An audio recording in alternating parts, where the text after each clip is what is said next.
on the RPG Limit Break channel.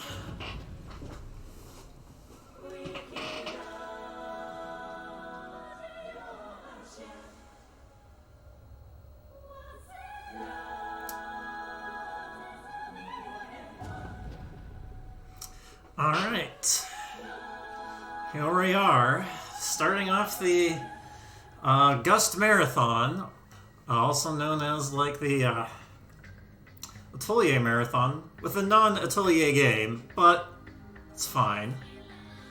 Our tonelico miniseries, as like a visual novel, this is amazing.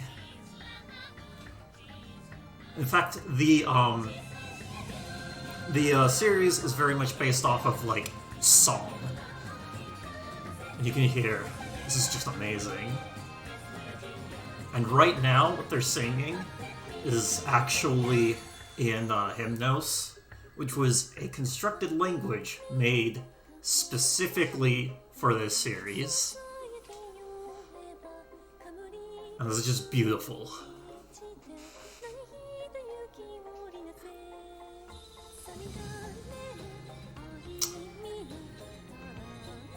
This is just kind of the intro. Not sure if I should play this entire intro, but I guess we're already about halfway through.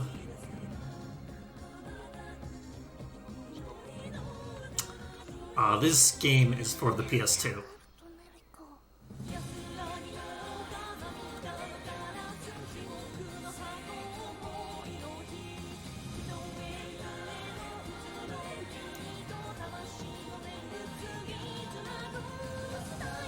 But yes, because this is very much about the music,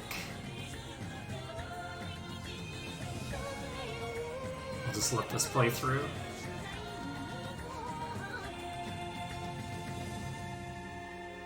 This is called Utao Oka. There are different variations of it depending on the game we're playing. So are we gonna have Japanese or English voice acting?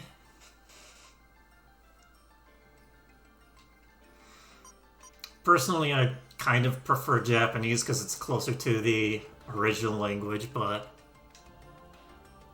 whichever.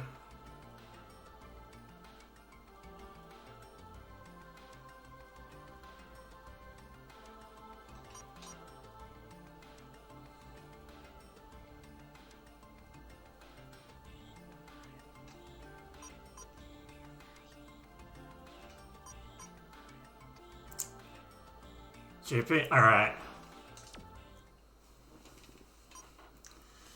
So, we will start in 3, 2, 1, go. I'm going to skip the introductory cutscene that has that kind of introduces some of the overall plot, and I'm going to try and explain the plot as much as I can alongside the lore of the game. So we have about 7 hours for this run.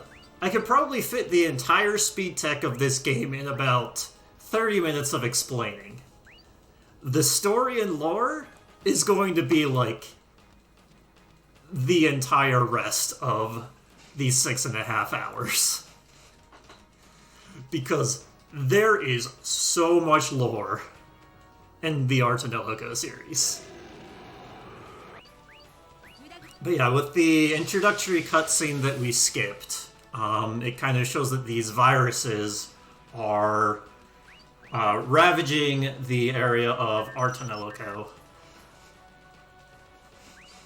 And, that's bad. We're playing as Liner.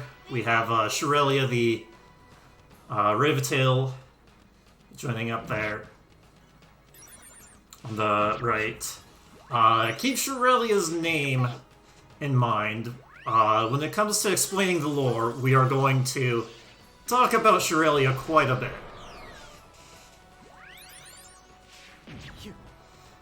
Yeah, here. Fighting the virus, we're not really doing that much damage to it. Yes, about half of the time that I spent preparing for this run was just reading up on lore.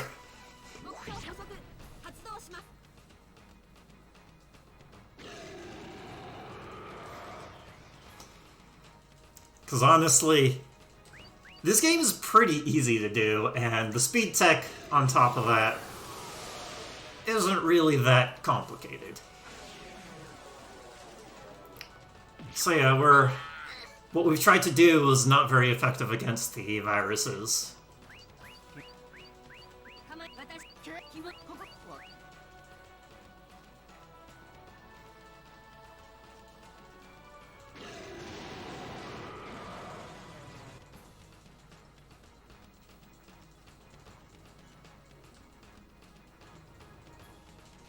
Game audio is low? Okay, I will fix that. Hopefully that's not too bad.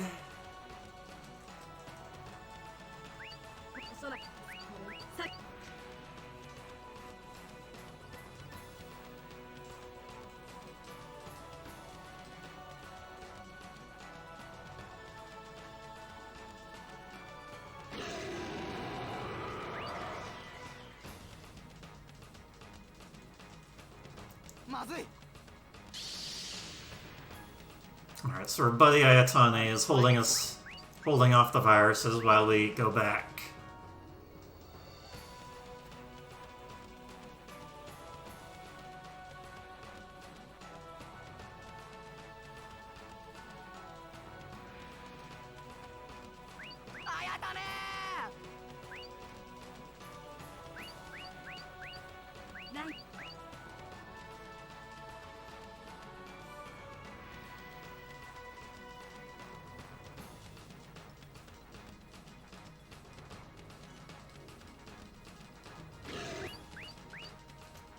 Now we're getting cornered. Now Shirelia is going to tell us to go to the lower world to get a legendary hymn crystal called Purging. And for about the first third of the game, that's what you do. You're sort of on this mission to get the Hymnos Crystal Purger. Which is a song, and in the world of tonelico, songs are magic and very powerful. That the song magic can only be sung by Rivetails, which Shirelia is.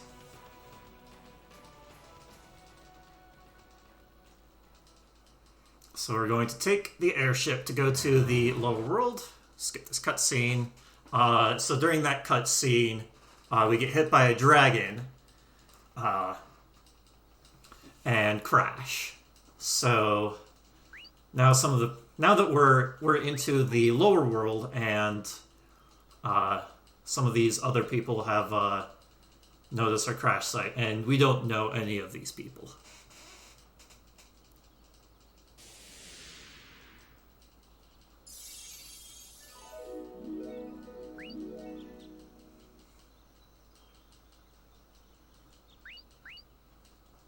And while we are on this kind of mission, the whole kind of immediate pacing has sort of slowed things down.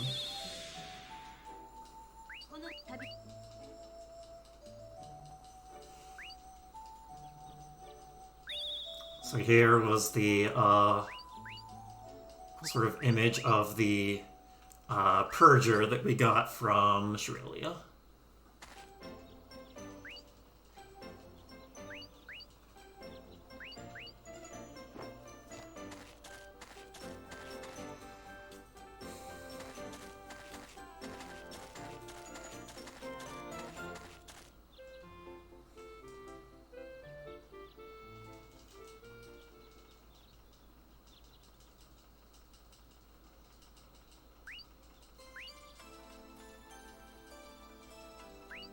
So there's Orica, who healed us up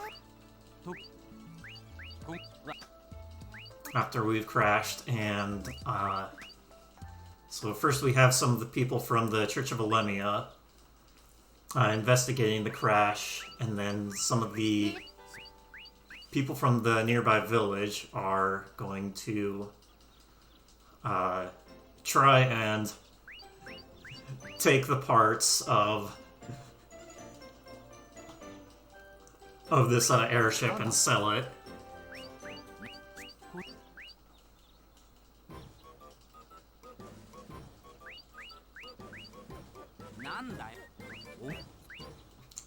It's like, your airship? Can you prove that it's your airship? It's like, well, no, not really.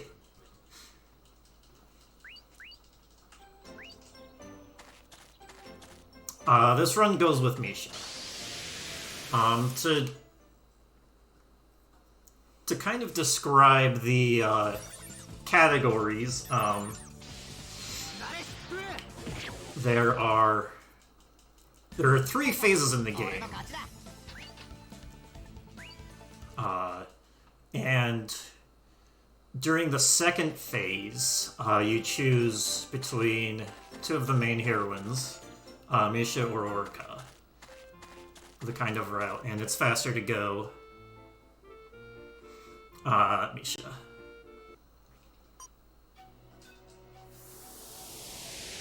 So now we go to the village. Oh yeah, by the way, now at the very beginning, I can't actually run away from random encounters, so that's why I fought it.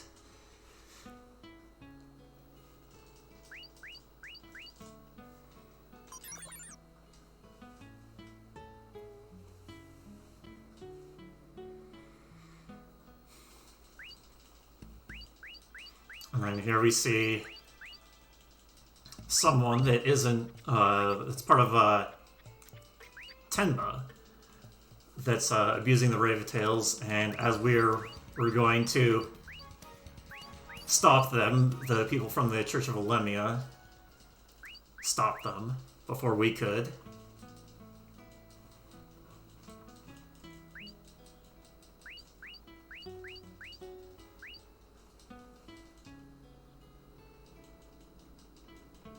And then we're like, oh, that was the girl that helped us.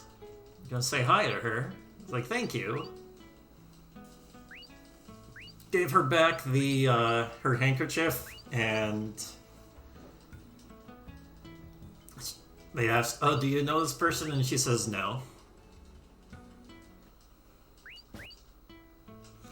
Okay.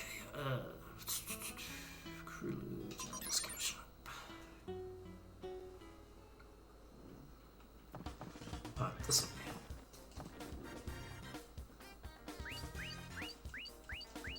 Oh yeah, so here is where we get the information that they're trying to sell off the parts of the airship.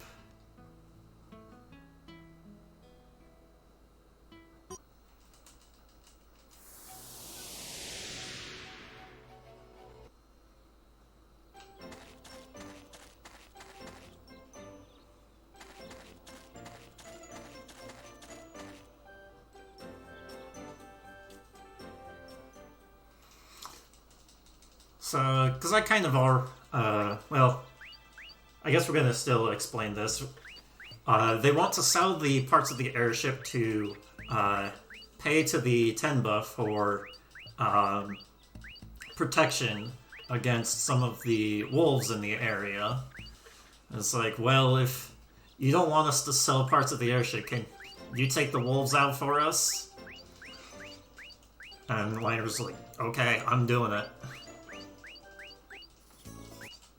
So we join up with Jack, because he needs to get out of the area as well.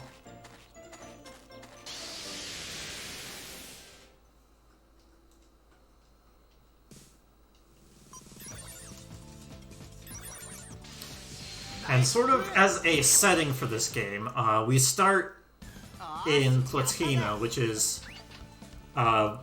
very high up the Tower of Tonelico. So the Tower of Tonelico is huge. It goes from pretty much ground level all the way into space. And it takes up about half of the surface area of the entire game.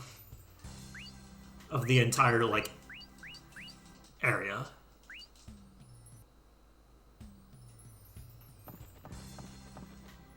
Let's see.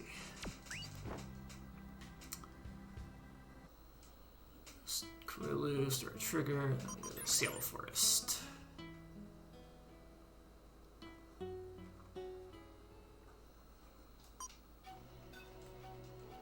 I sound like a robot.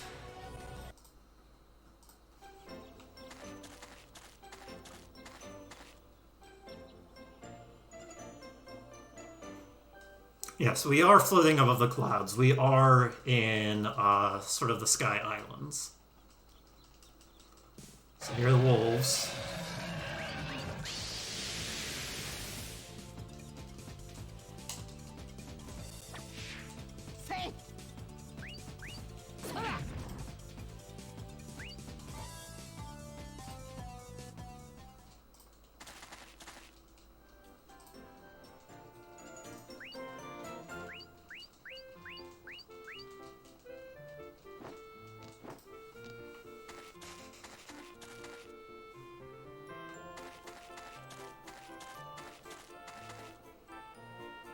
And we didn't do any damage to them. They don't take any physical damage whatsoever, so we need to figure out a way to deal with that. Let's see. Forest Tower in.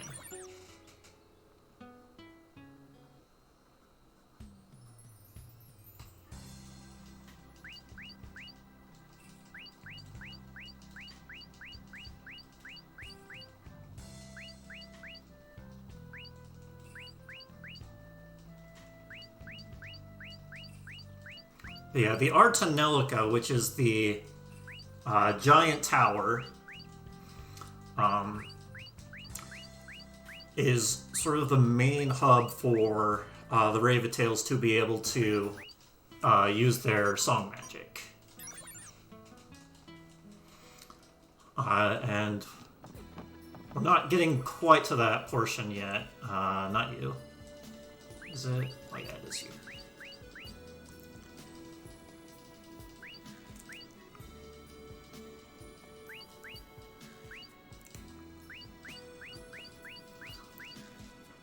So now we get to start with item crafting. It's not Gust without item crafting. So we're gonna learn item craft lessons, or graph melding, from this old dude.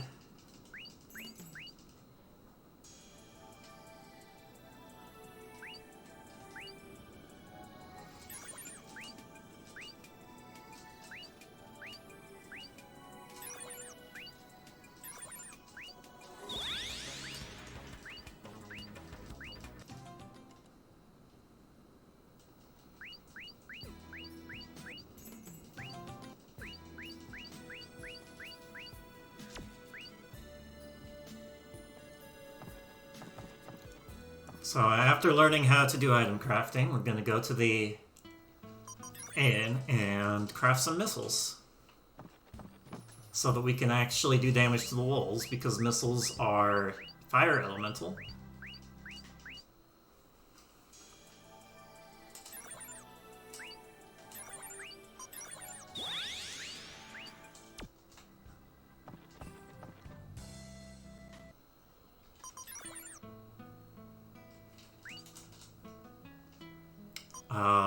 Let's see. Tower Guard.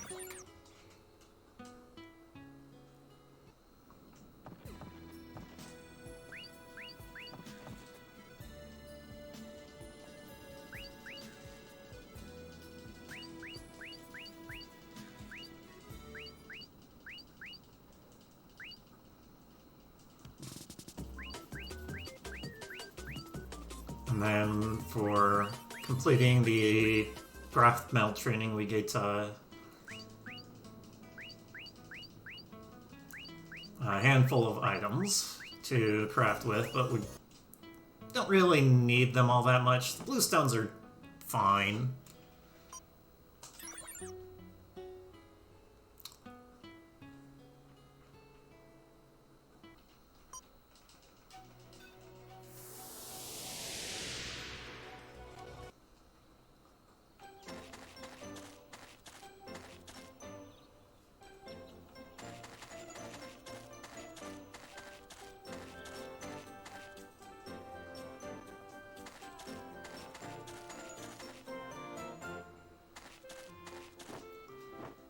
So when the encounter bar gets red, I'm going to do a bunch of jumping, because there's sort of a glitch in this where if you're at the apex of your jump and you get into a random encounter, you actually just straight up skip the encounter.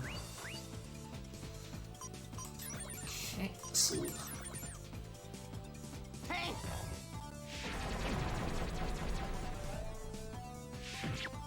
One thing that you probably noticed with this game is that it's very, very laggy. That's just how this game is. The world record of this game is... or of this category is like more than an hour faster of my best time. Because that was done on a backwards compatible PS3 for faster load speeds. I actually ended up skipping an encounter because of jumping.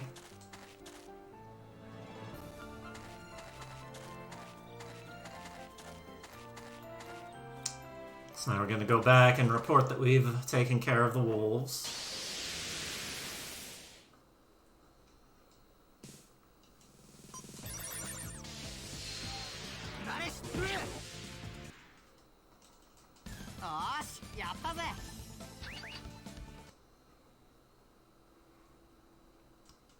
Yeah, I think a lot of it has to do with the fact that they don't cache their resources very well, so there's constantly disk loading going on.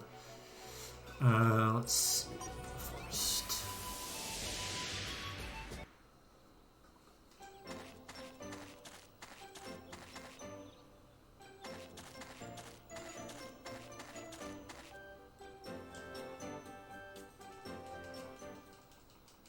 It's not Cielo Forest, it's Cello Forest.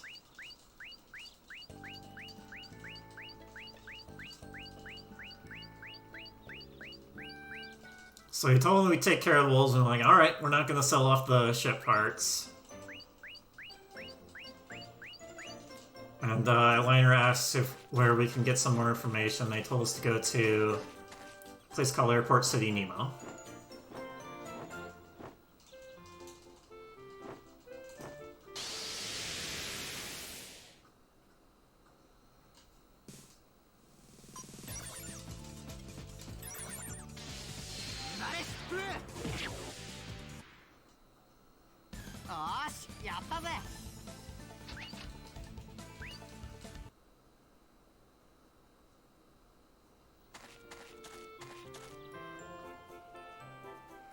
Thank you all for the luck.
There's so much I'd like to talk about with this game, but I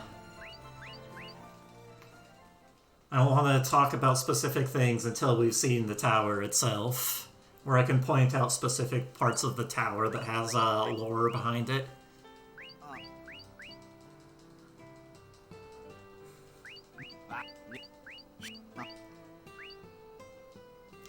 So we tell Jack that we're looking for a Crystal Purger. And even though our airship crashed, we can't really go climb the tower again because of the Teru tribe. Okay, yeah, here's the tower.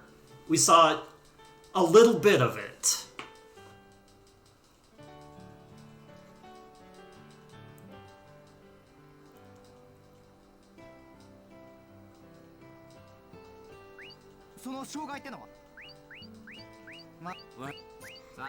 But we didn't see the specific parts of the tower that I wanted to talk about.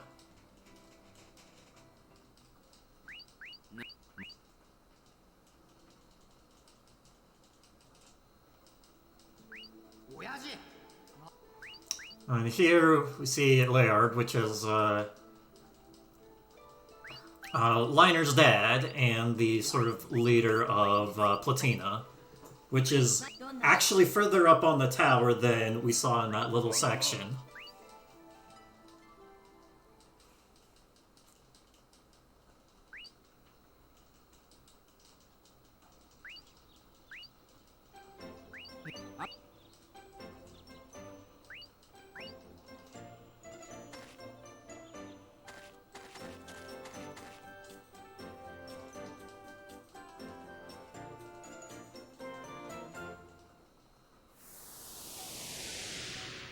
Whoops, went right back in accidentally because I was mashing.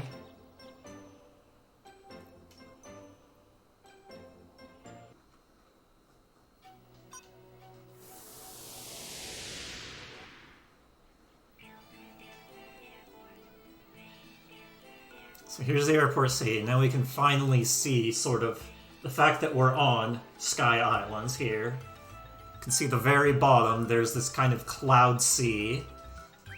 So, the surface is actually just pure clouds.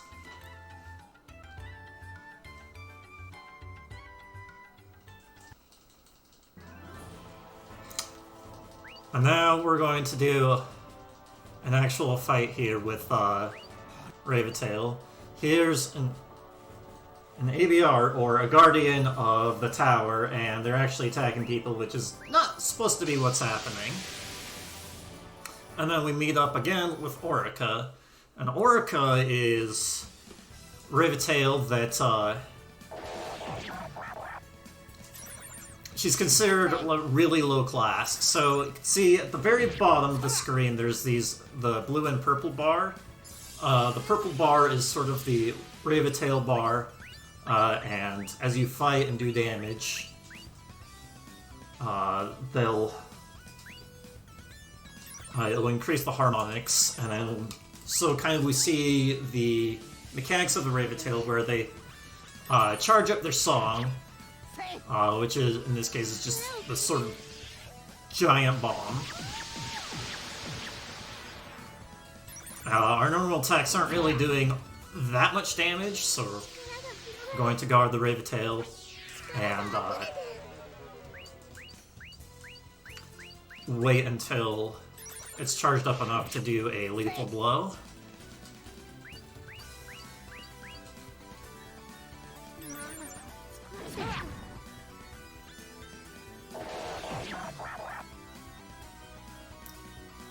So she's getting pretty tired, but we're gonna wait all the way till she gets to 0 MP.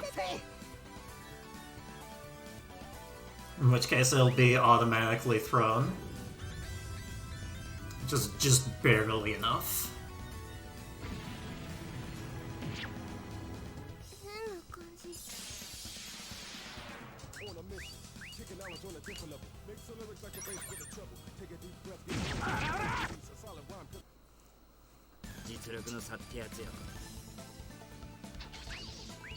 And as sort of the harmonics increase, you actually do more and more damage.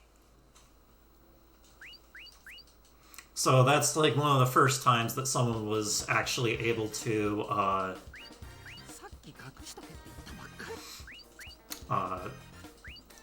do songs with, be able to have, or Orica do song magic. And then Radolf notices that he's like, hey, you should go to meet with us at the Elemia church. Alright, now we got a shopping menu to do. Gonna get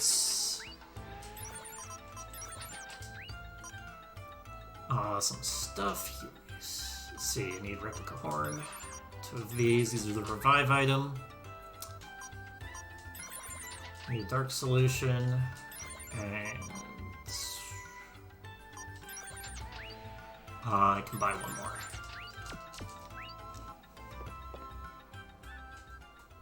I need a luxury.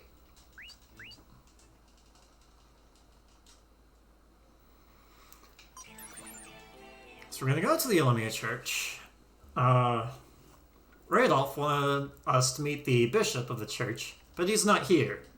This is actually an important detail way later on in the plot.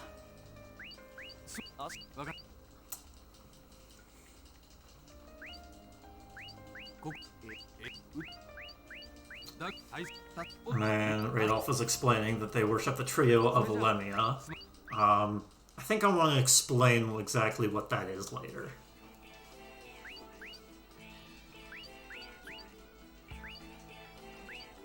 When we see some of the statues of them.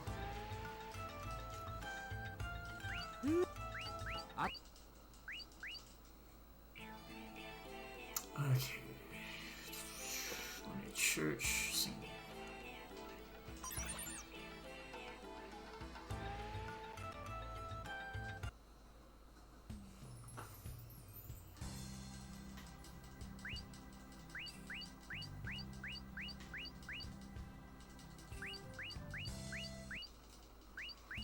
So we get a graph node crystal for sort of saving the villagers from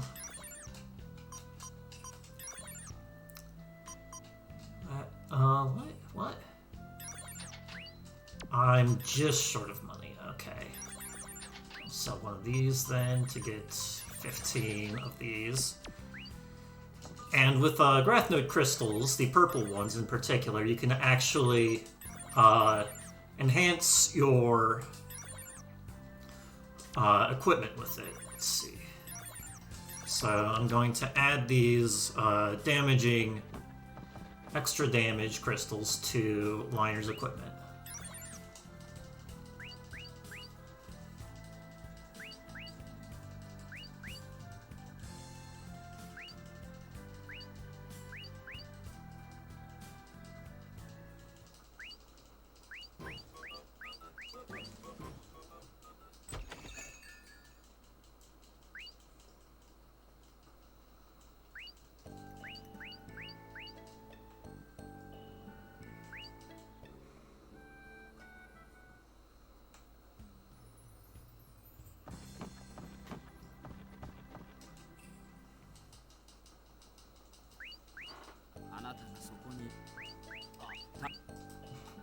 Jack has got the hots for this girl here, Claire, who's also a Raventail, but she doesn't actually sing song magic. She's a bartender and she sings songs just to sing.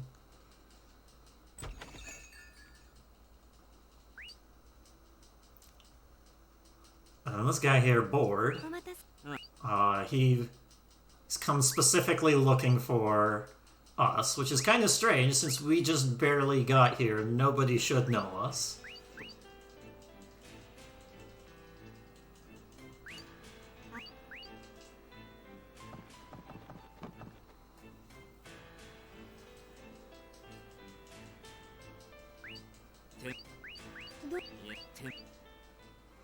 He's part of Tenba.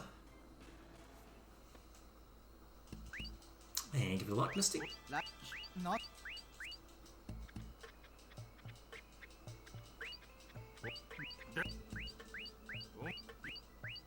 So he's giving us an ultimatum to join Tenba or perish.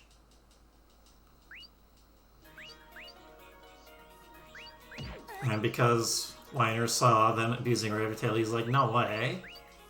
I'm not gonna join you.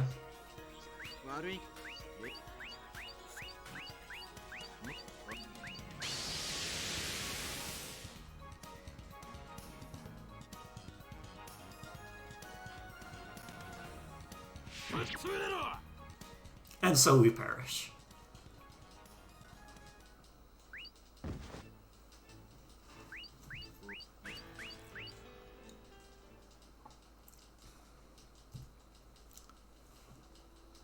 So now we're taken into a jail in Tenba. This is Tenba.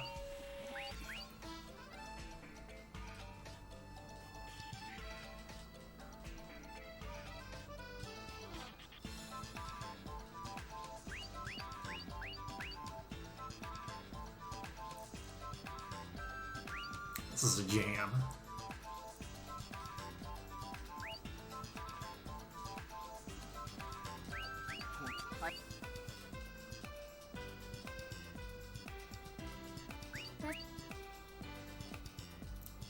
And so there's Misha.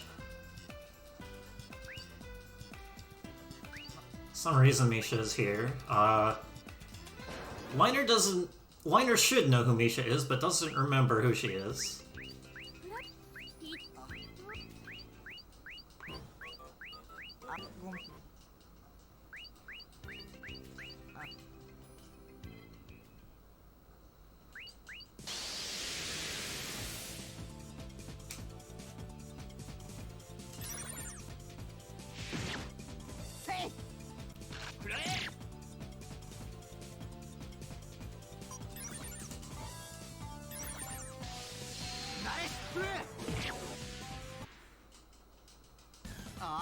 This Liner is indeed a dummy.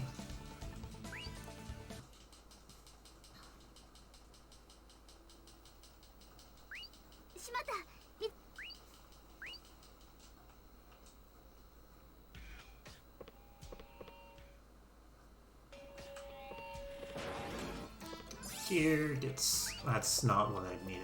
It's this one. Get some replica horns.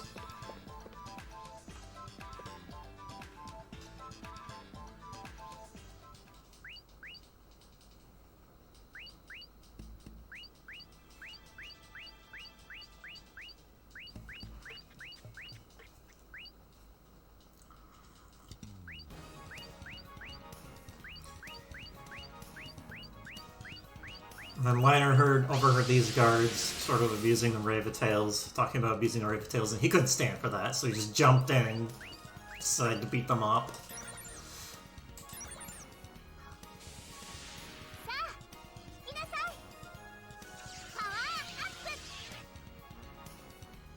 And Misha is also a Raventail. I said it before, but she is one of the other main Raventails. And sometimes what they'll do is they'll attack the Raventail directly, and whenever that happens, you have to guard them so they don't get hit. Because they're very weak while they're charging up their song magic.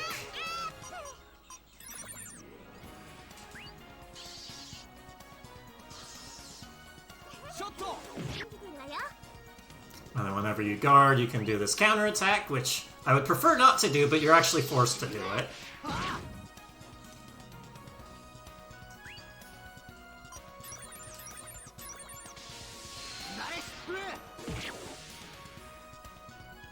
Wait till about 5,000.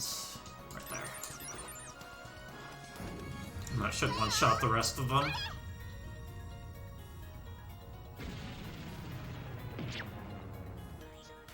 Ah, very close.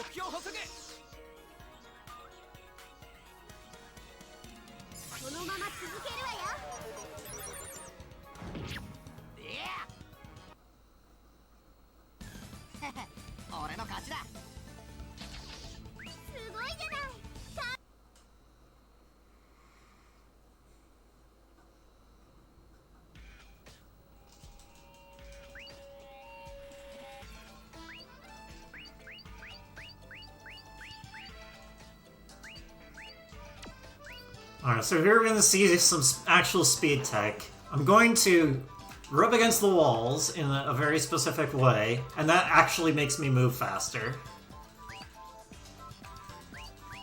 I couldn't do that when there were trees around, because it's really hard to do it with trees.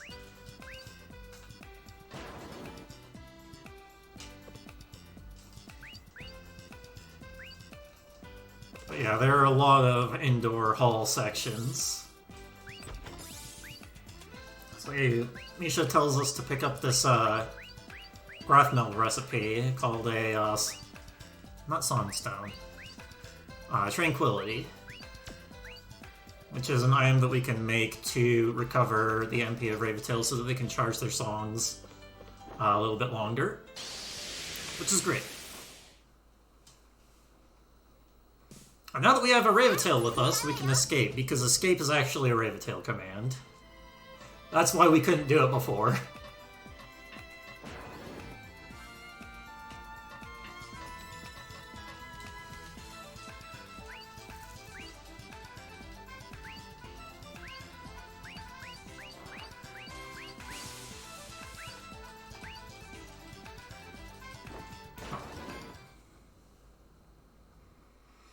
So now we're out of this area. We're on this giant catwalk.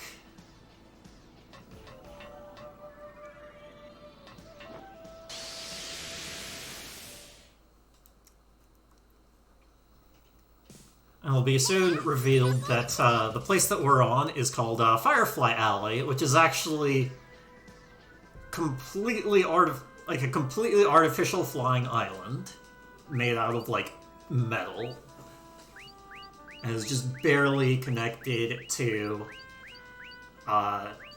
the main tower through like this one cable. So we hear an explosion, and it's like, oh, people could be hurt, let's go save them.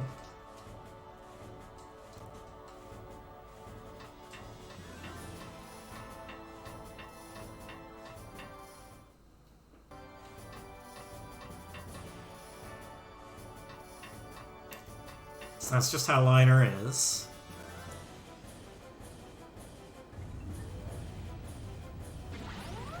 And we see on the very left there that there's a virus, and we were trying to go up against, which is causing this giant machine to go berserk.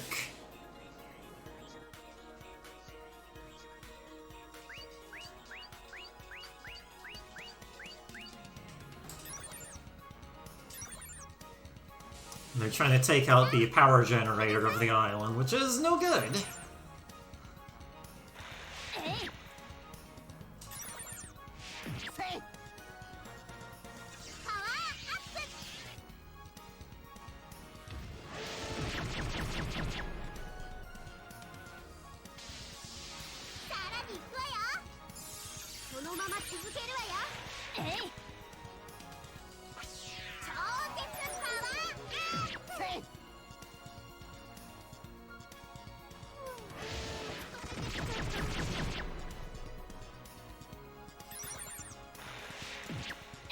Wait till about 5,000. It's pretty much all of Misha's MP. Yeah, all of her MP.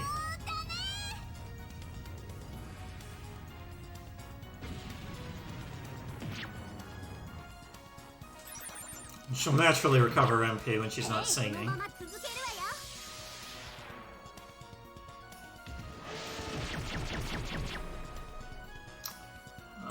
this is fine. Wait for MP to go up. Heal up.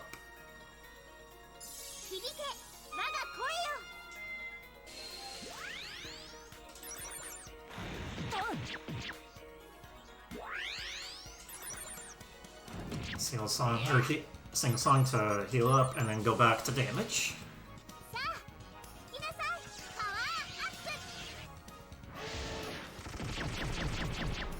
Oh, there she goes. Even after I healed her, that's fine though.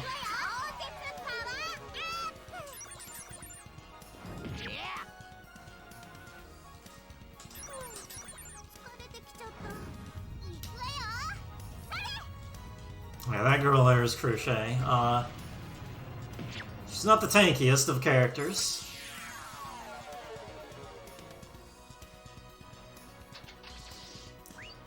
She doesn't even get EXP on this fight anyway, so it doesn't matter. Not that EXP really matters all that much with this run. I took out the machine that was sort of being hacked by the virus from the tower. We're pretty much the only one who noticed it. And she runs away. Oh, Tenba guards are coming.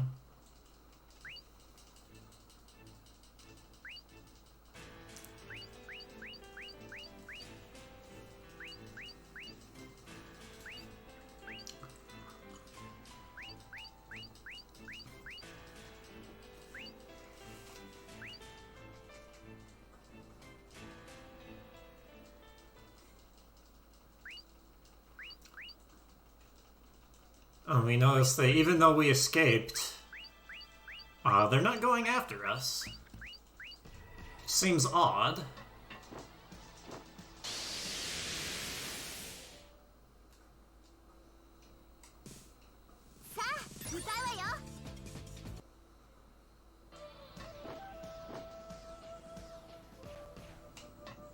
So we're gonna go to the town.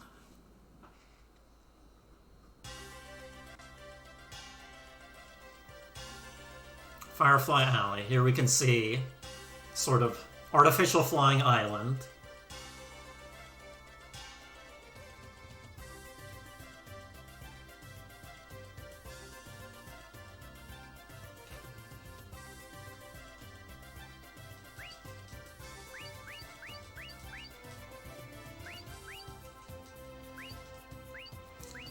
And our plan is to take an airship to get back to Airport City Nemo.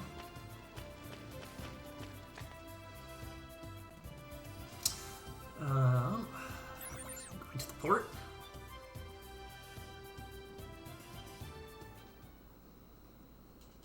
A lot of people are here, which is unusual. All the flights have been cancelled. That's why we can't leave.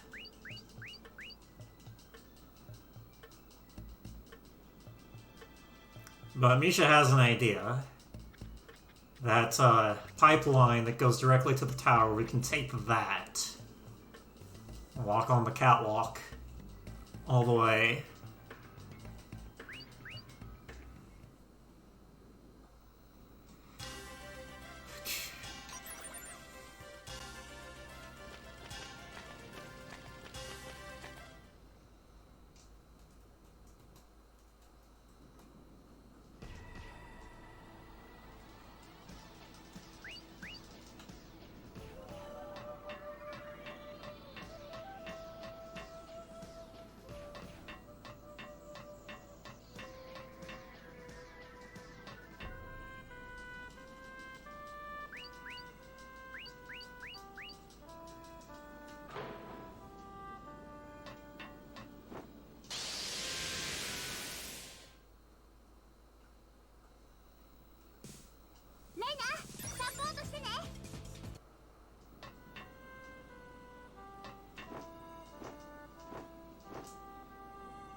Misha said that we used to be able to go this way, but something blocking here. Talk to one of our friends. So,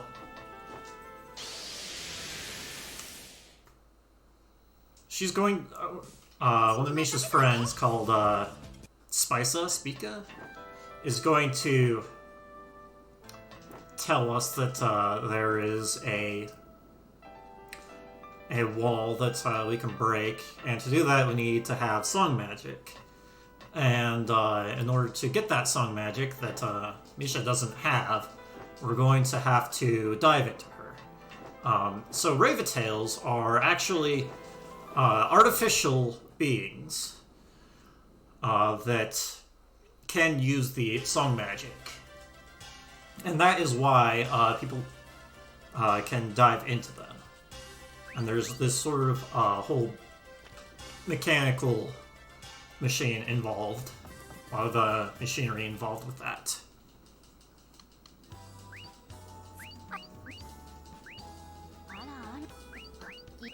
So, tell her the specific password. She's normally a candy vendor, but after telling her the password, she'll give us some information.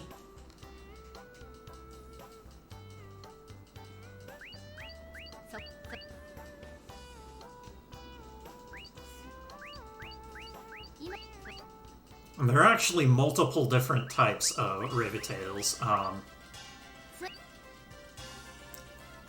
I've got some tabs to remind myself exactly the differences between them while we're going through... wait, no, not yet.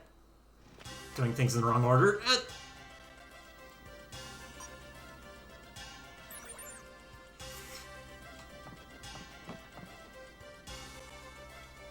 I was getting ahead of myself. Alright, here's the wall that could be broken with song magic.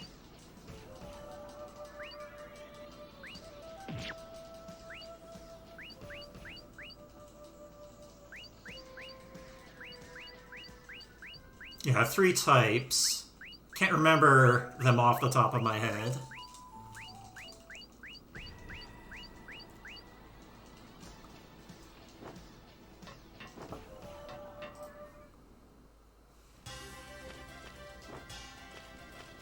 So here's the deck shop.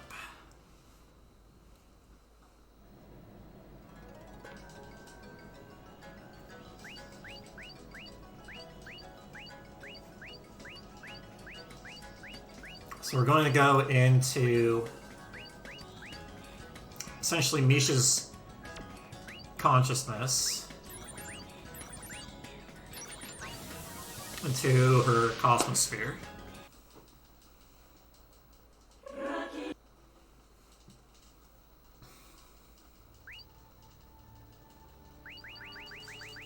This is sort of a visual novel section.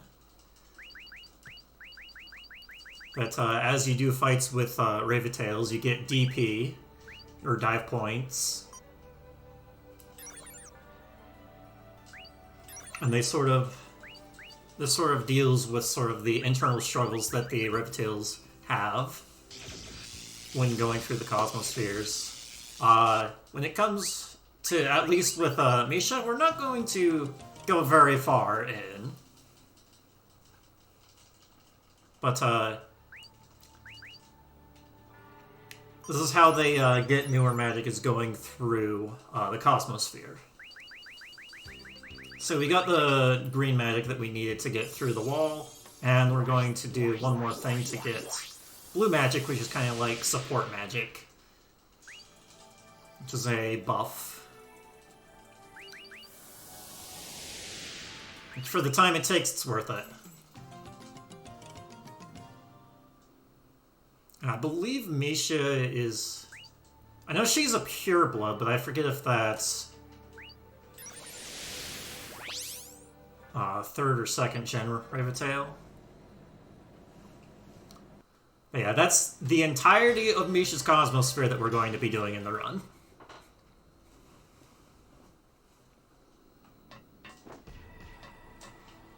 There's a bit of a dialogue skip that we can do by blowing up the wall first. And she says, oh, let's blow up the wall with the magic that we just got. Skips a little cutscene. Speed tech.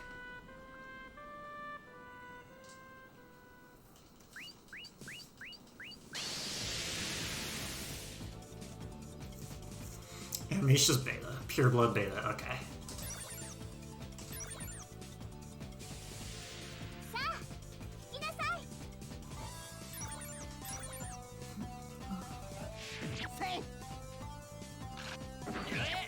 I was actually supposed to do impulse there, but whatever.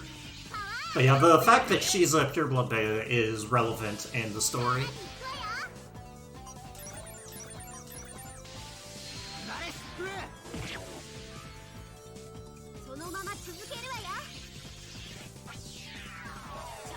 I hit triangle. We're just gonna blow them up.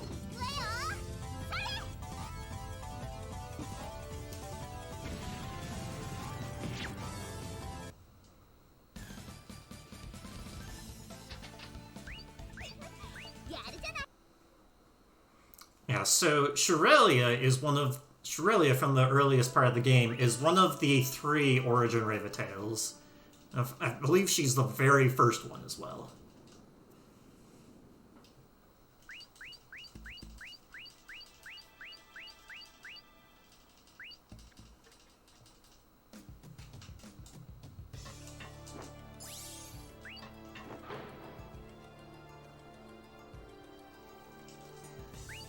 We see a little cutscene here of Misha being afraid of heights.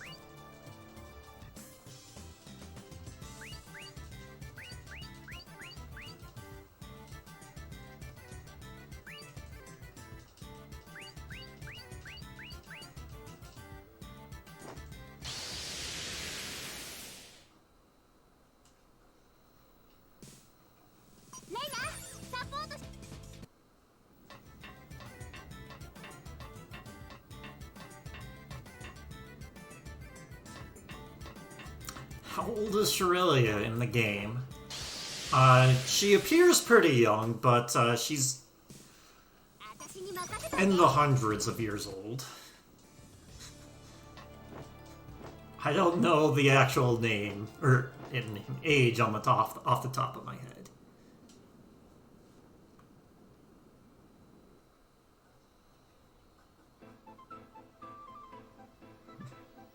But it is also a running joke that she doesn't want to actually say what her age is.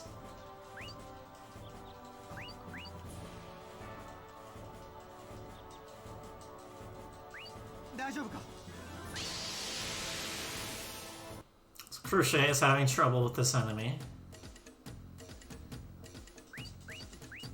And this is a tutorial fight on how to increase the gauge on the very bottom.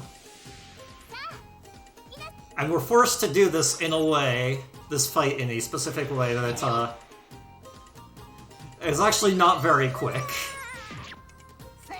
So we have to keep beating up on this flower, who's just going to heal up instead of just guarding and waiting for the bomb to get big enough.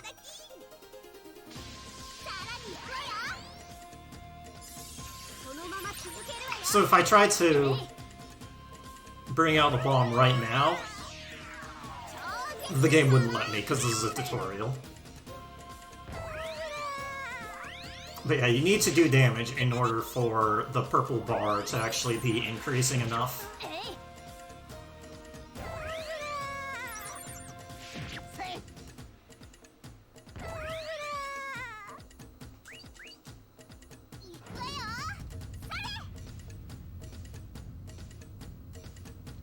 And then now we just absolutely overkill.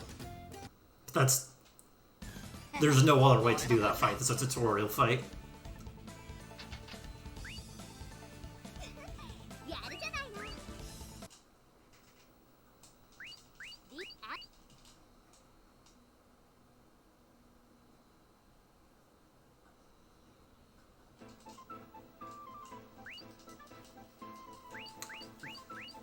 So now we've made it to sort of the base tower area, where there's still some land, and we're kind of in the...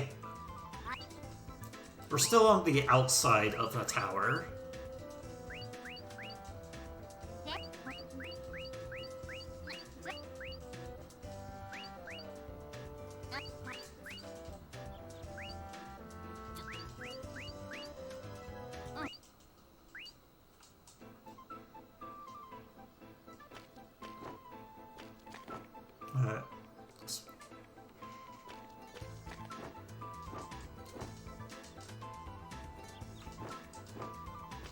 So I'm gonna pick up this chest for menuing strats. It actually decreases the amount of menuing I have to do.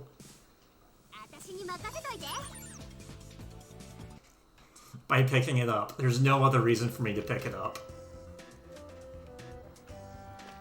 And because of how laggy the menus can get, it's a little bit of time save.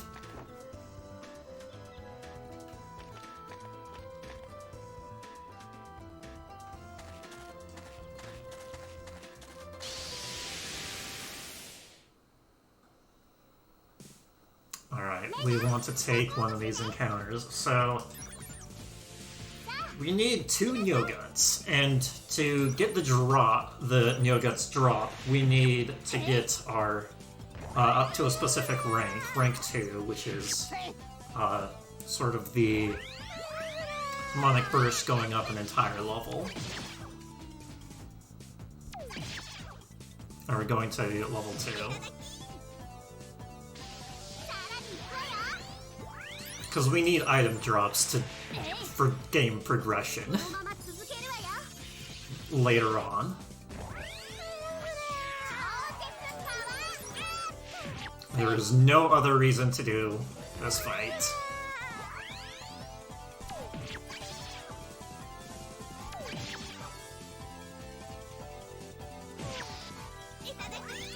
I actually need to get the bar back up because I took damage.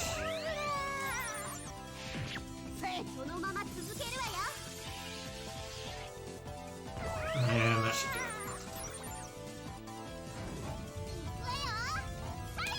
This is one of the few random encounters that we actually need to take in the run.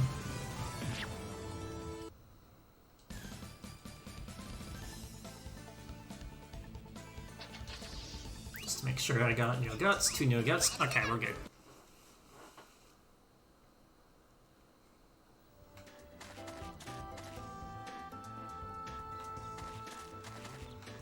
I'm gonna get this just for a bit of safety. Just an accessory.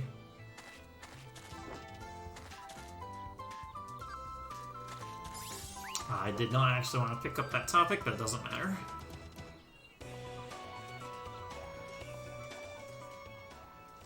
So here's part of the tower itself. Crusade says, oh, no one's been able to go in. And Leonard's like, oh yeah, I can get in. He has the authorization to get in.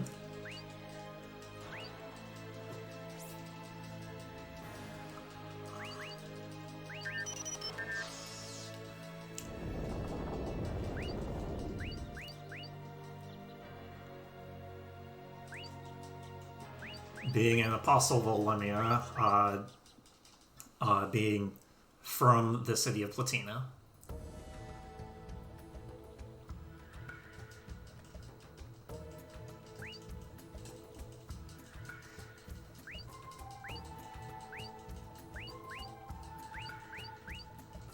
They're just talking about the material of the tower itself.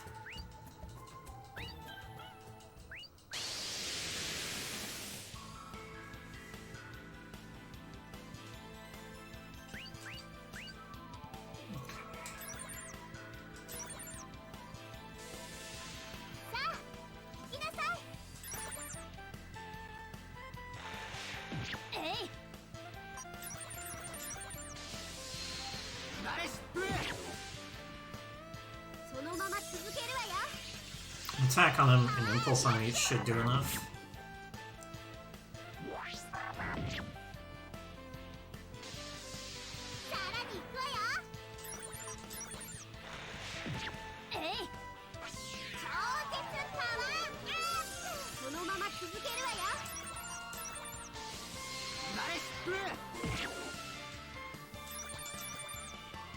If we get good damage ranges, it should kill.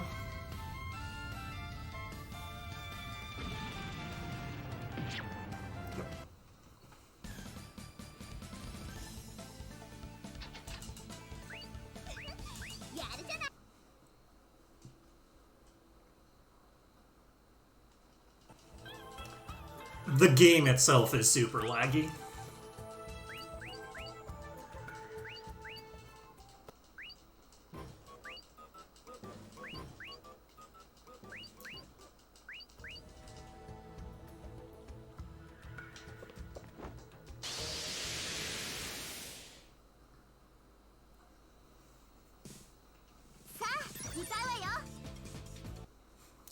You're not really forced to grind at some point. You kinda are. We take 2 more random encounters, and that's it.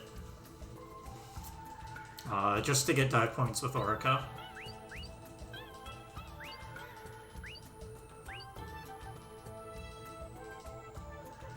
You might be thinking of our tonelico too.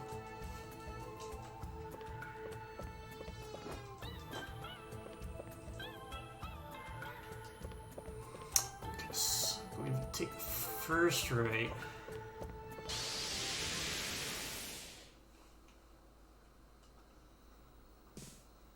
I might get lost in here a little bit.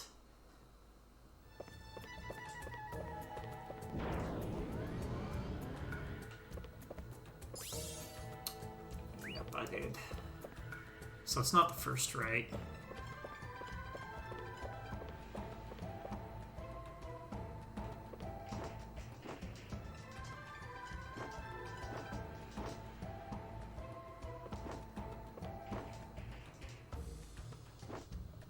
Good, we canceled an encounter. It's this rate.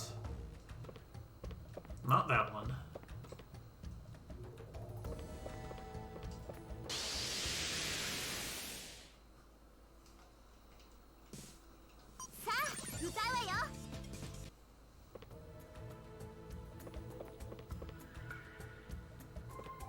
And then this way.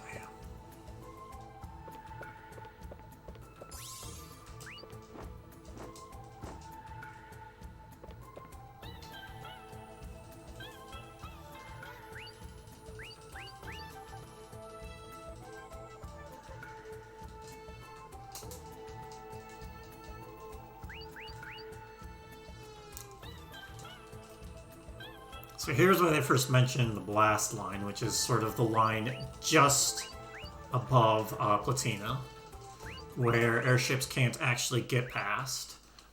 So in the blast line, there are these kind of... It's just below space, up on the tower, and haven't been able to see it yet, but there are these shattered discs way up on the tower. And those shattered discs are very important when it comes to, like, sort of the history of the area, which is never really touched on in the games itself.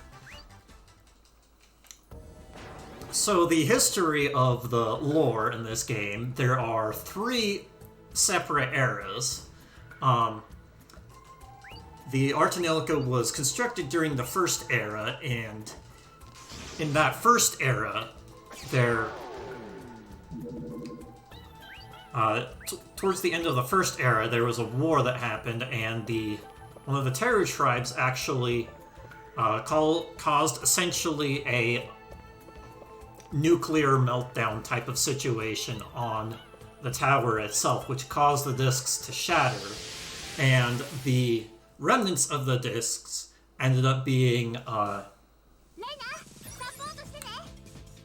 poisonous, sort of this poisonous gas that went onto the entire surface ground. So that's why you have that kind of cloud sea called the Sea of Death. So that's the lore reason behind the entire surface being a cloud air, sort of a cloud sea. And that was the very end of the first era, going into the second era. The game, all 3 of the games take place during the third era. And the plot of this game has to deal with things that have happened during the second era going into the third era.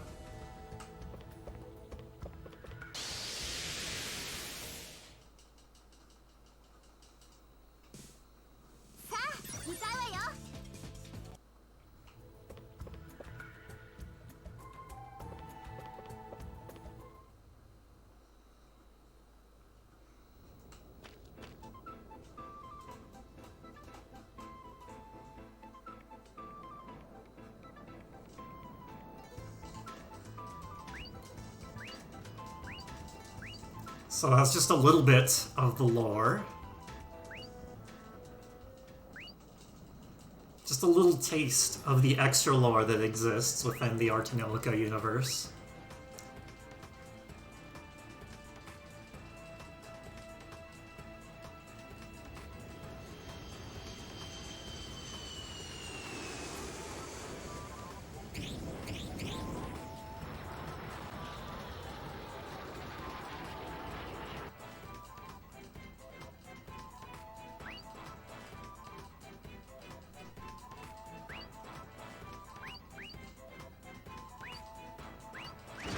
So one of the Tower Guardians is attacking the,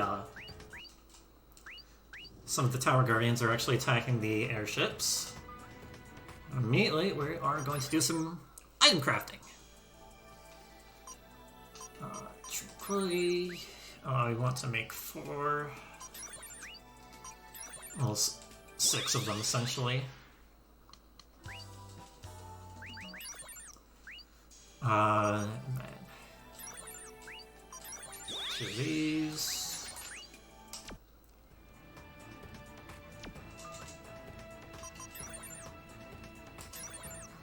Equip. Better armor.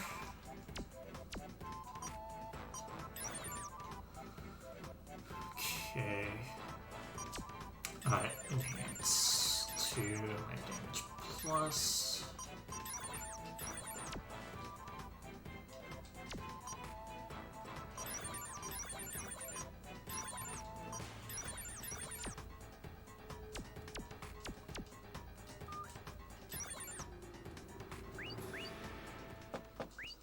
I'm gonna rest to heal up.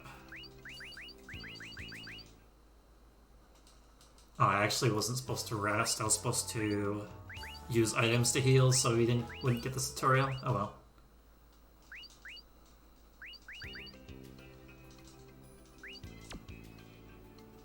You can talk to them to be able to get further and talk to the Ravetails to get further into the Cosmosphere. Just making sure I did my menuing.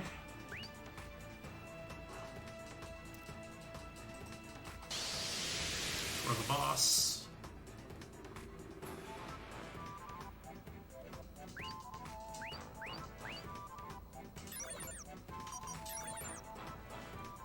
The boss uses thunder attacks plus the,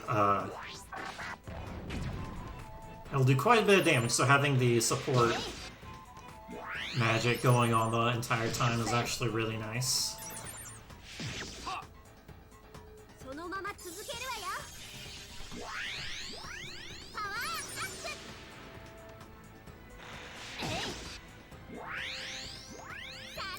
So we have extra defense, plus we're getting lightning damage to our attacks. And we're getting regularly recovered.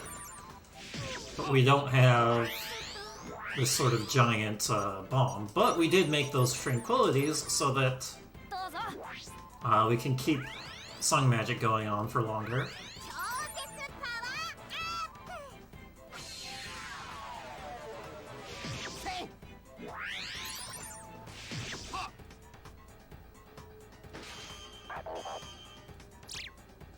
Good. That was ad calling skill there, and it failed.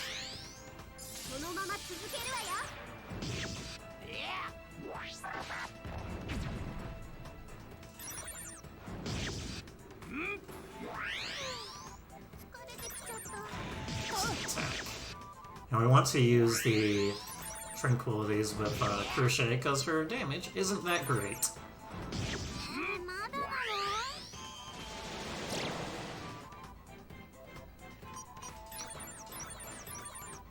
Alright, she acted through the paralysis.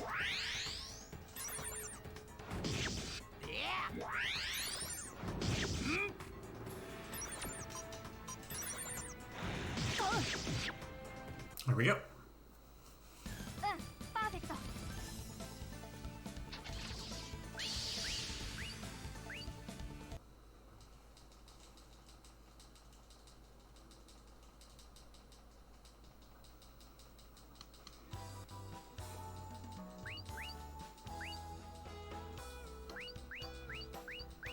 I'm done with the Guardian, and then our elf's like, alright, we'll take you back to Nemo.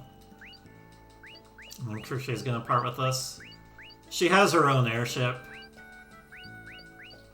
And we're gonna ask her to fix it, and she's like, well, I'll look at it.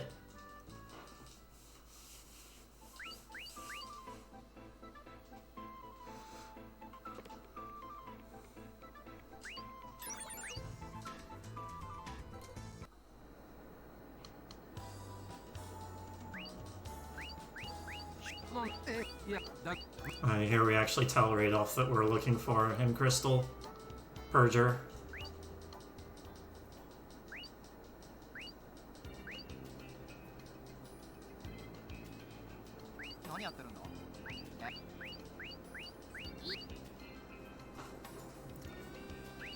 She's afraid of heights still. Oh, we're on the edge of an airship.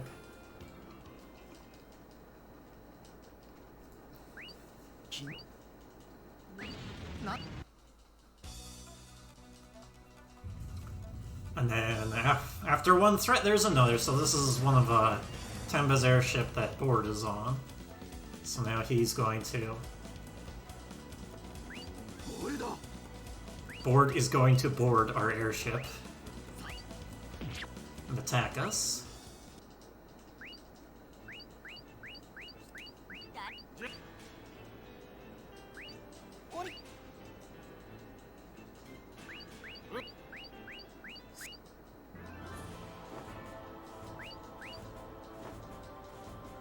Take Orica hostage.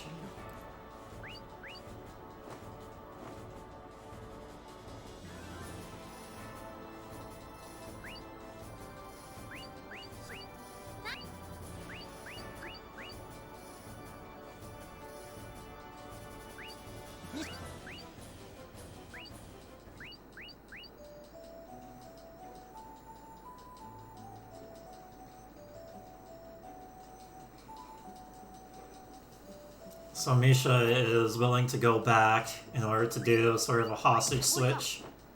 But Board is just like, yeah, just throw her off. Liner, being the idiot, just dies for her. Jumps off.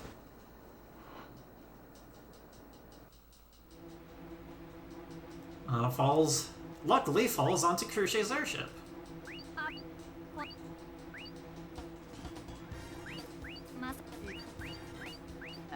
But then she can't control the ship, so we're still going to crash.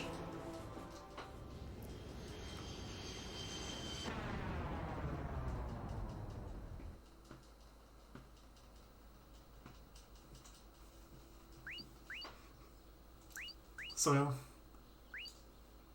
here's a great line.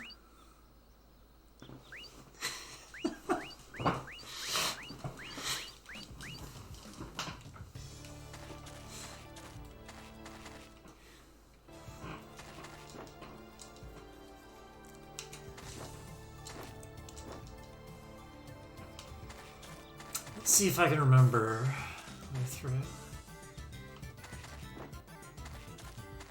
No, went the wrong way.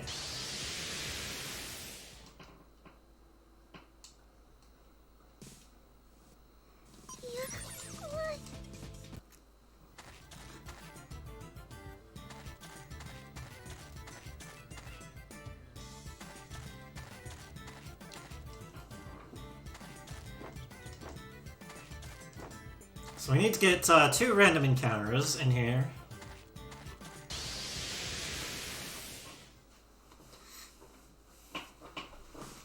I should have actually taken the previous one, because we need enough dive points on Orica.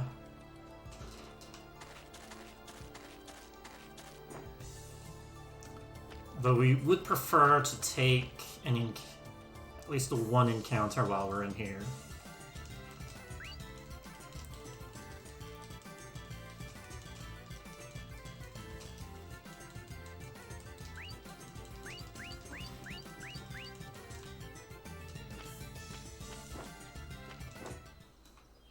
Actually shouldn't be jumping.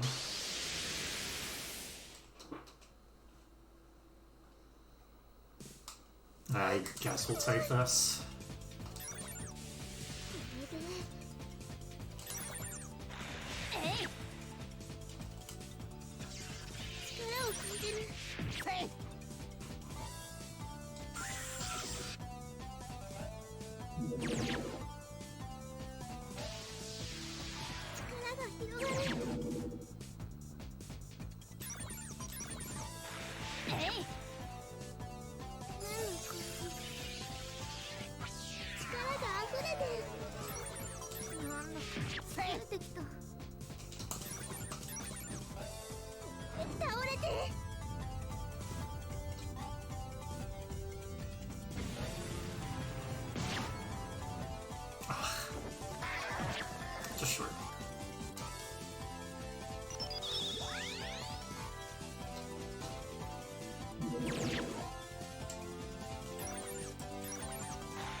looking for at least 115? Okay, so that's 123. I need 230 total during this trip.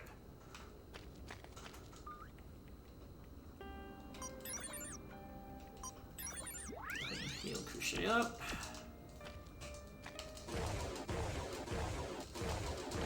Spot open to get some items.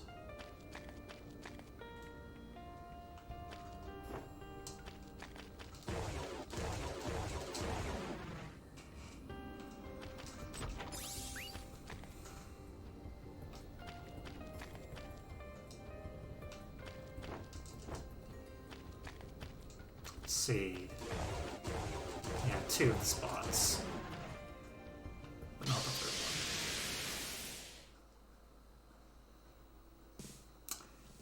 one. I can't work with a single enemy.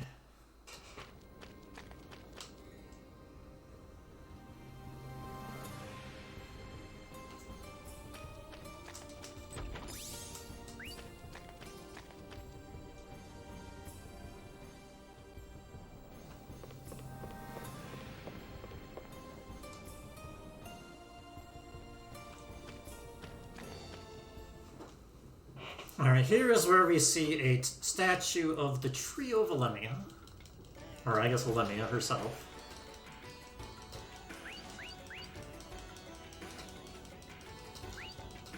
Oh, Tyria. Well, they talk about the trio of Elemia, who are the... Way before the first generation, they were kind of the primary goddesses, known as Eolia, Frelia, and Teru.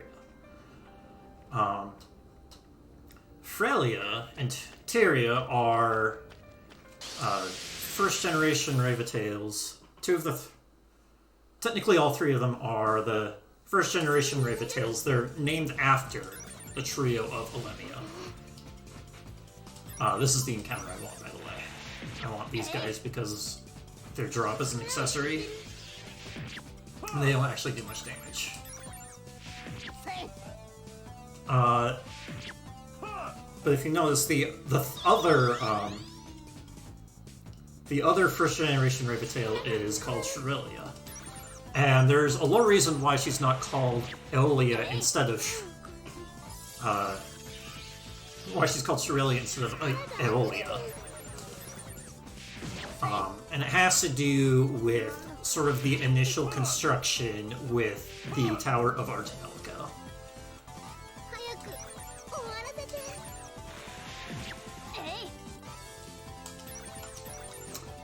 So, well, the main people involved with the initial construction of Artenelka is someone named Eleno, and this is during the beginning of the First Era, where Eleno is one of the main researchers that created the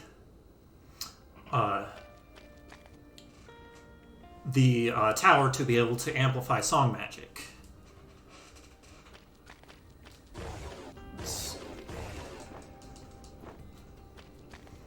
And the initial... his daughter is named Shirelia.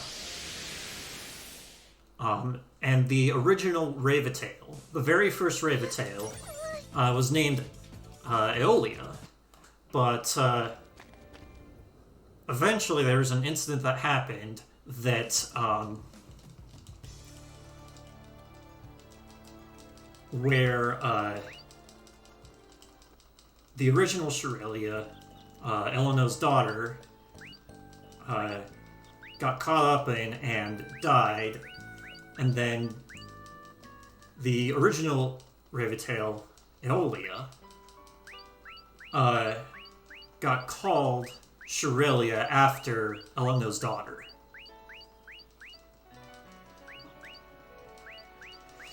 And the reason for that is because Eleno was working so much on the tower that human Shirelia got worried.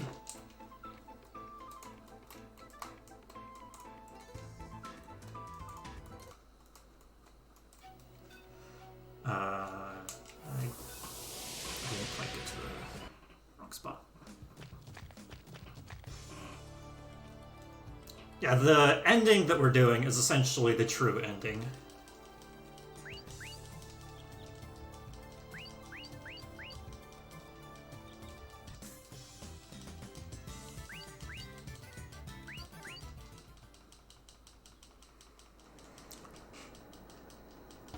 Phantasmagoria ending, it does not matter who your initial character choice is.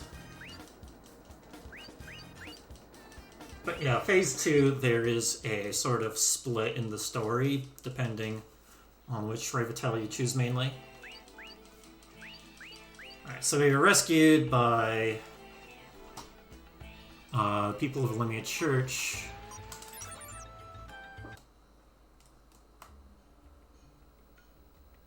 Now we get to see Bishop Falls for the first time.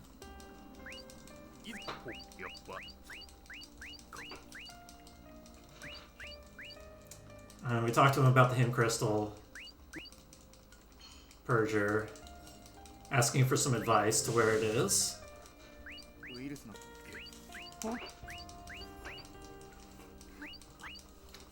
And he tells Orica to go with us.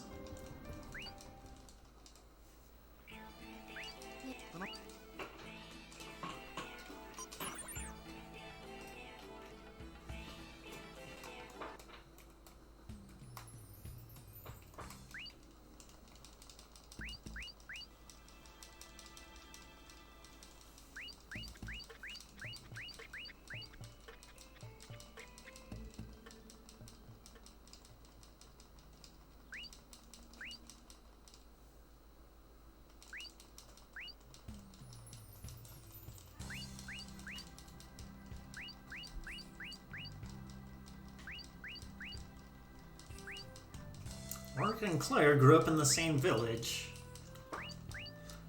A village that we won't actually get to, we'll go right next to it. It's a place that you can go to in the game, and it's one of the only places that you don't have to go to. And then we mentioned there that we're going to Singing Hill, where Falls told us where the Purger crystal is. And she wants us to get a, I actually need to do stuff here. She tells us that she wants us to grab something while we're there. Okay, yellow medicine. Hint of MP times 3, downside buster. And then 7 stones.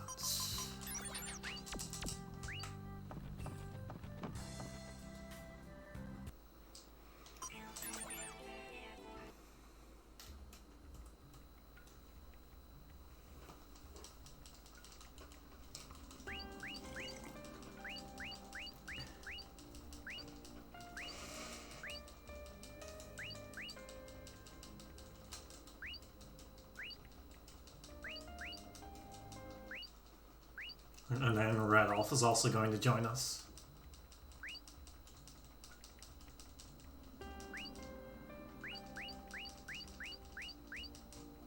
He's telling us that Orica has gone through some rough times.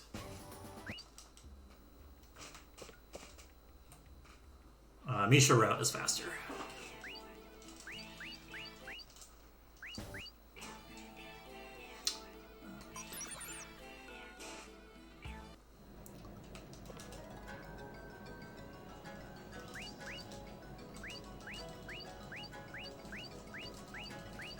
So to progress the story, you have to go to level 3 into at least one of the Revitales, and it's faster to go through Orica because she's with you longer in Phase 1.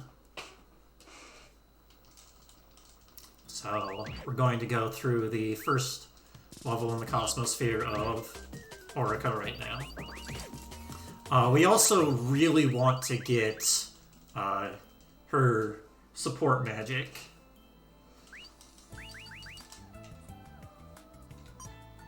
For the next boss, because it actually drains attack magic.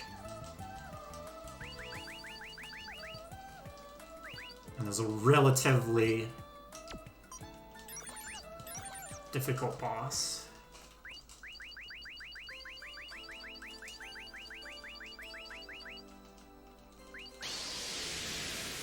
So we're going to see a bunch of stuff about fire in this sort of portion of her Cosmosphere because her village was destroyed by fire through an incident that happened a while ago. Just part of why she feels like she's so useless.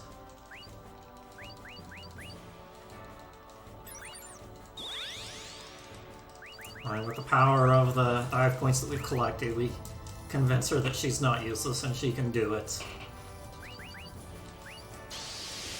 This is all sort of inside Orica's consciousness, which is also technically inside the tower itself, sort of software-wise. The software for the Raventails is actually inside of the tower.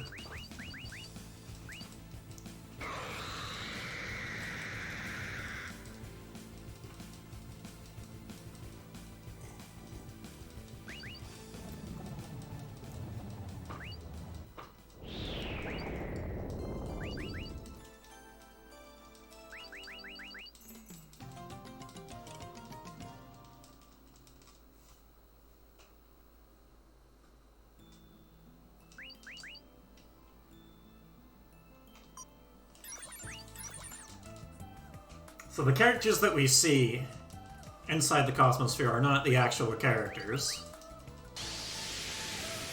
I mean, in this case it's actual Liner because we're diving into her Cosmosphere, and then sort of actual Orica.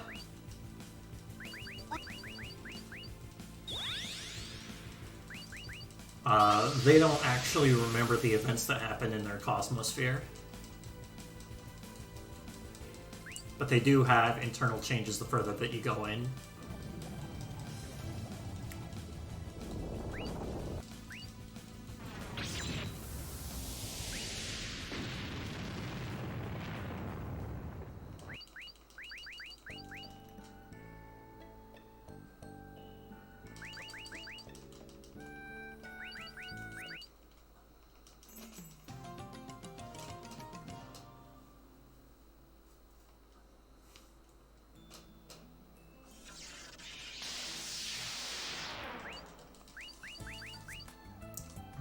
Once you resolve things enough in the level of Cosmosphere, you paradigm shift into the next one.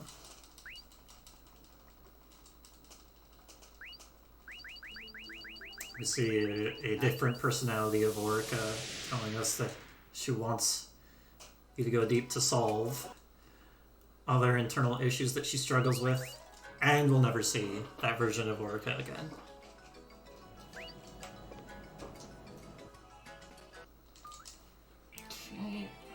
Menuing. Sonic Buster.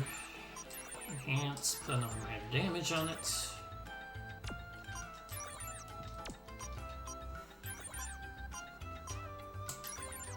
On an accessory.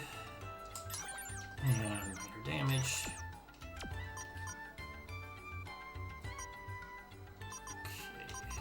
Okay. Because I actually have 3 of these, I'm going to put one onto you.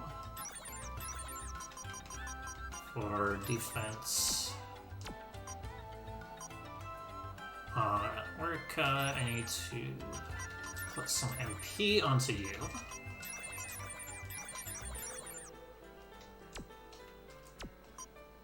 And raid off accessory.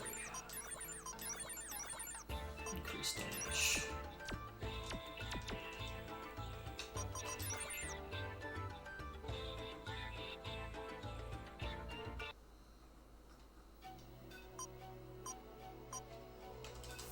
Going singing.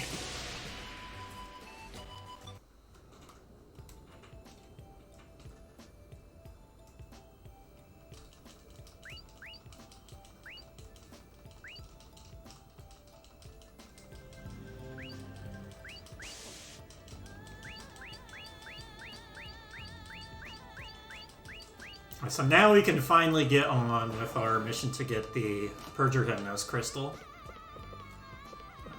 This way we want this.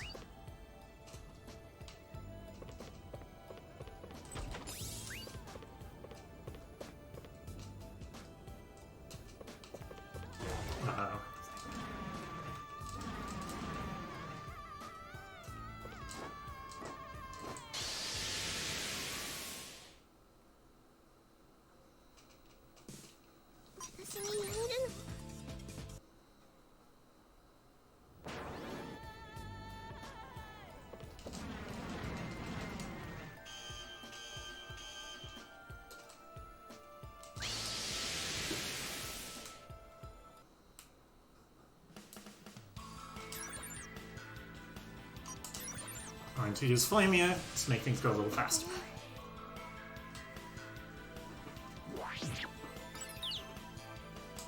X-Cut is kind of scary, but thankfully that was on someone who can survive it.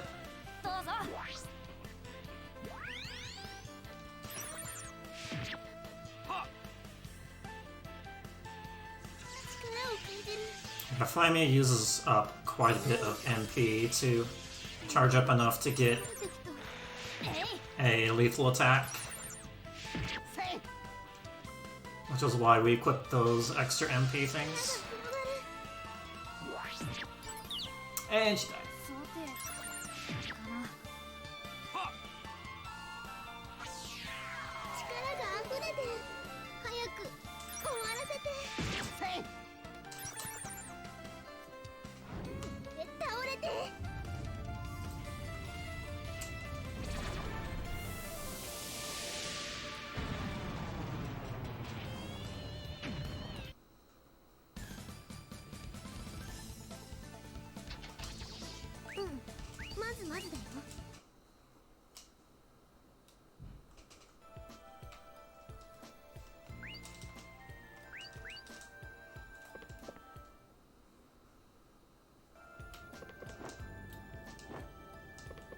Alright, that opened up portion earlier, so we can take this warp.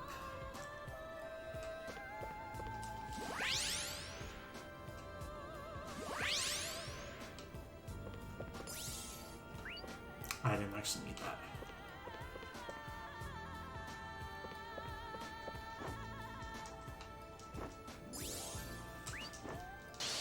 I need some of these items.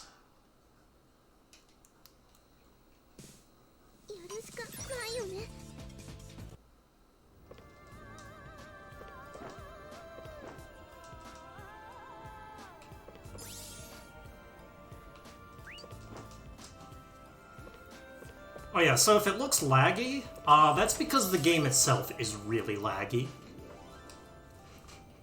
I don't know if it's your internet dropping, but a lot of these lag spikes are the game itself. I'm seeing them on my own console. Like right there.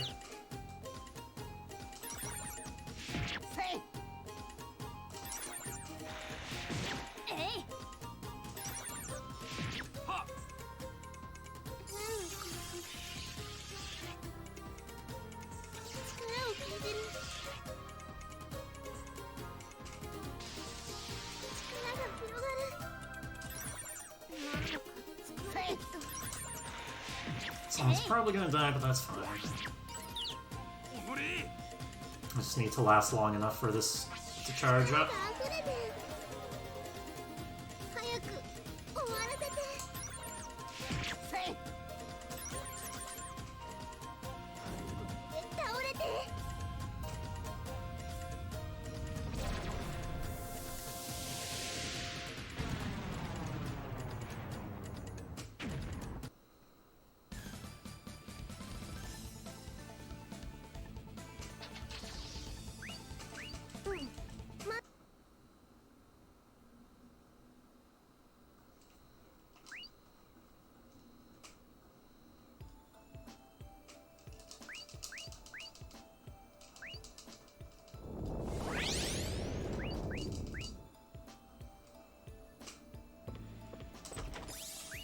We really want that card right there, that recipe card. That's an encounter reduction recipe.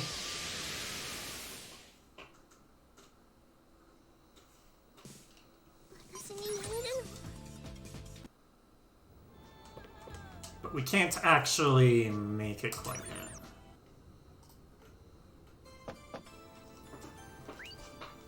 So we're actually going to do some conversations so that we can, with Orica, so that we can get further into her Cosmosphere. Just talk about things. The one that we really need is the very last one, but because of how the conversations ends up working, I need to look through these anyway, so I'm just gonna mash through them all.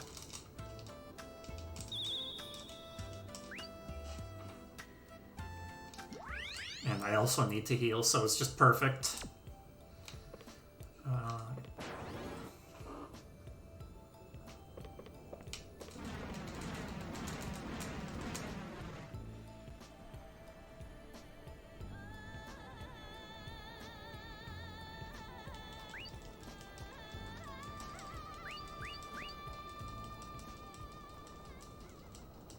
So there's Purger.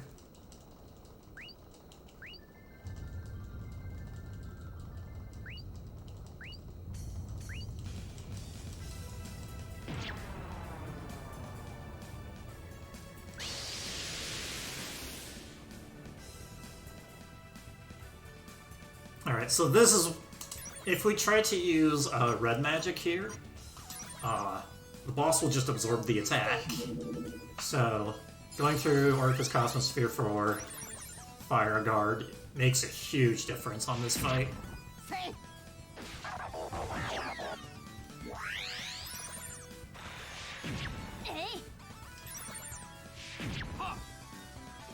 So we're essentially doing an extra 50% damage.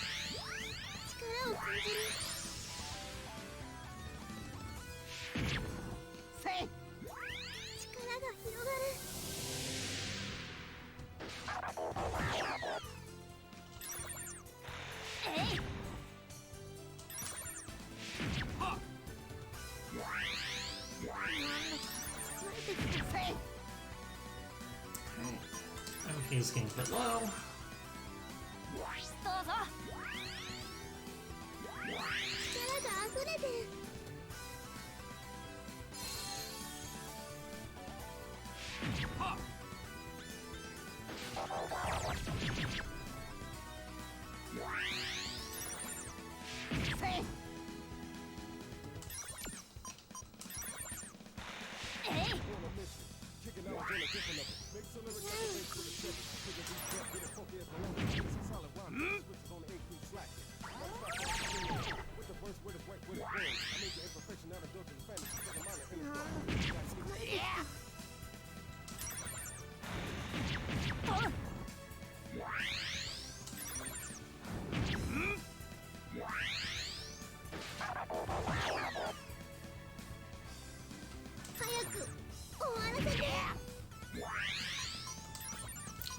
Ability.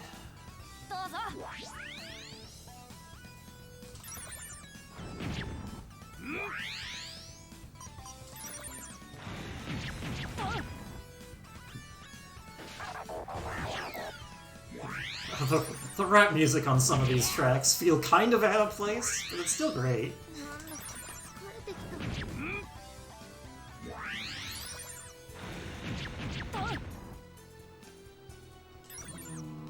I'm actually going to wait here. I wanted to get to 3, but not get hit going into 3. Level 3.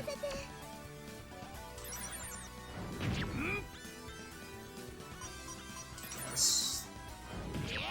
This will do it. Perfect. It saves just a little bit of time to do that. So we can get the ion board drop that we need. We can pick one up later, if needed. But I don't need to now.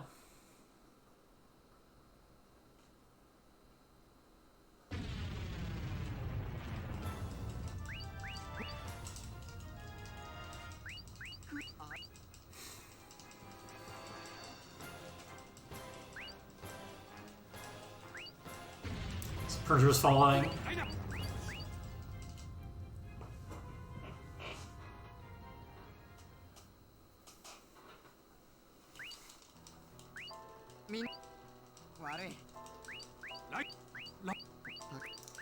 So like, I'm going to go even, no matter what it costs, I'm gonna get that crystal. It's like, wait, you're not going alone.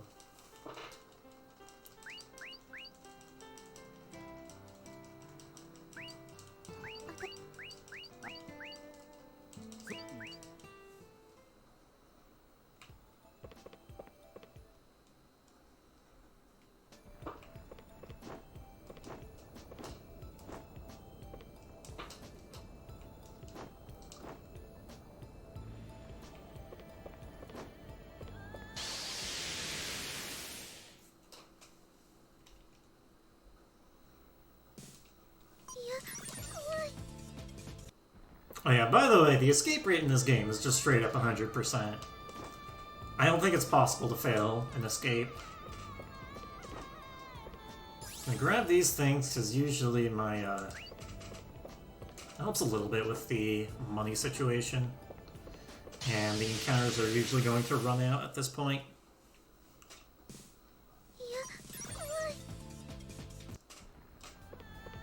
Yeah, the encounters are actually completely gone. After a certain number of encounters, they just don't show up anymore in an area, which is why that bar on the bottom right is empty.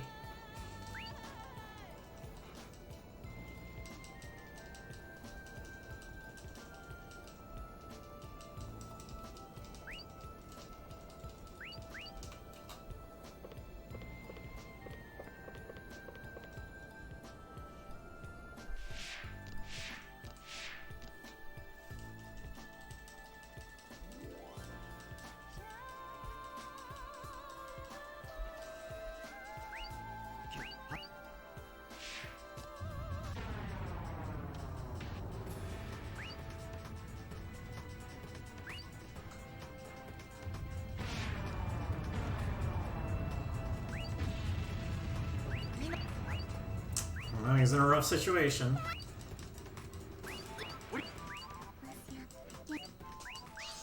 Orica starts singing and constructs a new song,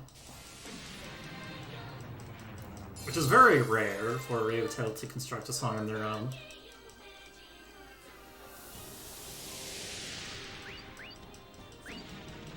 If only we could have that blue magic for the boss that we just fought.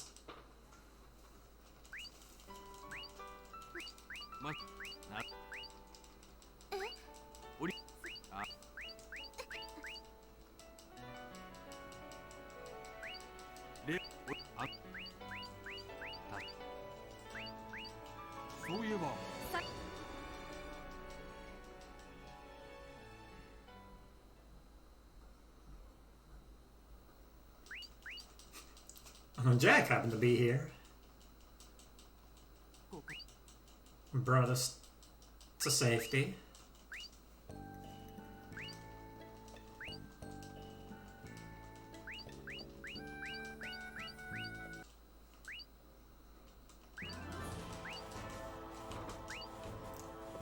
Her Orica screams, so now what we're going to do is we're going to do some item crafting. Because we don't actually have a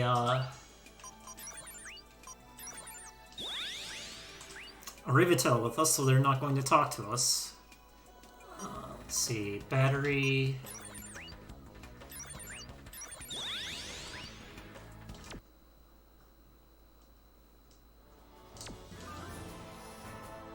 And then we have a good weapon for Jack.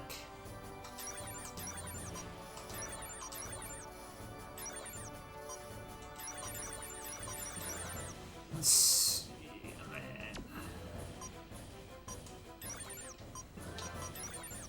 that there.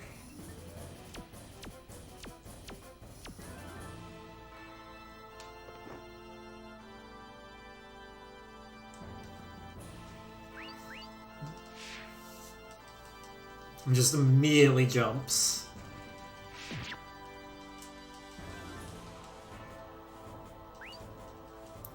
The category is essentially true ending.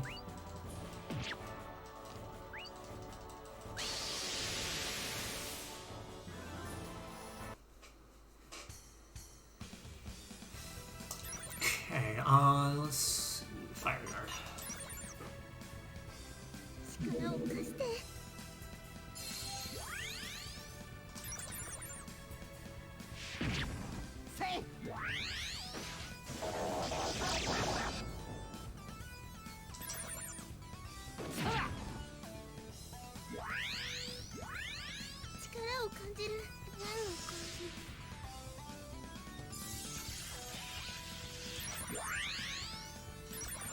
Dang, paralysis procced.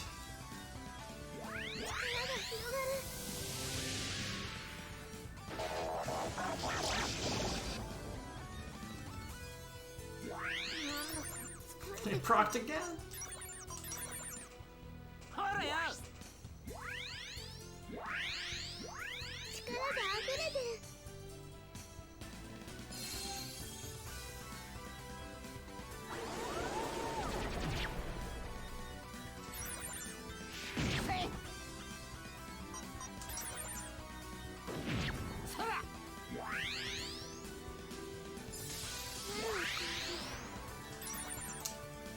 I am getting really unlucky with these paralysis procs. Thankfully, it's giving me enough time to get the second gem on the bottom left there, which I absolutely need.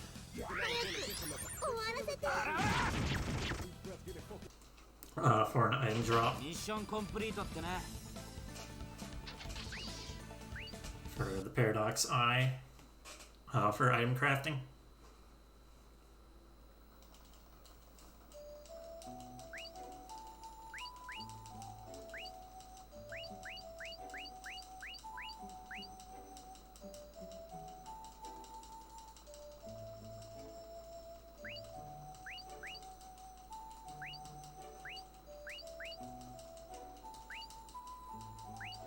It's like, oh, we got the crystal, thanks to Jack.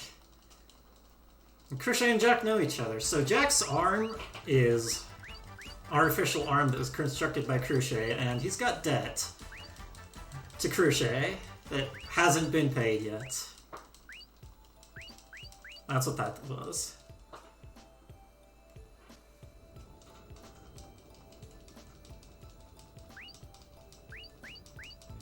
So now that we got the crystal, we're going to go up the tower. But during that, we got the Euteria string that Claire asked for. So we're going to go there.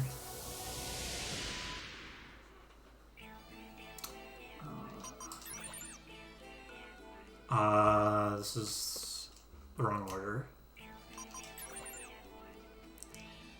We want... Okay, so here's what it was. We want Crochet to look at her ship to see the damages.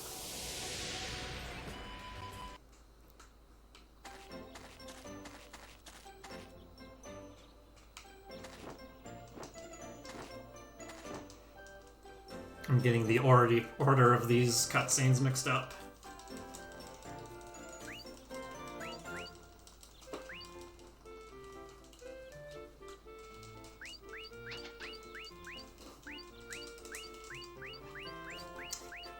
So there's a funny thing that she says. She calculates an exact amount of money that it takes, that it would take to repair the airship. But then later, she says, oh, I didn't actually get that good of a look on what is needed to repair the airship. So she kind of contradicts herself later on.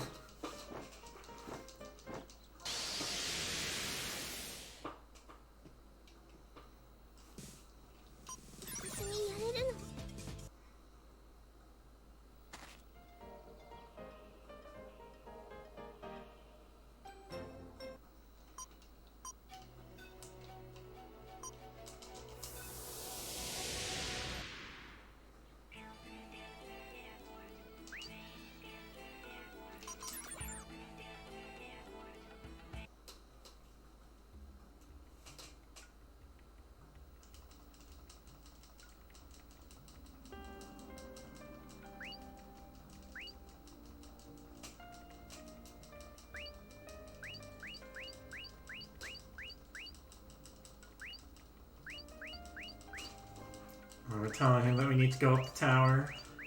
The issue is that the Teru tribe are blocking people from going up the tower. Let's see, and then now we go talk to Claire.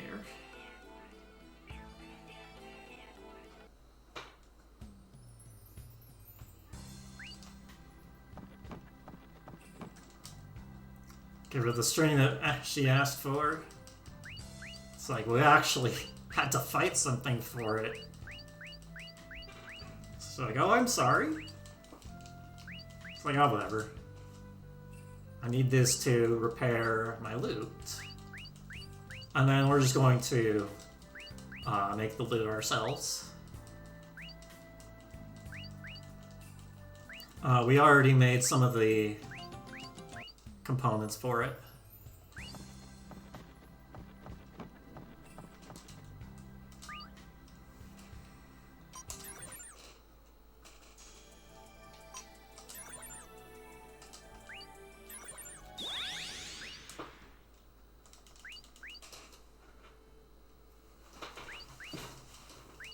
now we get to hear Claire sing.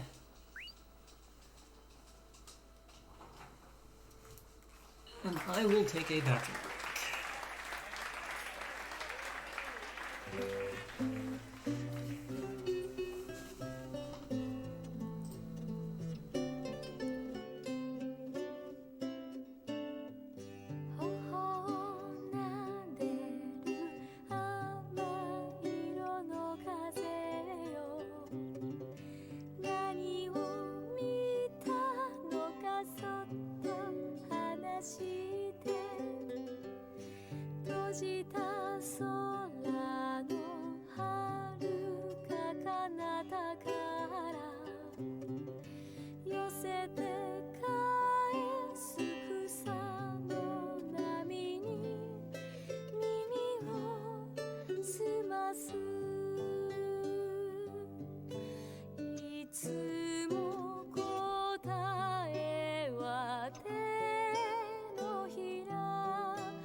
Wonderful.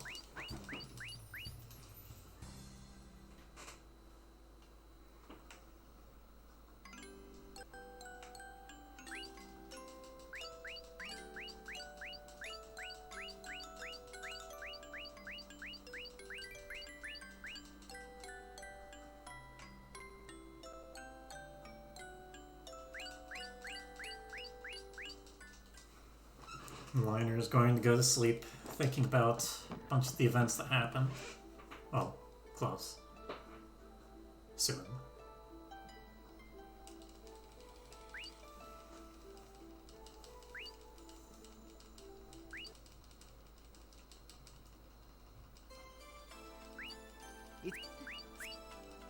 We compliment Orica on her singing as well.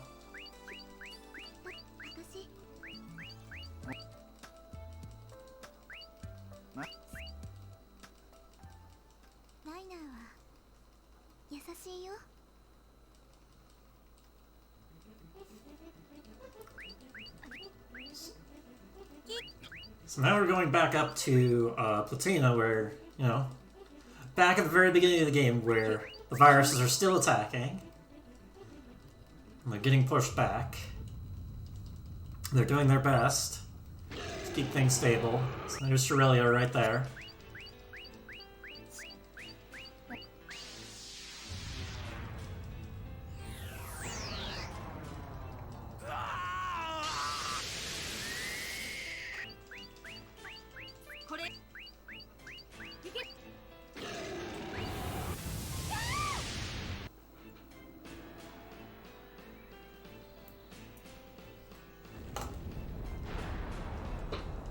During that, one of the plates fall. See, there you can actually see the shattering of the discs towards the top of the tower that I talked about earlier.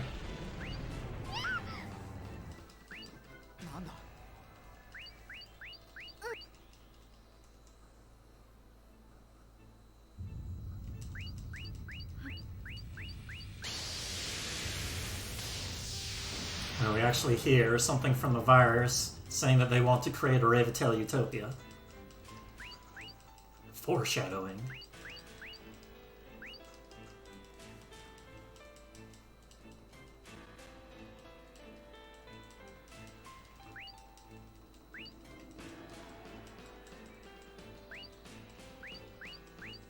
And that hexagonal plate actually fell onto one of Tenba's facilities, where Misha is being held, I think.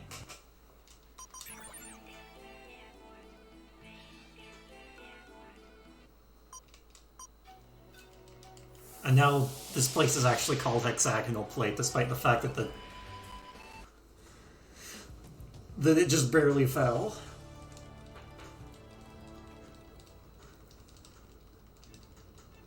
Not research facility, Hexagonal Plate.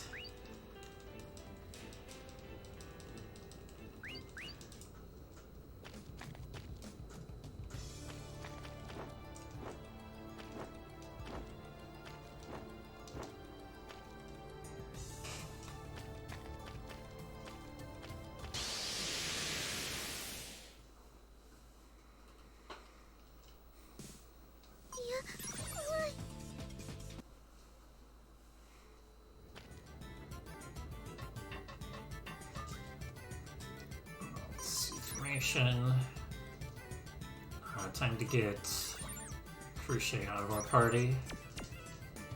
I don't need to do it right now, but I see it and I don't want to forget it. Yeah. Break it open.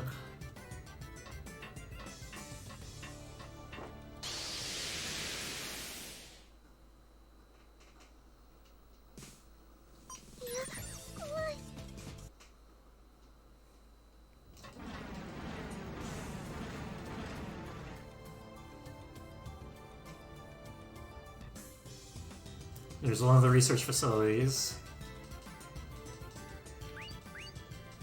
They're doing research on Revatails. And we don't like that. What Board is doing specifically. And we see Misha and Ayano. Ayano is the president of Tenba. And she's just taking Board back, like, we're going to withdraw from here. And then Jack recognized Misha, and Misha called him Harm, short for harmonica. And Jack was just surprised that Misha hasn't aged for years.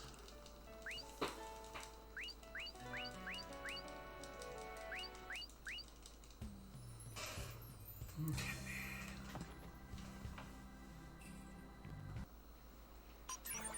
Soon enough, we'll need to be on the 3rd level of Orica's Cosmosphere.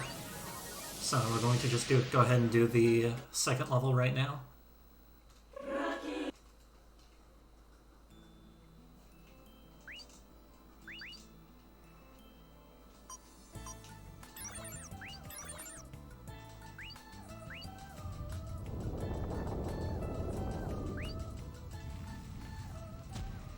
It's still about the fire on her village.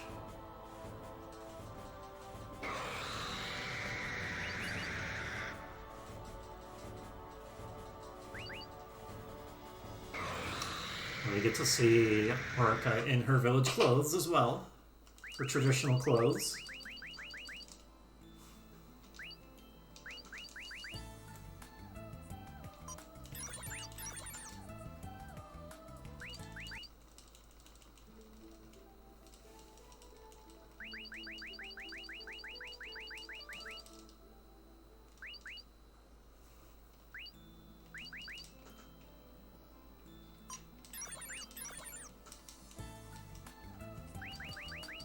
And this time, instead of just being a giant fireball, it's a dragon.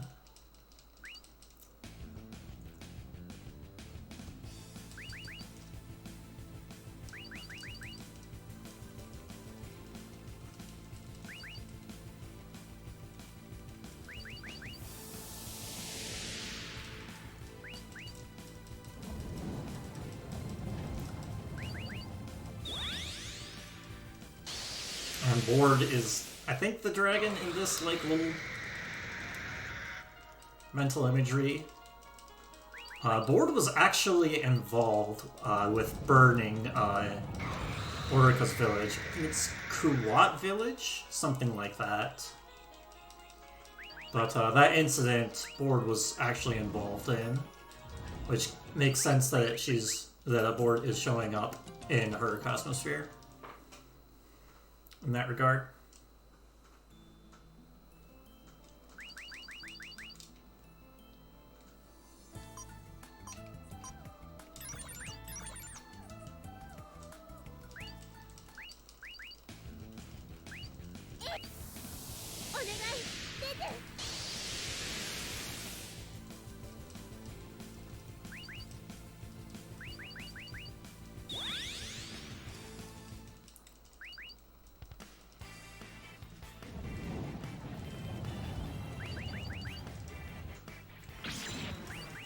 So now we're essentially just giving Orica the confidence to be able to fight her inner demons of fire, and actually get fire as magic to use.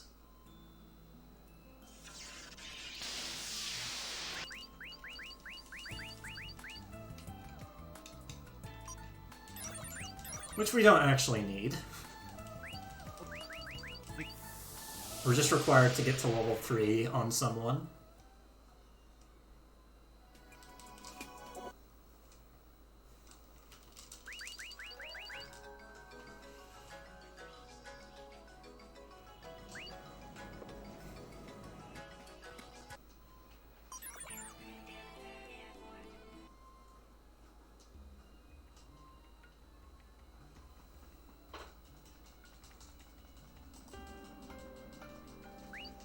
By the way, that shining thing on the ground there is a talk topic.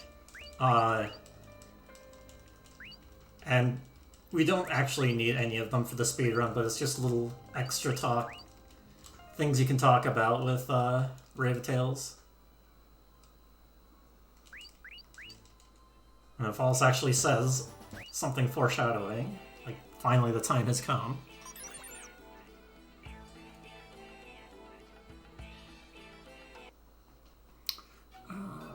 Now we get to the silver plate. So now we're going to actually climb the tower.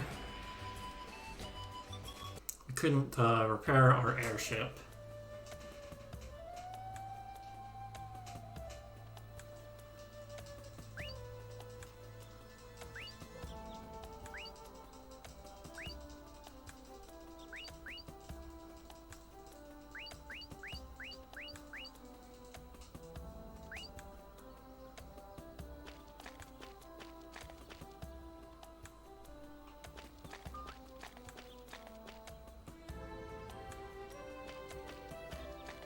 Alright, we're going to grab a few items.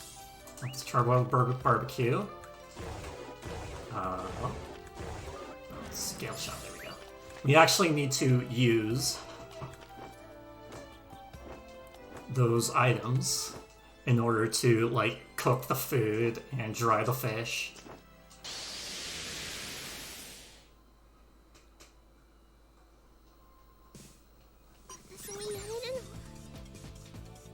And I think you can, like, freeze the water in here for an item, but I don't have that.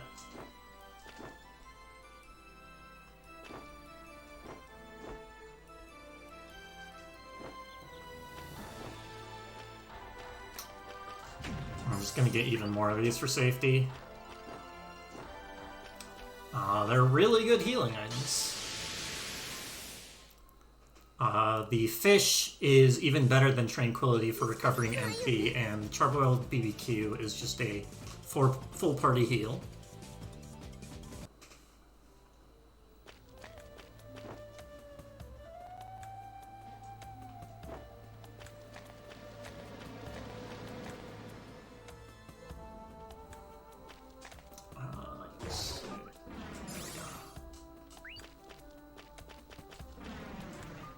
I did not want to heal. There we go. Could skip some of those, but I'm gonna play it safe.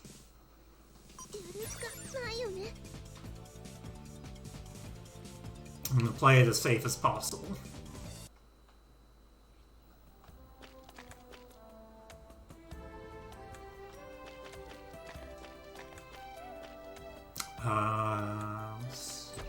No.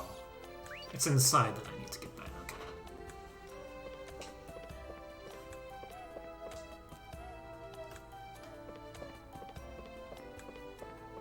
Wait, no, not there. I need to make sure I get all of the items that I need. I haven't been able to do a full practice run of this for a while.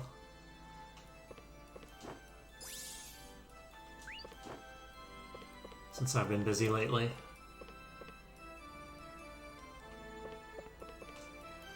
This is what I need.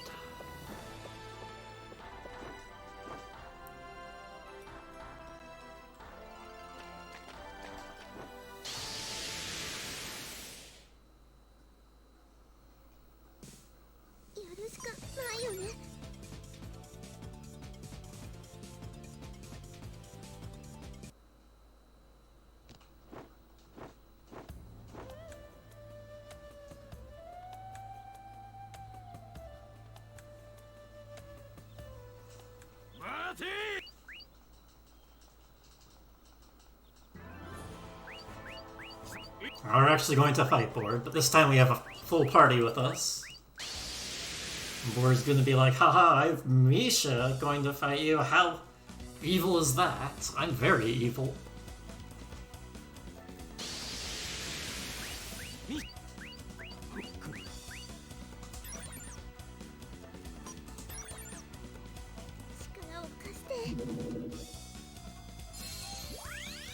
You can't use Dragon Inferno on this fight.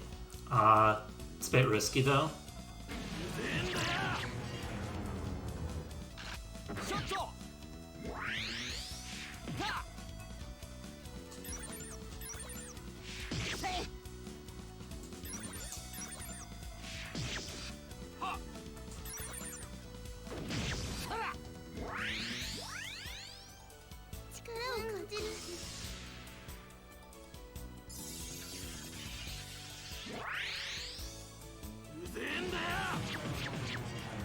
Tonelico is the name of the tower, the giant tower that takes about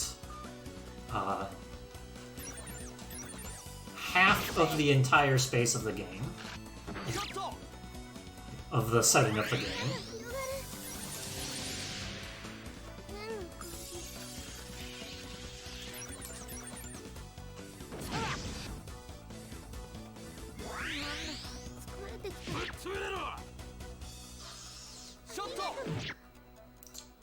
I do not want to counter because it actually uses a full gem on the bottom left, and I'd rather keep those to do better damage.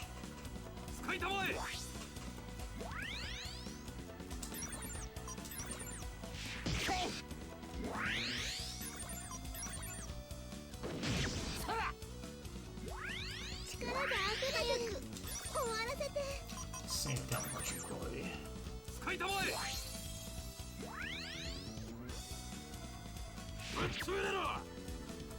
To keep the guard up. Yeah, Jack and Liner are my main damage dealers at this point, so I'm using Radolf to throw healing items.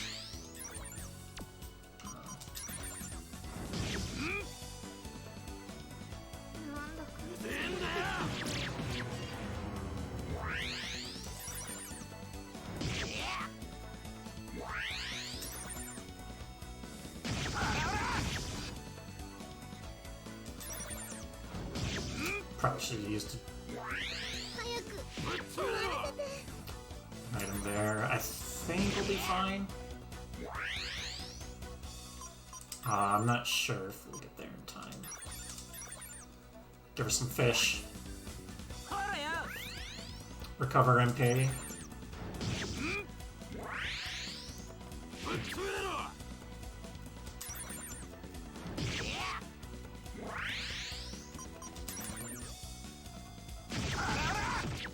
Alright.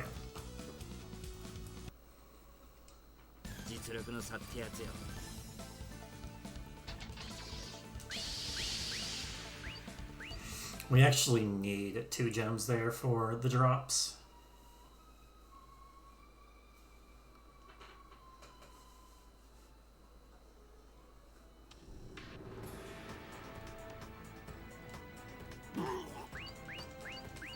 Board's like, alright, Misha, do your attack on them. And Misha's like, nope, doing it on you.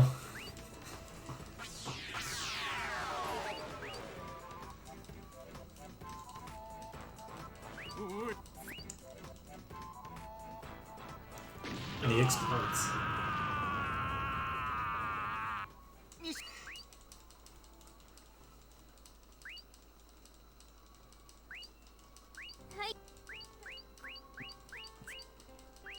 Must have been tough being with Tenba. Alright, no Misha's with us.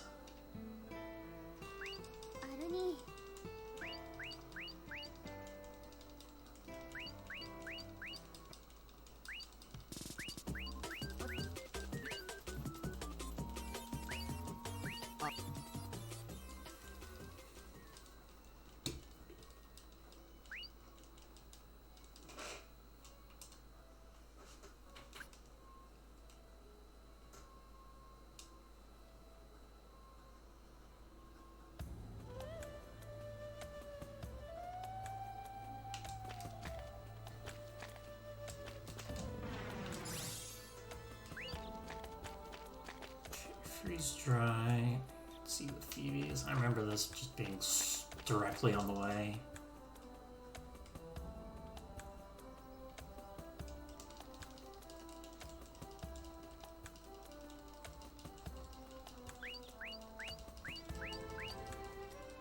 Gonna take a rest after how much climbing we've been doing.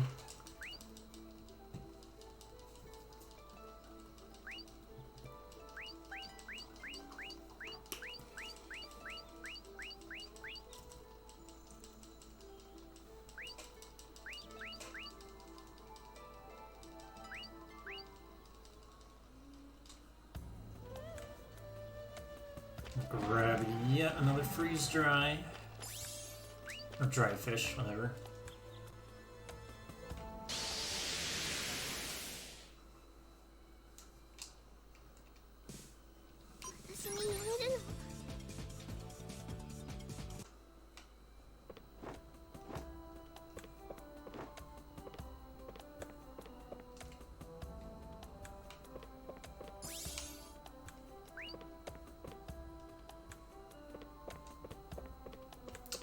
I believe it's down here.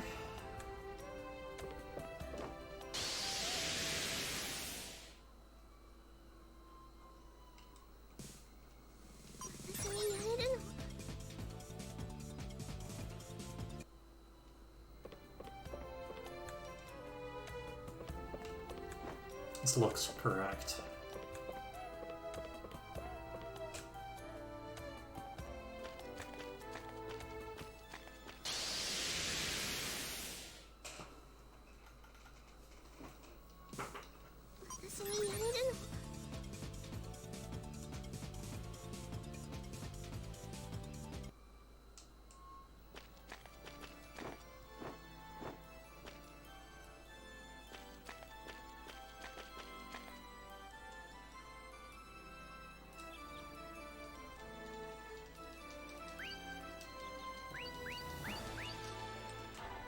We're almost to Emphana, where the Teru are. And there's this giant gate blocking us from continuing up the tower. Emphana gate.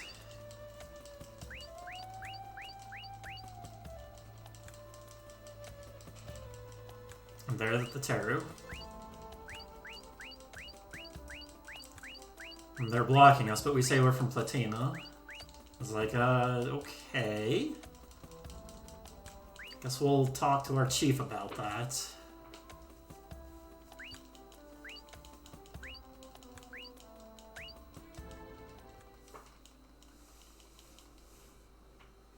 Yeah, one of them recognizes harmonica, so...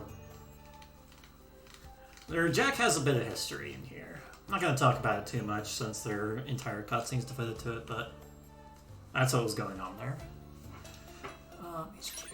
So now that we're going in here, we're going to immediately go to the shop. And they're totally cool with that. Let's see. I need this. 2 of these. 10 of these.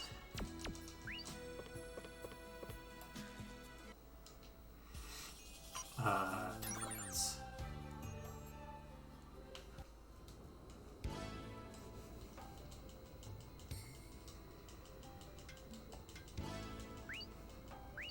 We're Apostle of Elemia from Platina. Can we get through? And then he essentially says, like, well, prove it to me. So we're going to do a trial, and that somehow proves that we're an Apostle of Elemia. And I also noticed that Misha called her the Star Singer, that she's not singing in Crescent Chronicle. And she says that she doesn't have her song. We'll get to that in a little while. So now we're going to do our trial.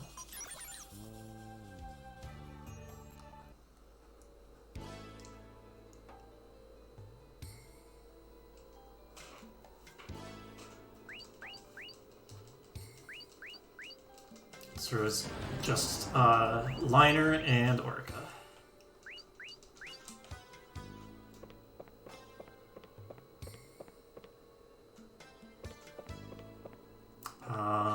Let's see. Do I need the thing here? No. No. Sorry, I got a little lost.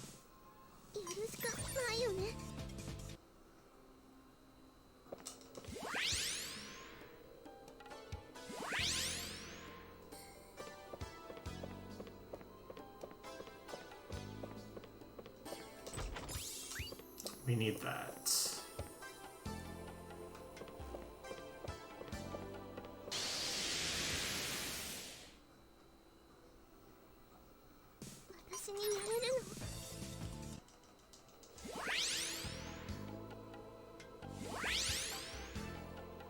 This way.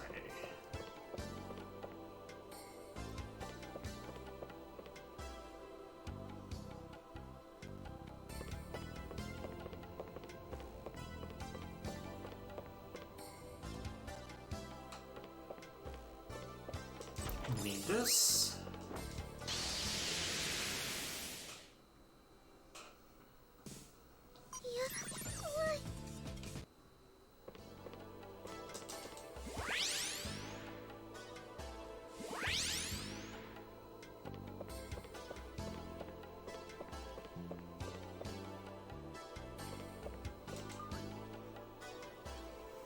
And now we're going to rest to talk to Orica.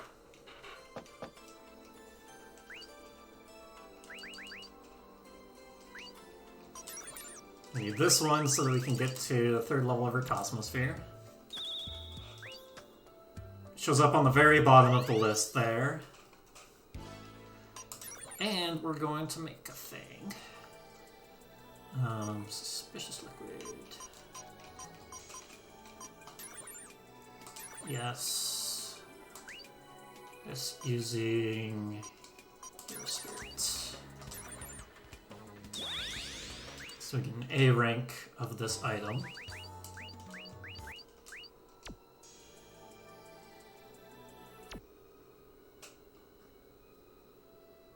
Oh, I do need to make that, yeah. Suspicious liquid. And then I'm going to be immediately kicked out.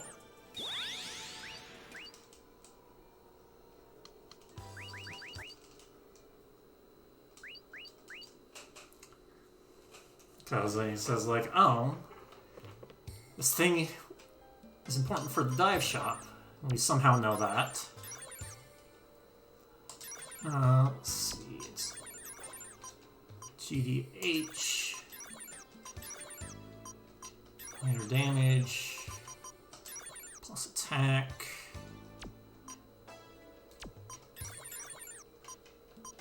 And we bought this. So we can add some more damage.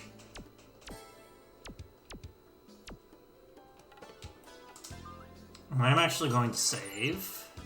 There's a very, very low chance, but a possible one, that I can die here.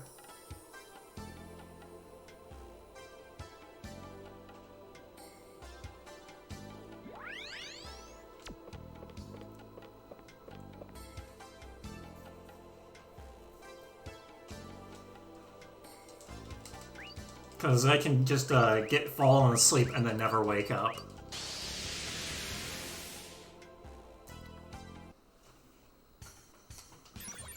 Okay, Wind Guard. So we're gonna one-on-one flute.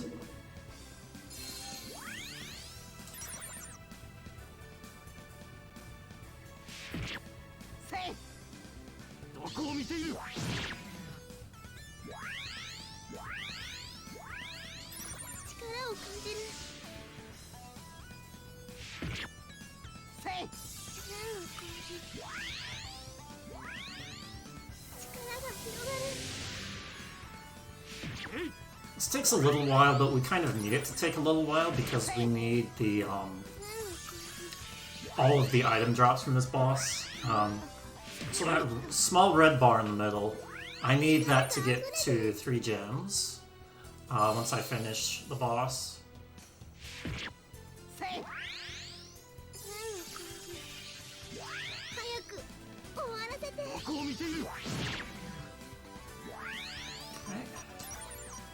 Freeze dry. Give her some fruit, and now her MP is all the way up to max again.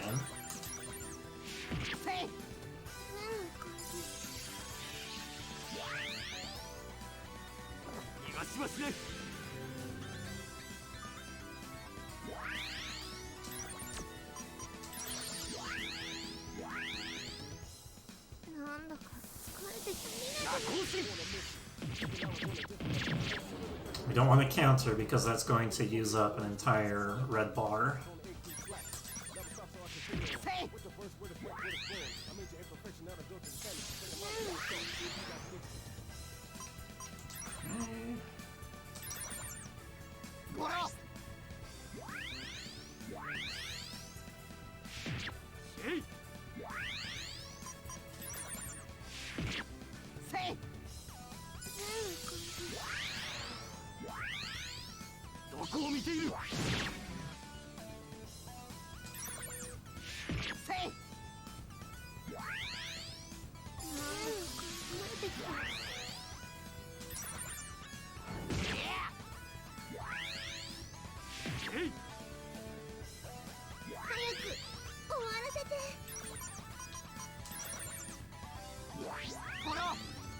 That could have been a finishing blow, but I need that to not be a finishing blow.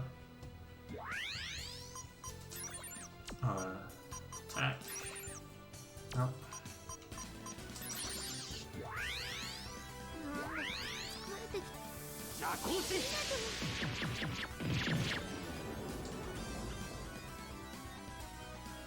There we go. There's the 3rd gem. There we go. So, getting the 3rd gem there gives me an item drop of Shadow Sigil, which is something I can put on a level 4 slot on equipment to just be a large enhancement.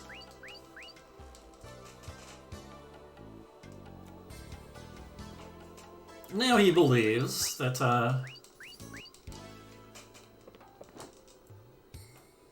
or a Knight of Elemia from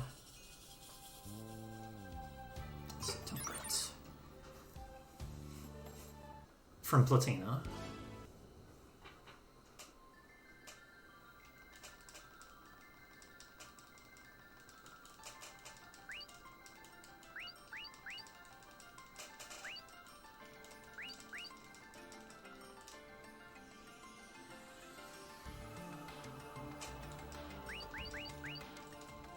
So talking about the...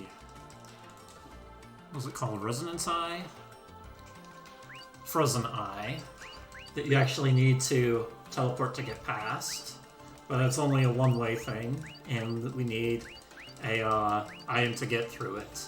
So we need to make it.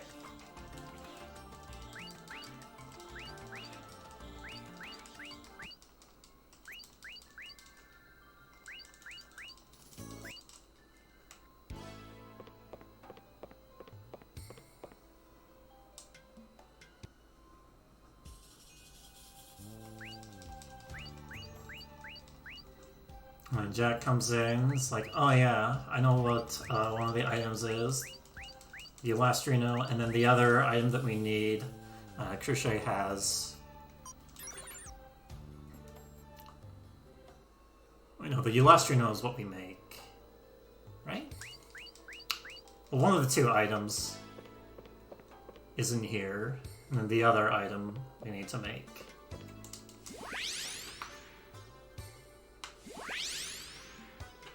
So now we need to check one of these things. And they're called stone trees, and we need fertilizer to make these stone trees grow and make a path. So Jack gives us a recipe for that.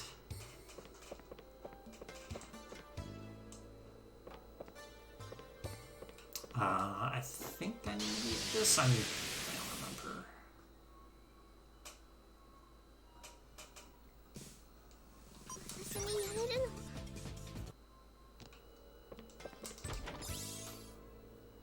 Yes.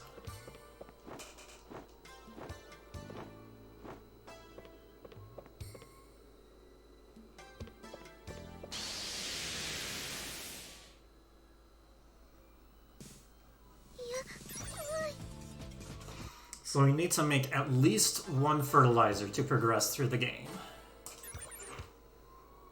And part of the thing for that is Neoguts. So I remember a while ago when I said I needed 2 Neoguts. One of them is for this, so we can progress through the game, and you can only get them through item drops. And it's much more difficult to get it later in the game. Need Legacy of Civilizations, Electric Bomb, Power Sorcerer.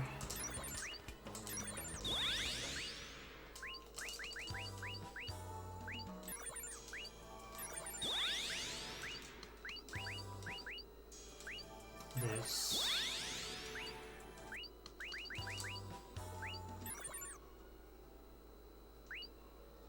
And that's the Elastrino.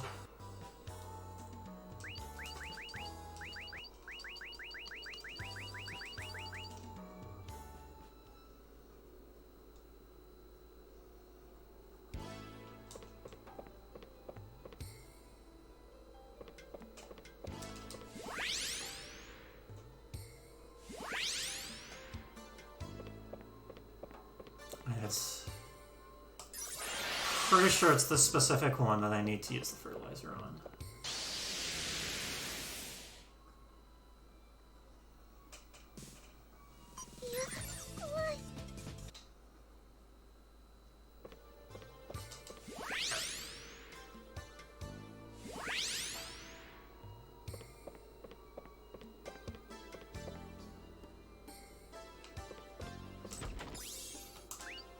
And there's the other half.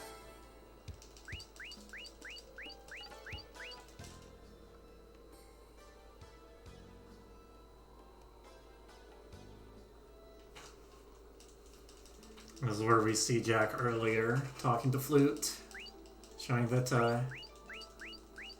he kind of wants to leave the Terror Tribe and go with the humans, and not be... I think it's... he wants to...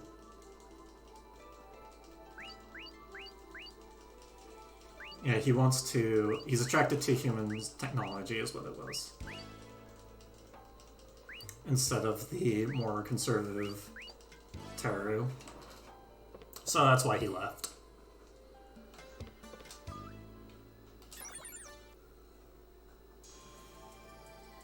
Alright. Now we can make this. The circular teleporter. Orica comes in, she talks about it, and she wants it to be called the Kitty Bowl. That's something, whenever you make items, the Ravitail that you have will want to rename it to something else. So the teleportation device is also now called the Kitty Bowl.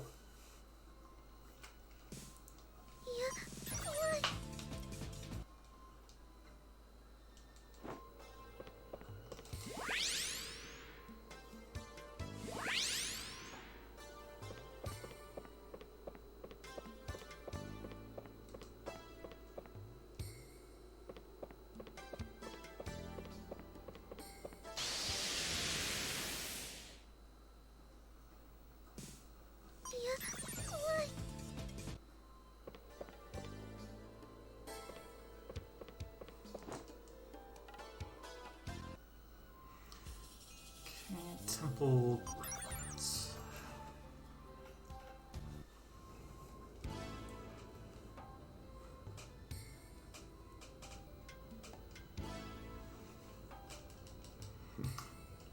I made the circular teleporter, aka the Kitty Bowl.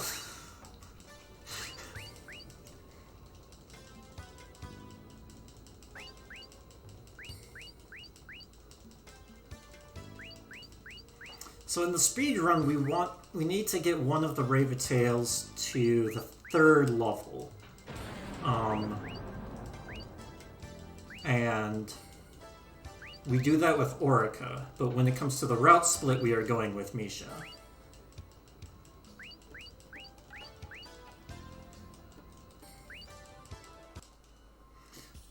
There kind of aren't super bosses in AT1. There's one boss towards the end of the game that you can refight over and over, and it gets stronger each time. But that's it.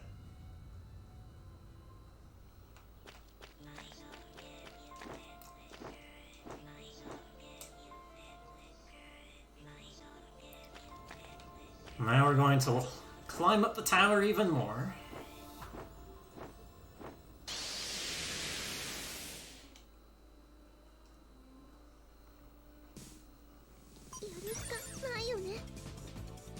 And remember a while back when I said that there is an item crafting that can reduce encounters? I need a thing here, by the way. The problem is that that item uses Neo-Guts, and I really need... and the Neo-Guts only comes from item drops off of random and specific enemies. Until you get to Phase 2, where you can just buy them.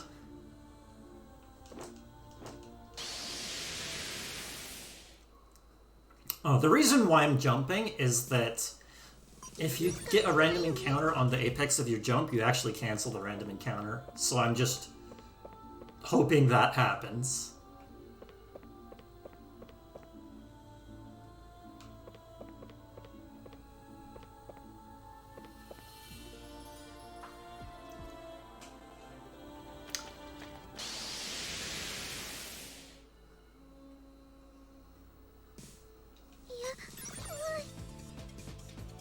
Yeah, around this area is actually a weather control mechanism that the tower has. I think either we just passed it or it's coming up pretty soon. But we're just going to go right past it. Yeah, I think it's in there.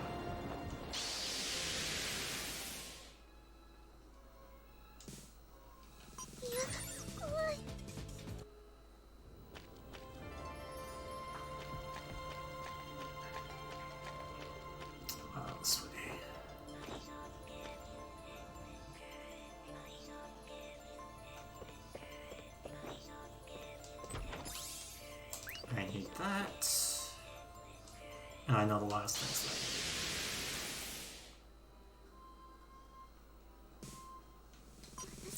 there. Yeah, the tower itself is actually not linear at all.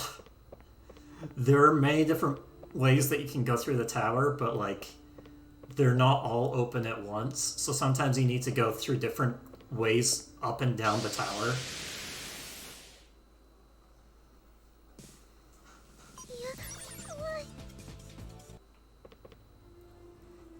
Depending on like when the elevators work. Let's see, this way? I think so.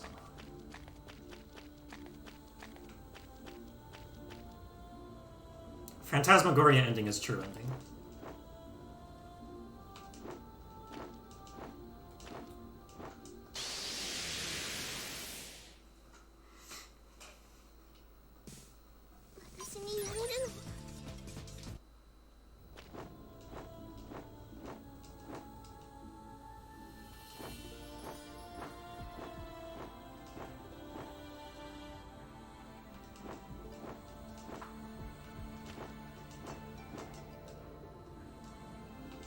All Phantasmagoria ending really adds is a bunch of cutscenes and plot.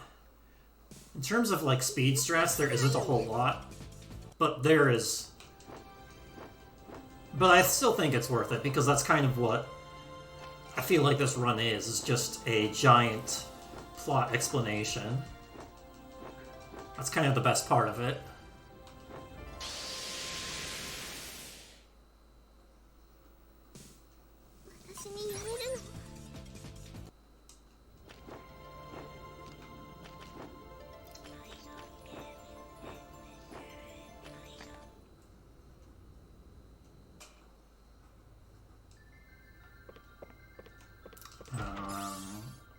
No, I didn't need that.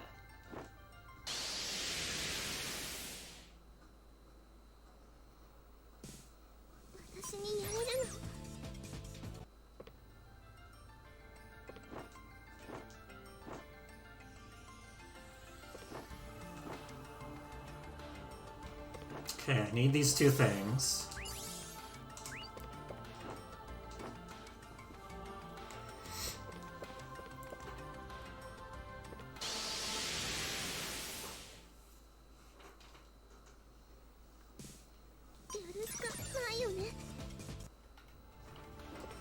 So through that door is the Frozen Eye, where we have the one-way teleportation. And we need to not go through there yet. We're gonna go back.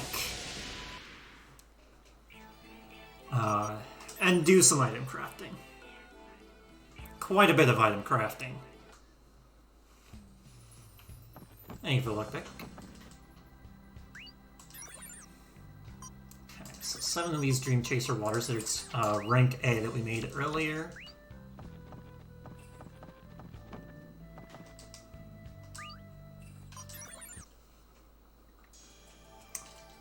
Iron.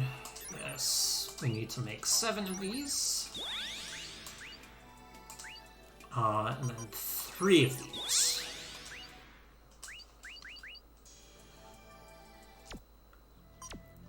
And then that ionization liquid we take to the dive center where we can recrystallize items into graphite crystals.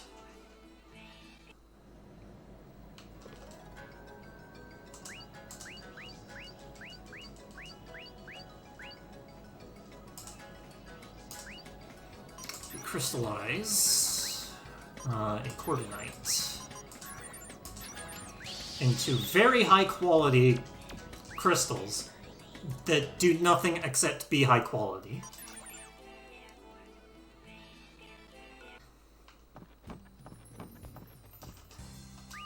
And we're going to use those crystals for doing some item synthesis. Polishing powder. No, one of these.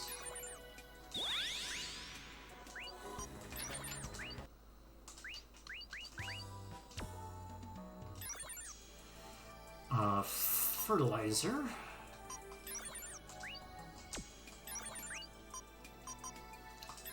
This is where we use the other guts. And power sorcerer, which is over here.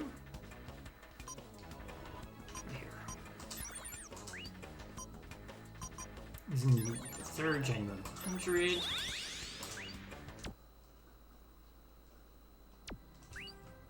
So now we're going to buy a bunch of those power sources, which is going to be top quality.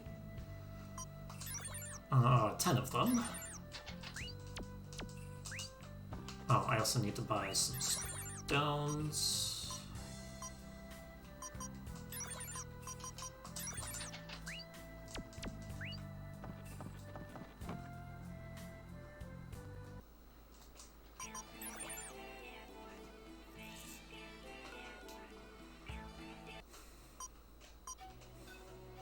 Peru Village.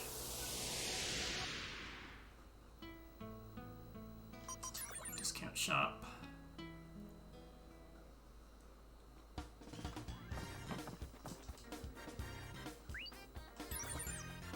Buy. We need 10 polishing powders. And 16 metal frames.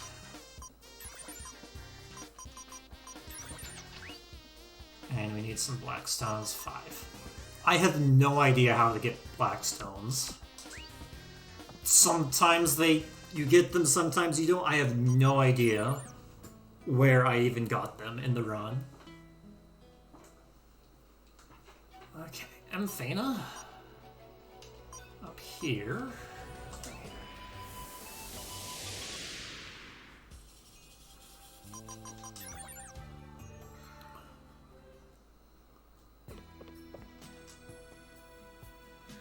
And then we're going to sell some stuff. All this equipment that we no longer need.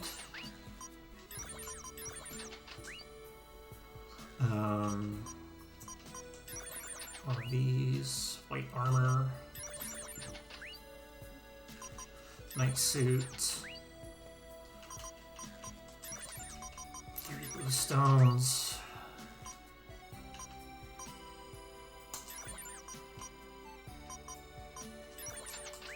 We only need 3 of those. Any meat that we have we can sell. And then dark solution we can sell for money. Where, here it is. And we need 4,300. Okay, we have enough. So now we're going to buy a bunch of these high quality fertilizers that we made. And now we can sort of continue on. We're going to do some item crafting, but we don't want to go to the inn here, because if we go to the inn here, we get a cutscene.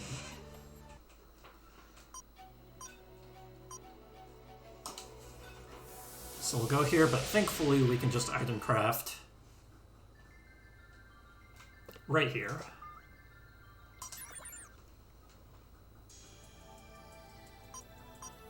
Sword 1, it has a requirement, another requirement. We're going to make 10 of these.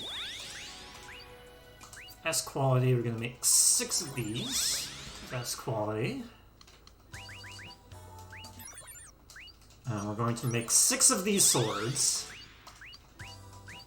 of S quality. And that's what we did all that for, is to get 6 of those swords for S quality. By the way, we're not going to equip those swords. We're going to recrystallize them into graph node crystals that massively increase attack. And the fertilizer, when you recrystallize S rank of those, you get increased defense crystals. And we're going to do that in Platina. It's just a little faster to do it that way. Yep.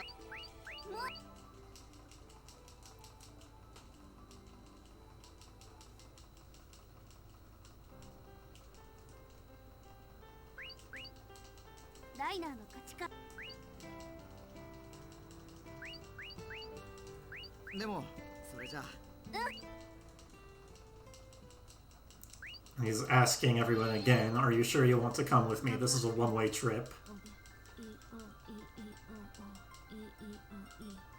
There she is, speaking Hymnos. to interface with the tower.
So now we're back to the very beginning of the game when there was this whole crisis thing happening in Patina.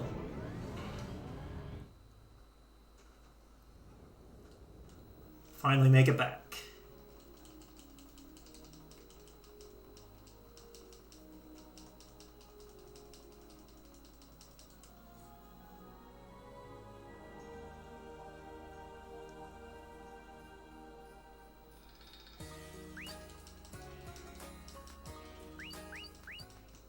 Oddly quiet.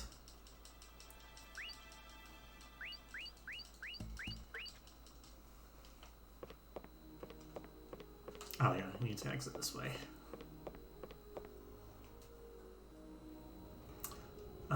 Secret hall.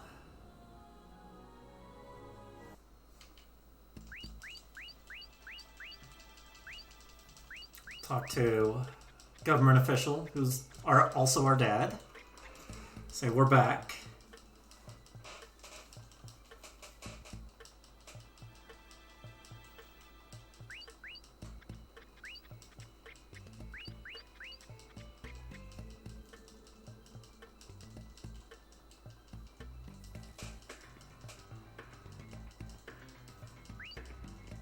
Somehow Ayatollah has his own way of getting rid of the viruses.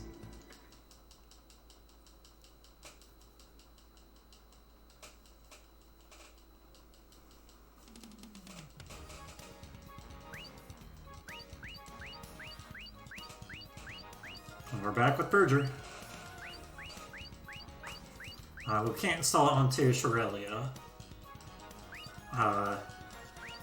Because she's in the middle of fighting. So we need to install it onto one of the Raventails that we have with us.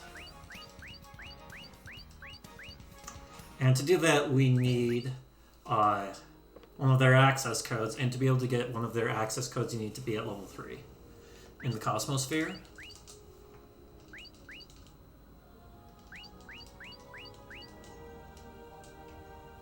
Dive Center.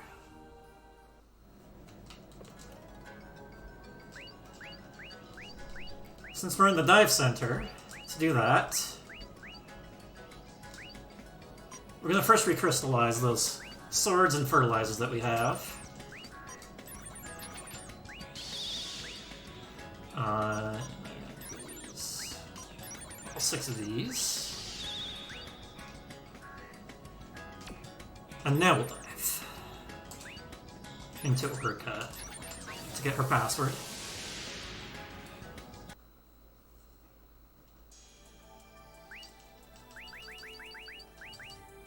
He's like, I'll give it to you once you get to level 3. Well, here we are in level 3. We just entered. We need to go into any one of these. And we get her hint code. And that's the entirety of the Cosmosphere that we need to do in the run. And then we talk to him again.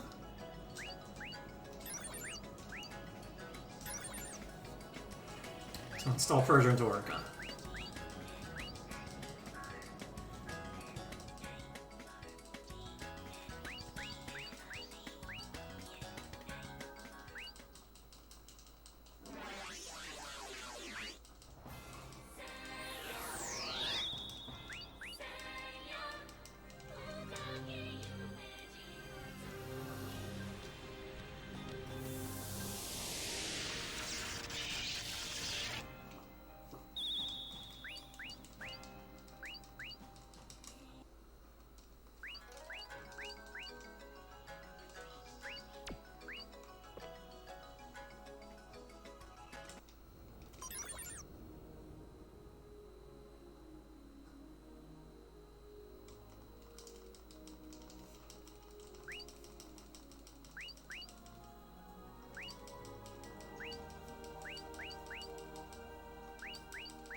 we did it!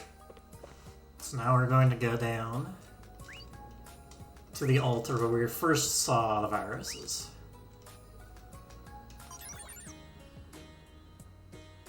We go to the world map, but we can only do this. But it's still faster to do it this way. Since remember, this is a one-way. Okay. Menu time! We need Jack. And... enhancements. We can only put diamond protection on the first slot, but the other one we have is Uteria weapon, which can only be second slot or higher, and that is a huge increase in damage. Okay, diamond protection. Uteria weapon. Diamond protection.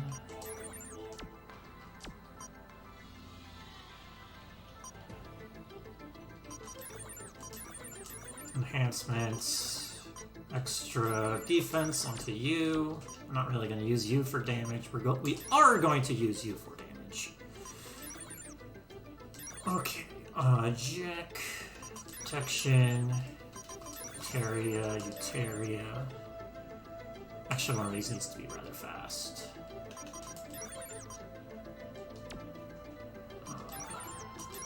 Change that. Protection,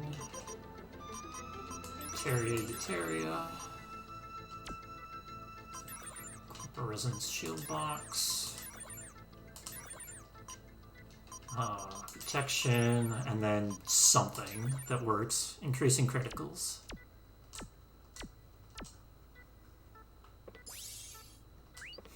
I didn't mean to pick that up. And I have Jack in my main party, right?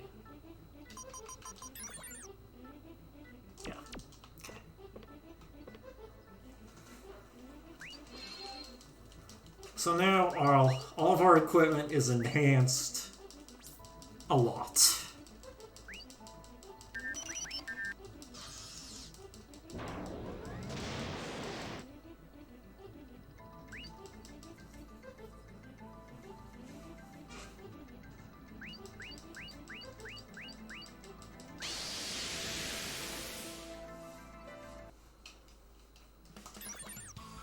Okay, third.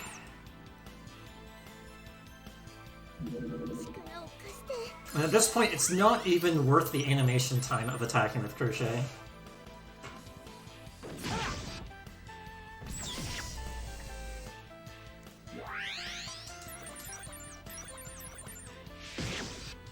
And we just one-shot these. And then there's this guard that comes up that we need to double guard to not get hit. True, but either one or two shot, I forget.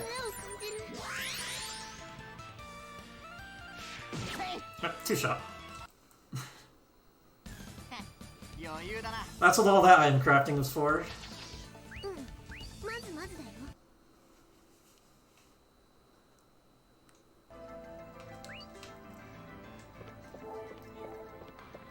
So speedrun-wise, it's not the Songs of the Rabbit-Tails that gives us great power.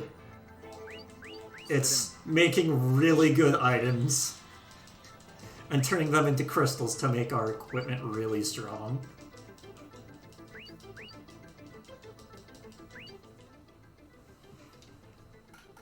But it's still nice to have Rabbit-Tails sing for us on support.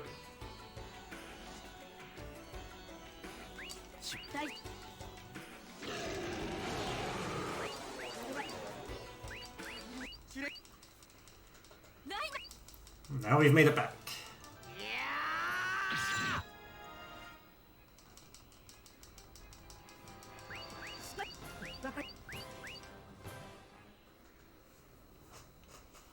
Going to hear our first Tenbas.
I had to mute my mic through that. That fight went okay. But now the virus has gone inside Orica. That's why she's unconscious now.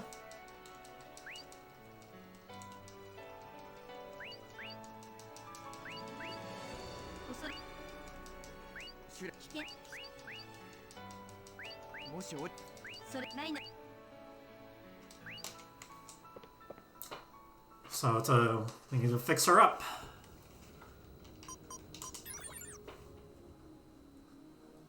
So we are going to do a dive into her to make sure to get the virus out of her.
Dropping drama, radical rebel with the need to bomber. Fake MC, then I hang them higher. The mic is mine, time to pay for Piper. Crime of rhyme going off as I kick them. You and the beat portrayed as. Now Shirley is going to separate the inner Cosmosphere Orica with the virus.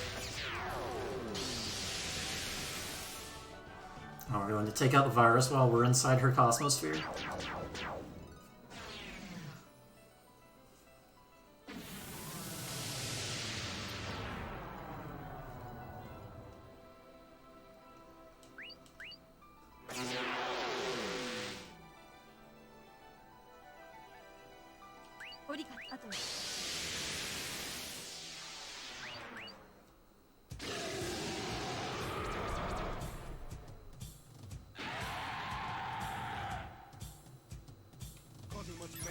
We have Misha since, Misha, Orica's unconscious.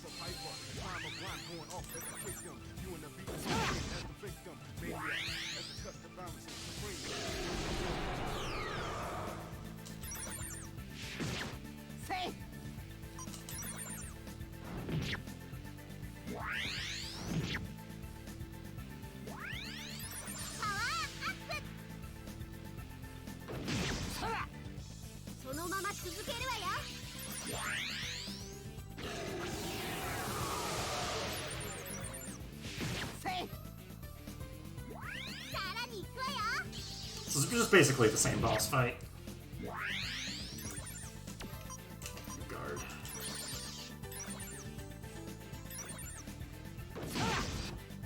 We want to get as many attacks in before we have to use a guard. We want to guard.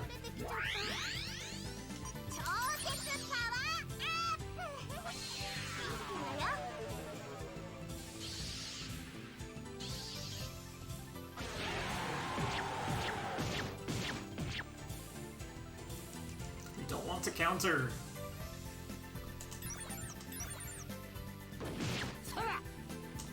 Uses up precious animation time.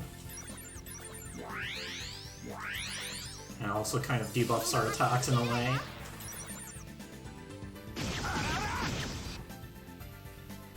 It means that we can't use like these second tier normal attacks. Oh. You need something? Alright.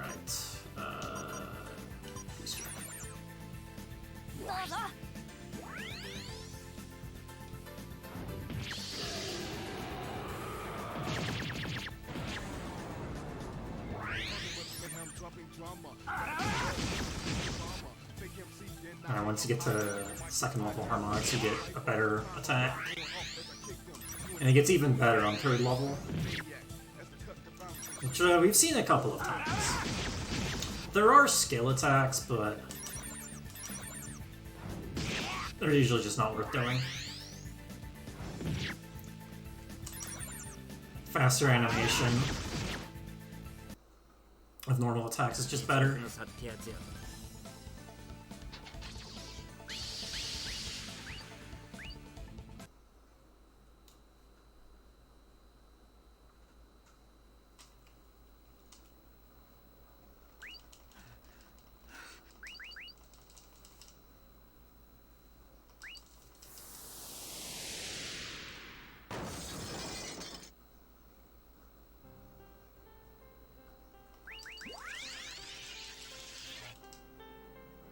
We saved her.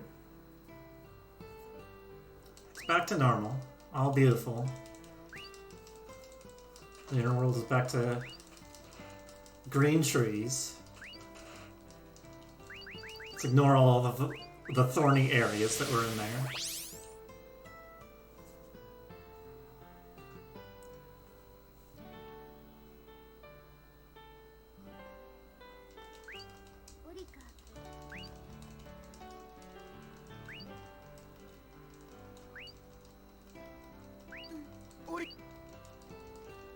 Orica.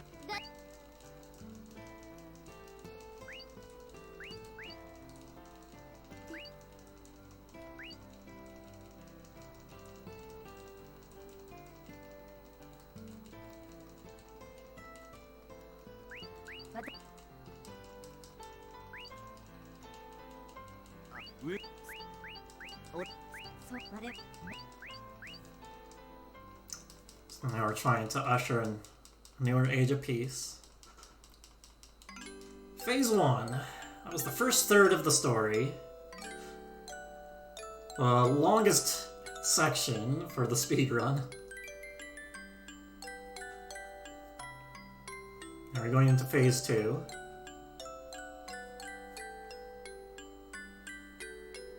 So we purged the viruses, but with Purger, but they're still around.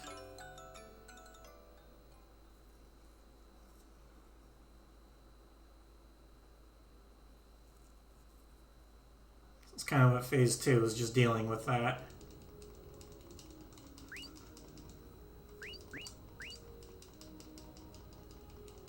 But yeah, temporarily, they've been dealt with Purger.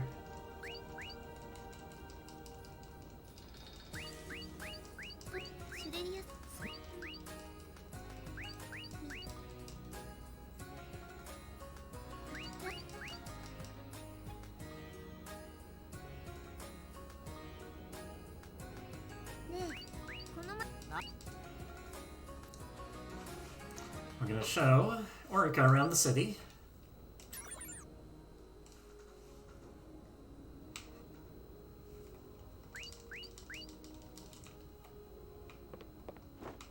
Let's see. Yeah, we don't need to talk to anyone at this point.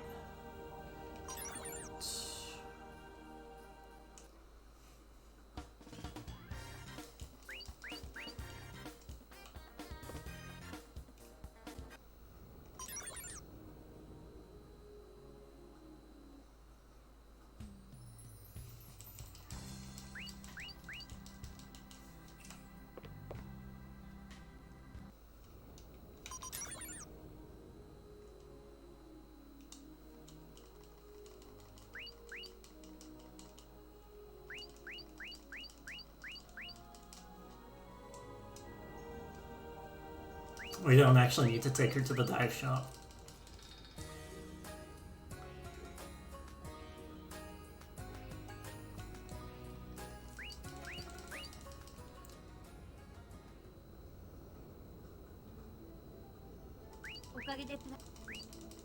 Yeah, this is where Shrillia says the piece is only temporary. And this is where we first see the name drop of Mir. Mir is the one controlling the viruses and sort of being the sort of scourge, and the reason why Misha needed to be a Star Singer. And there's a lot of plot that happens with Mir in particular.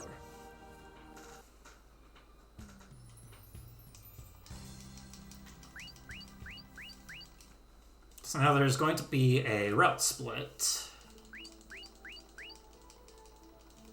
soon enough.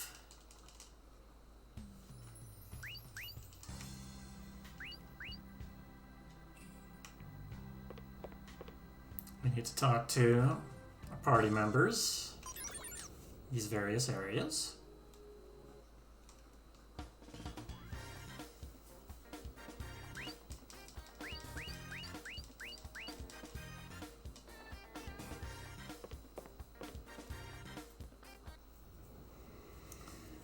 Okay, Absurd Park.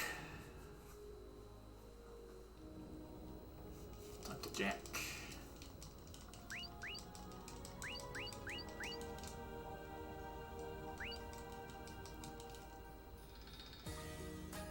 So we can either join the search party with Misha to get her song back, or we can join up with Orica and Radolf, go back with the church.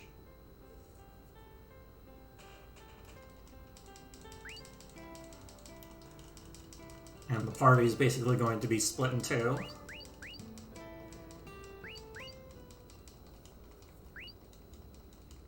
This is where Orica talks about the trio of Elemia, what the three Raventail origins were named after.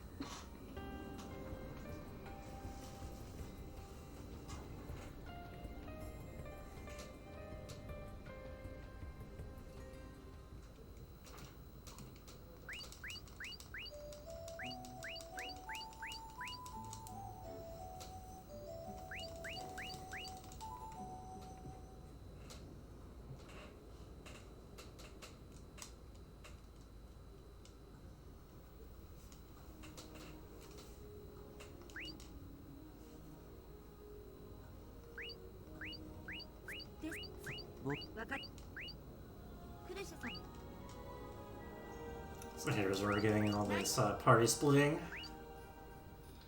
Join the search party.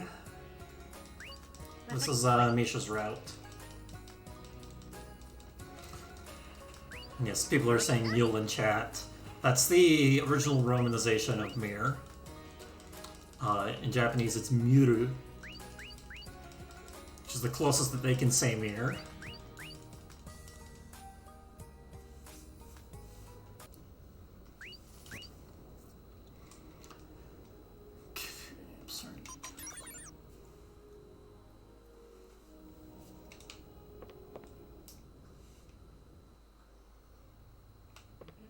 The Raventails were named off of the goddesses. The goddesses predate the first era.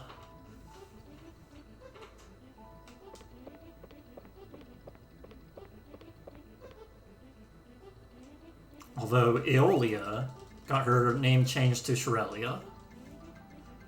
From what I said earlier, with the whole incident with Elemia.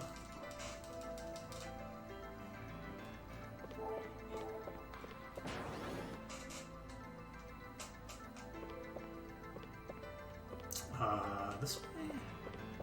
I think it's this way.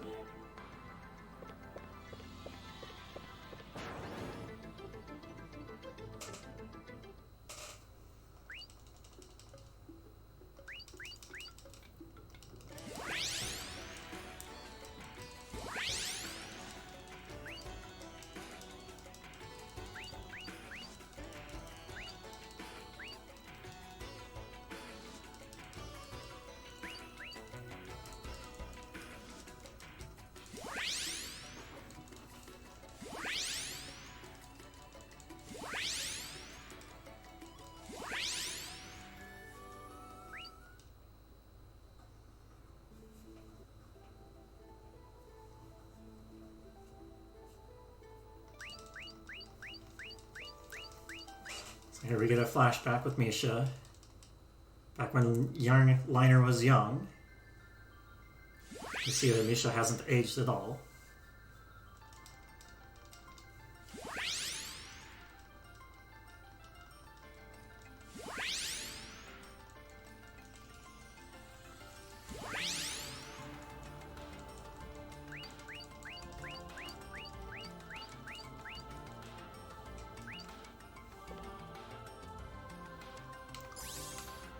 Could have grabbed that earlier, but it's easier to do right now.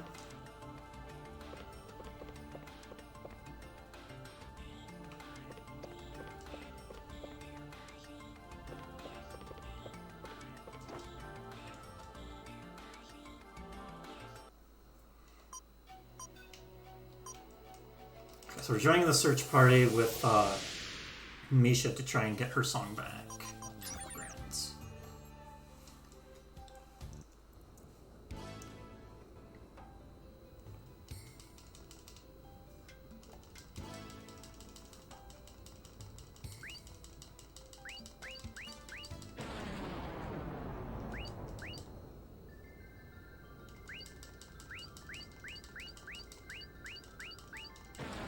Where talk about Crescent Chronicle, which is where we're going to go.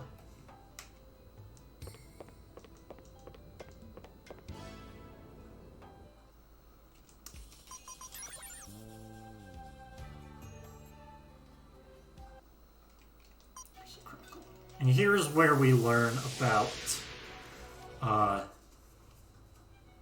sort of Misha's life.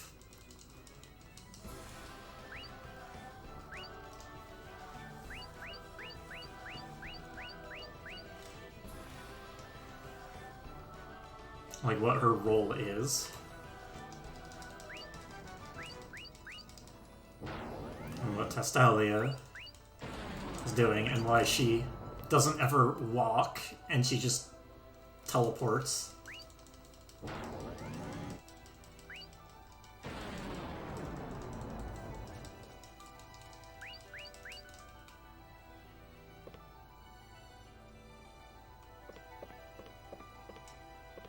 Need those.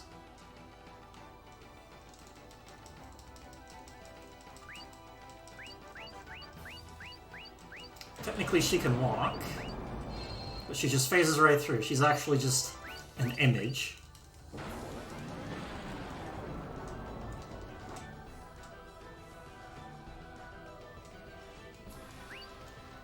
This is Misha's altar.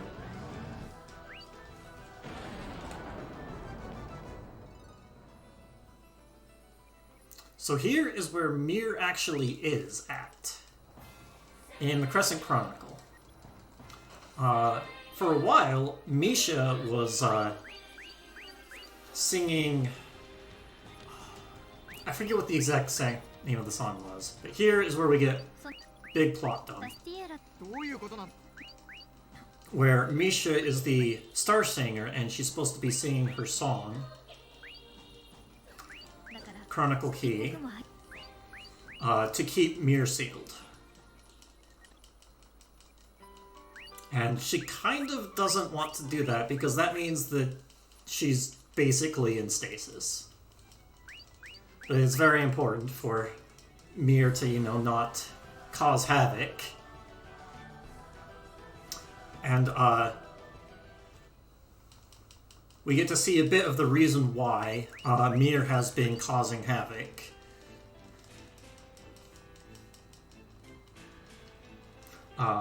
Because Mir is actually an artificial creation, originally only to be in support of humans and just basically do their bidding. But she eventually grew and had her own feelings, and they were rejected, and she was very mad because of that, and that she was being constantly used. So because she had so much power, she ended up going up against the humans, and it ended up having disastrous effects both like on the tower, half of the Sky Islands, which are called the Wings of Horus, ended up dropping because of that event. Let's see. Crescent Chronicle, Gorilla Village. Need to do some buying, shopping. And that was the end of the second era. Is that the event where half of the Wings of Horus fell? Okay. I'm technically in the wrong spot. I'm just gonna do this backwards from my notes.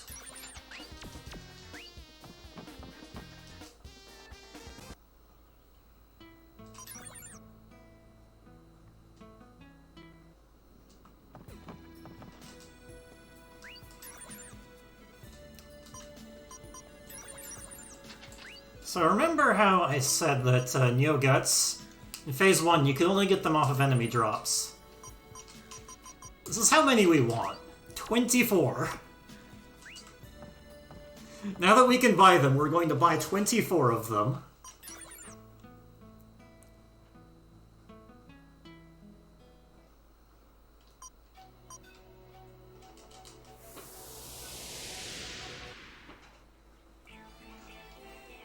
Yes, I might have gotten some of my details incorrect with that.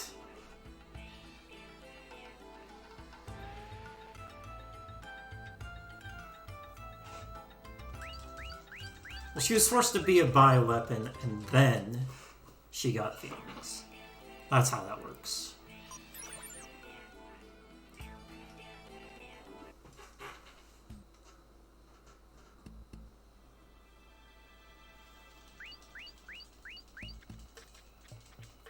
So we see some people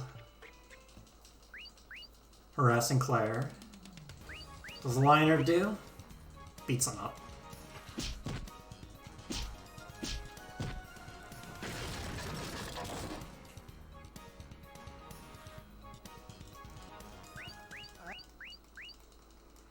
And they're like, thanks, but I think you went overboard.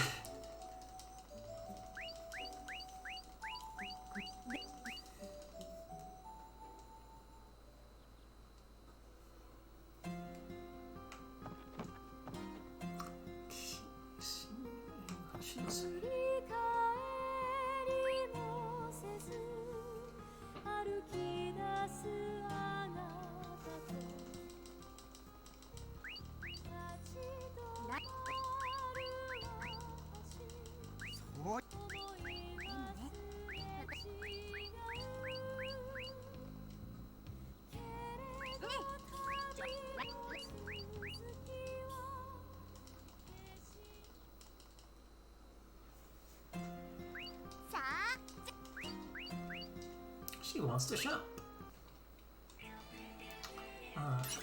Avenue. I agree, Misha. Let's go shopping.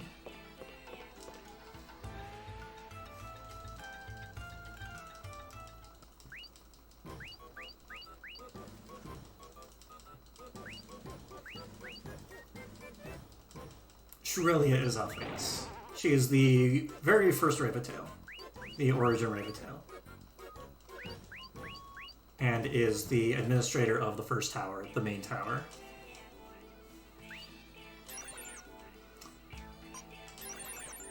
Okay, white powder and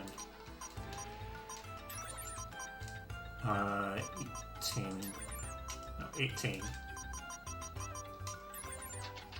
23. The other two towers are dealt with in the other two games.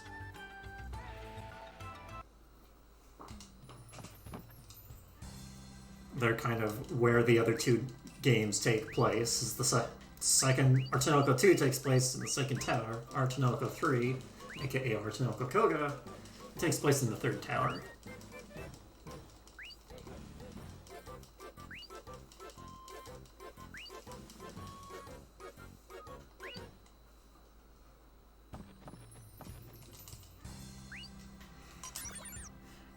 So... This... This... Everything.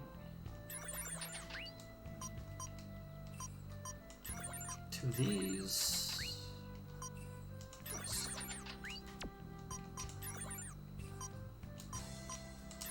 Whitestone to 25. 20 of these. So we just need something to... anything to do item crafting with.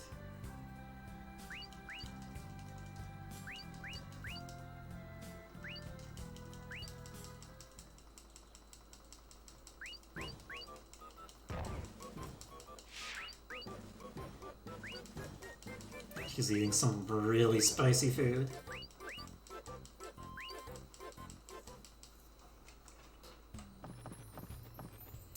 Claire. Okay.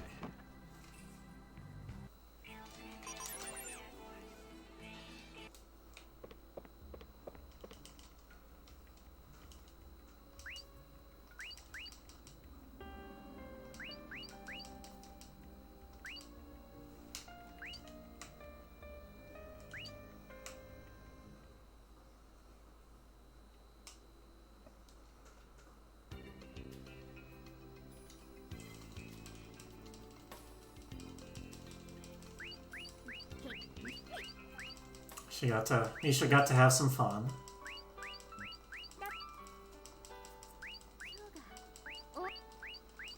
But it might be her last day. She'll probably have to go back to singing once she finds her song. That's kind of what that day was for Misha to actually have some fun before she goes back to singing and going back to essentially stasis.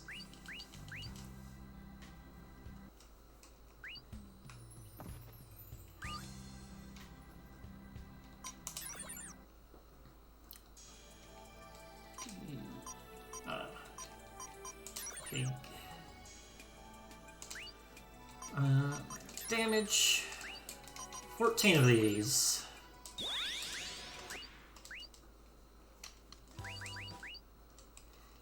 And then we need to make more. This is the encounter reduction item. That's what a bunch of that shopping was for, so that we could make a bunch of them. Okay, some plates.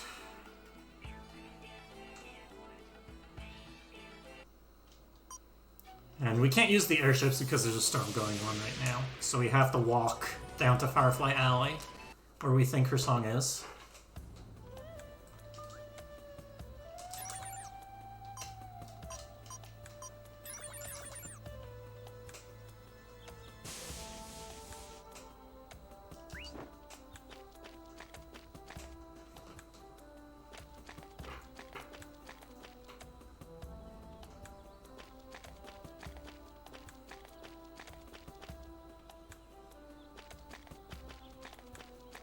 Pretty much we no longer have random encounters. There are a few spots where it doesn't work, but for the most part, random encounters are just gone.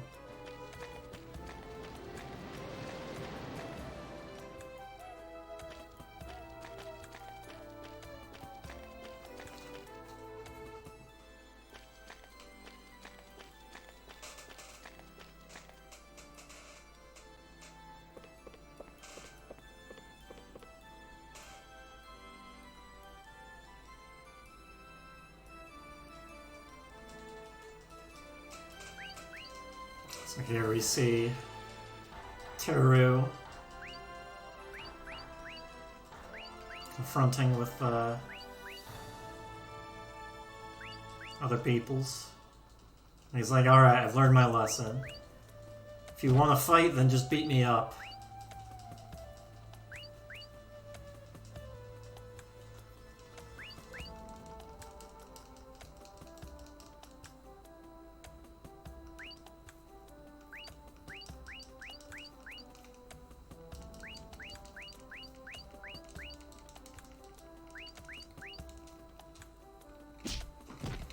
And so he gets beat up.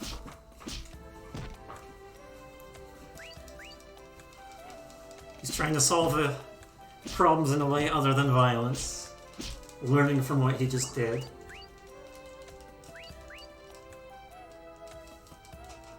And then they all just get bored.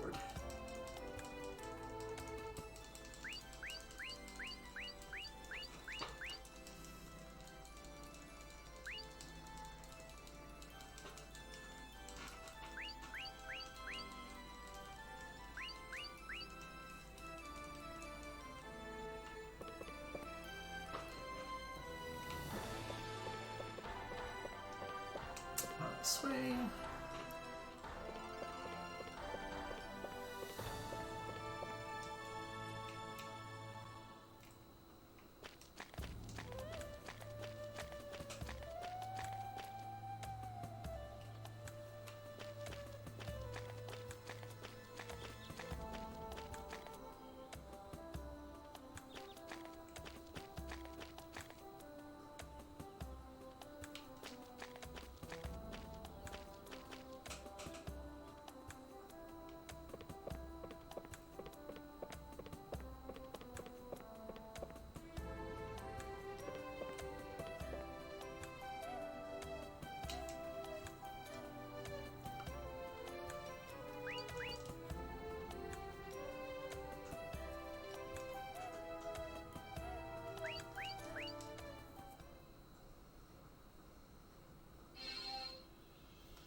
So, because we're authorized to go through here, we're gonna go through here. This is our way to get down the tower without flying.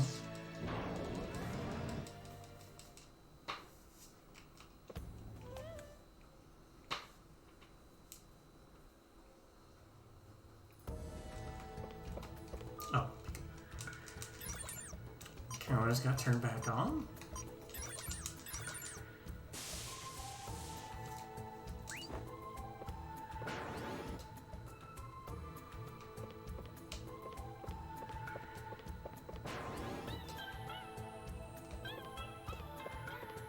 So I need to make sure I don't miss some of these items.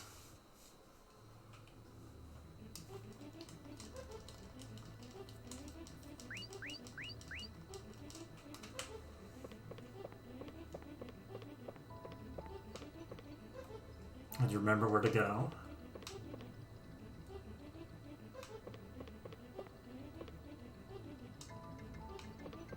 So I'm going to take a little detour here for menuing reasons. That's actually going to put the Pikas in a better spot in the menu. There's another one I was supposed to pick up that I forgot, but I mean, it's all just menu time.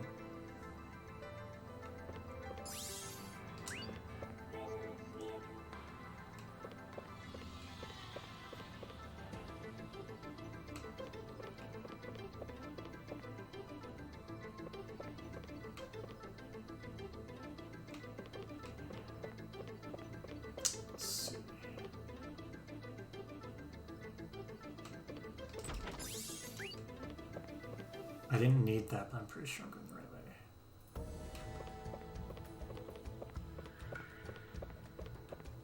So got the beat breath, and then go down. Elevator.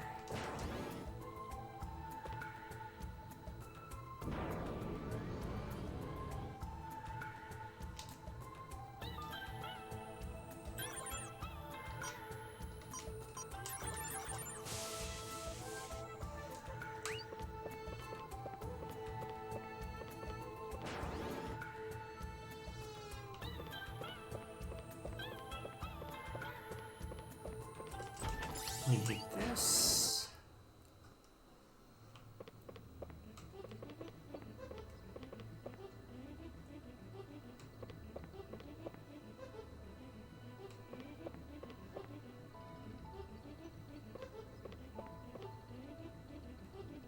Let's see, did I need that? I don't think I did.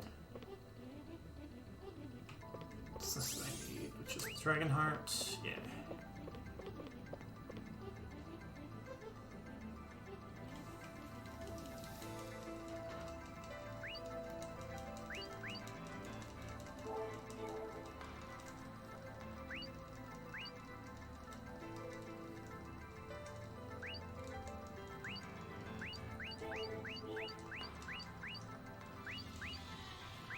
I mean, here they're talking about... They're actually talking about Alpha, Beta, and Pure... Alpha, Beta, Pure-Blooded Raventails. The difference between them. This is exactly what they're talking about. You guys are talking about in chat. And the fact that Misha is pure-blooded means that she's one of the few that can sing the Crescent Chronicle. Or Chronicle Key. In the Crescent Chronicle.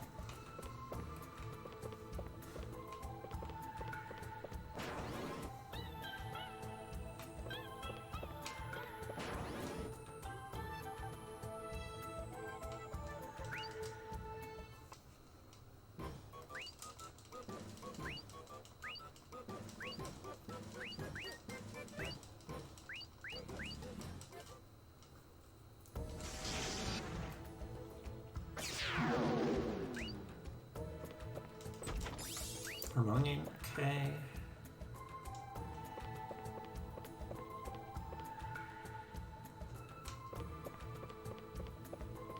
Can't go in there yet. And we need this. It says it's Yellow Medicine A, it's actually Yellow Medicine B. We already have Yellow Medicine A.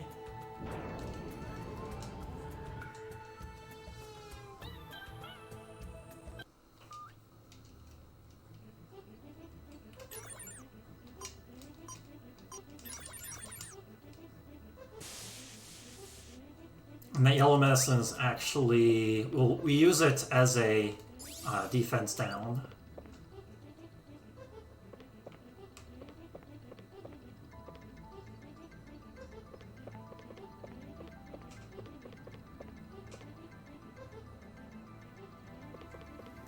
Let's see if I can remember where to go.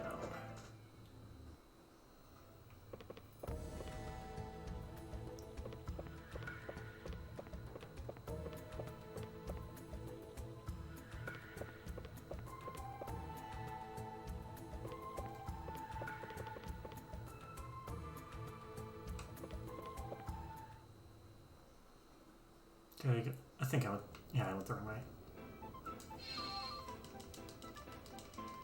But I'm close.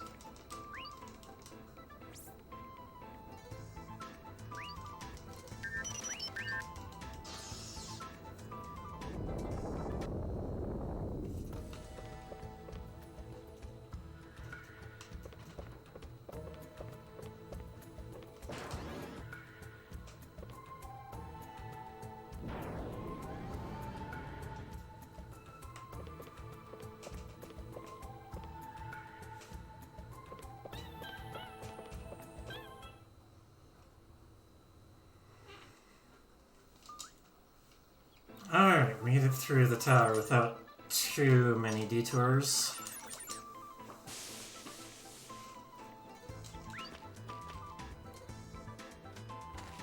It's really easy to get lost. There are actually multiple paths you can go through. And I went and timed some of the paths out.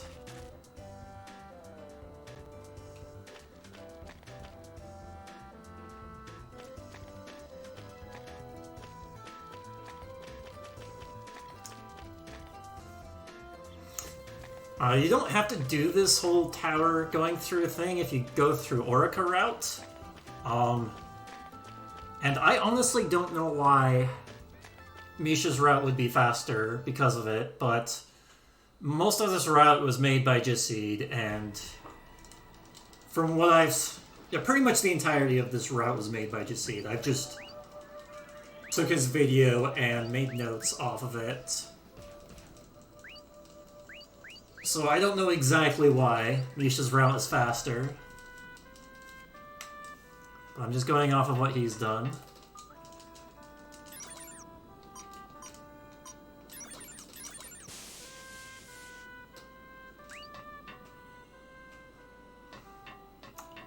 I decided to focus more on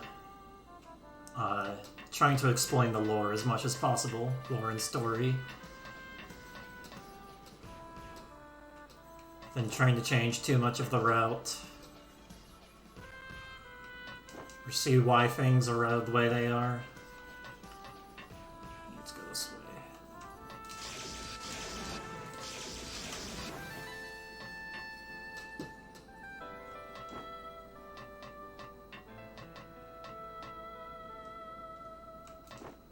So shoutouts to Jacid for making the original route of this.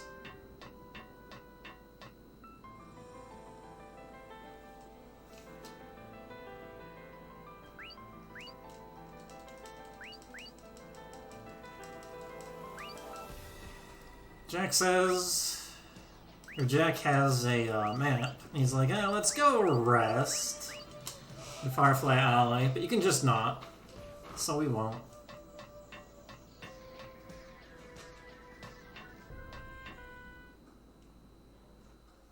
So we're going to not use a Pika here, because this little portion is short enough.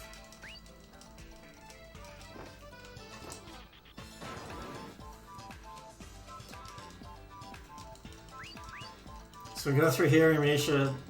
Yep, she says nope. I can't go past through here. It's super scary.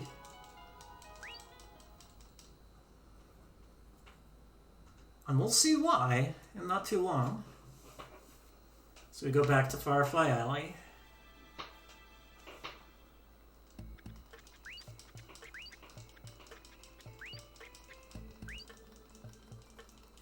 Seed's not Japanese, though.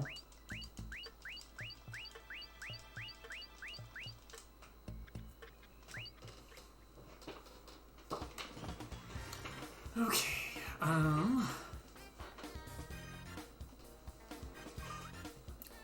so yeah, I don't have Misha on my... Yeah, I don't have Misha on my party. That's intentional. So, because I don't have a Raventail in my party for this section,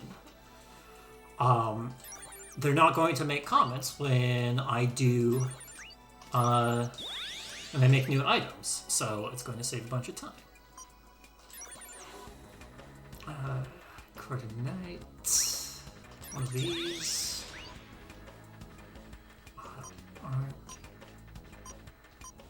Invert hook, one of these. Use hint. MP.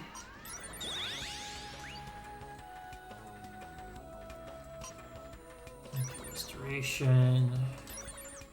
One of these.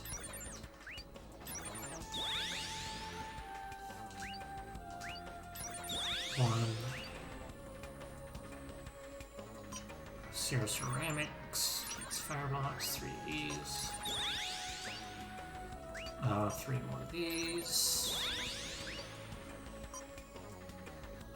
Spear 2. 2 of these. Okay.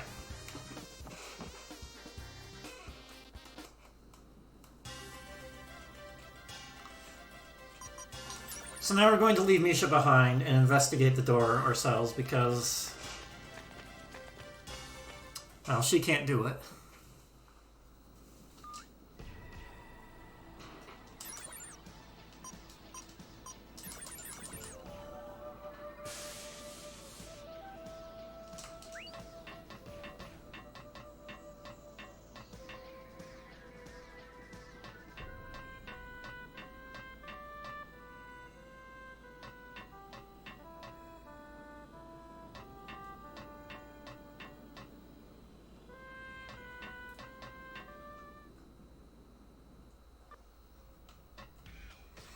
Let's see. Just use one Pika.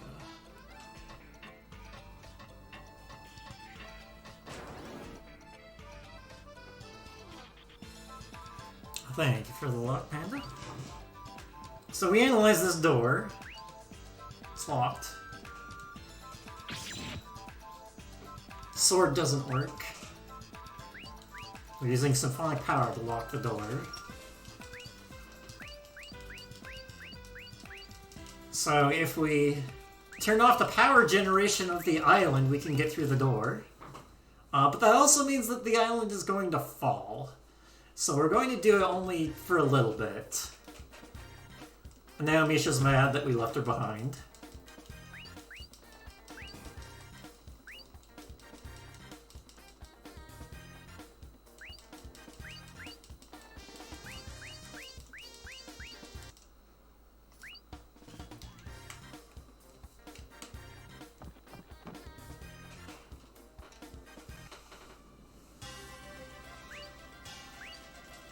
And now the storm is gone by, so we can take airships again if we want. This technically wasn't where I wanted to go, but...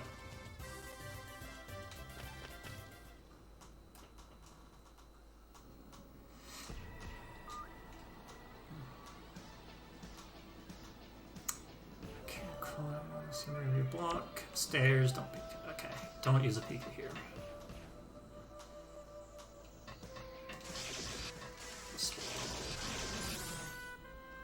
Get some thunder shrooms.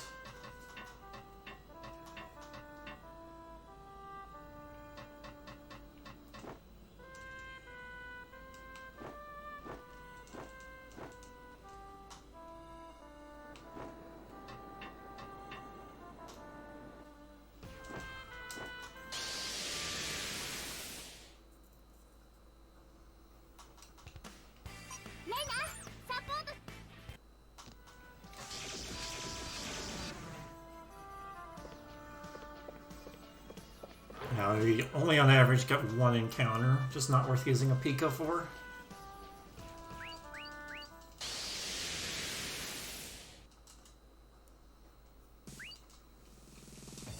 So you don't actually sing, because these guys are easy enough, we can just one-shot them.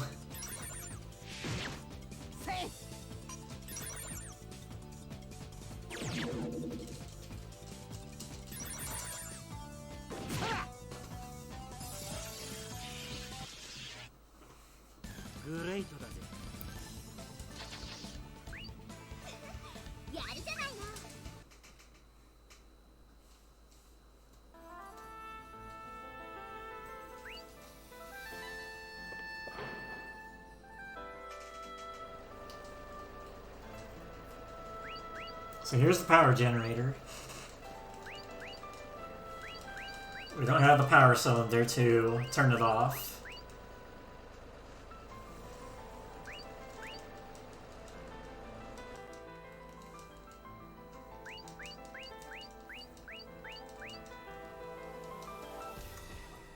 And then talk to the guy who beat up. It's like, oh, it's an hexagonal plate.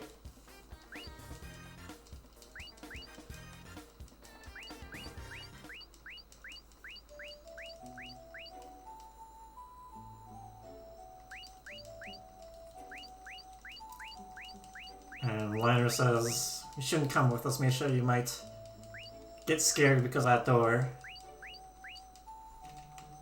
So she leaves.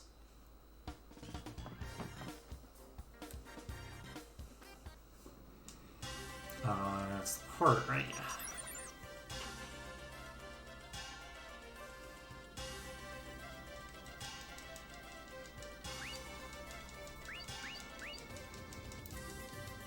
Take airships again, and then Orica just happens to be here. So we have a Ravitail with us.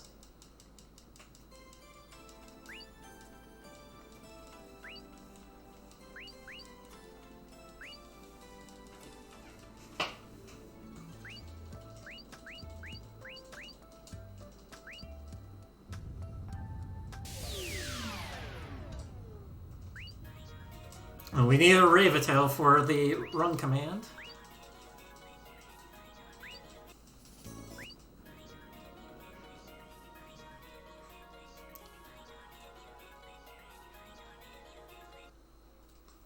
Well, I guess we're not going to get into encounters because of Pikas.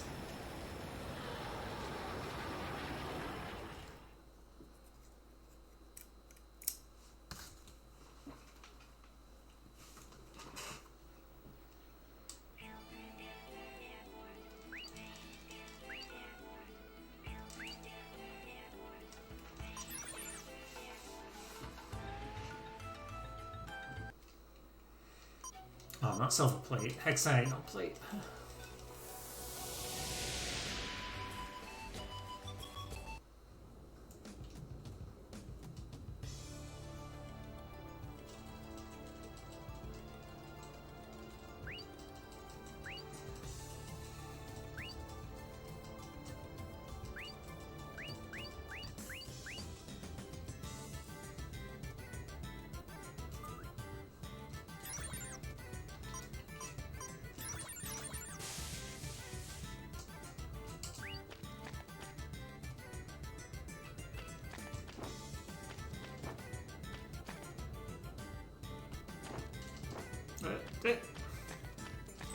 Need this.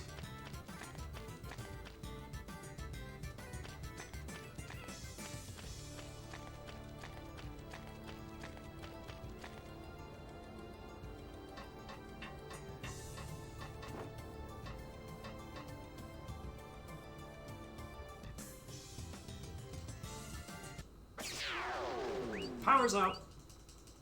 Back on. Spooky.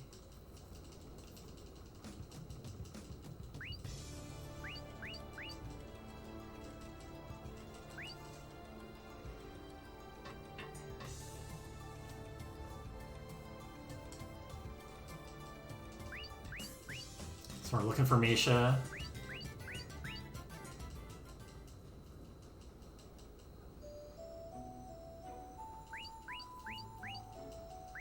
We're talking to Orica about how Misha feels, why she ran away, because she wanted to do it all on her own, and why she was like that.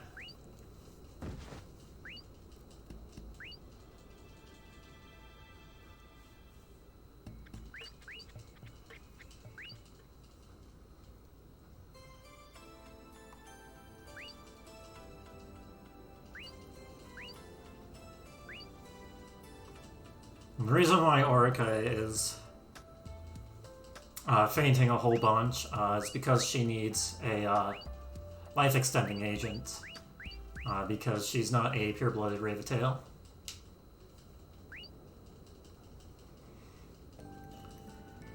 For those of you who know about the scene, we're not going to be seeing the scene because that's Orica route only.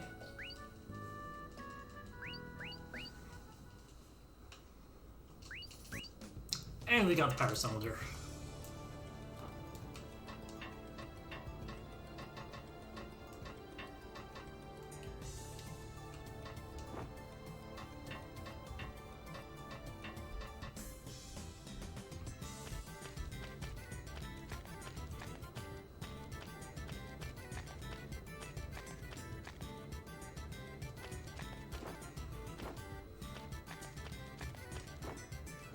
Yeah, I was explaining in chat, like, why life-extending agent is kind of necessary.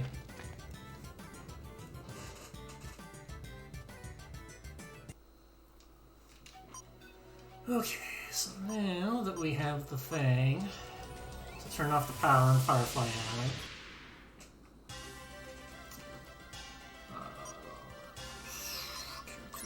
Right, yeah.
So we're going to turn the power off to the entire island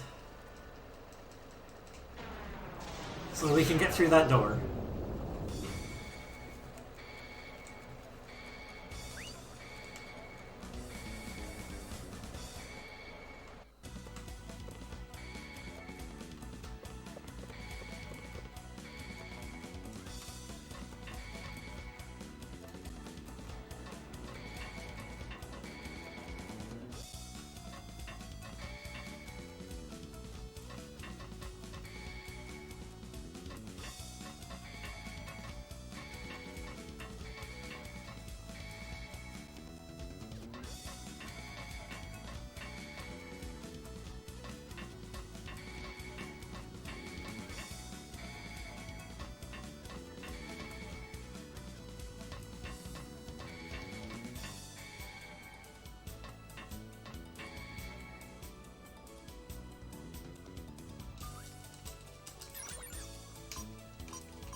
So now that there's sort of this implied time limit, we're gonna go take a detour, grab an item. Because, I mean, what better time to go pick up an item than when the entire island is falling?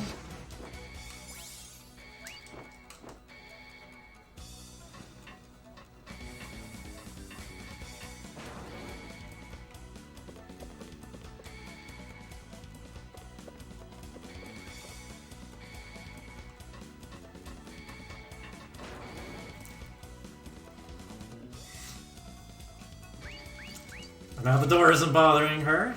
She can get through. We see Ayano, President of Tenba. She's following us.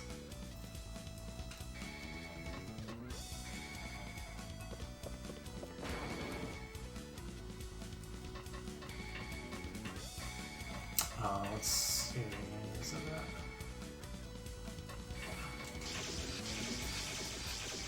Pretty sure there's only one thing I need. Yeah, there's only one thing I need.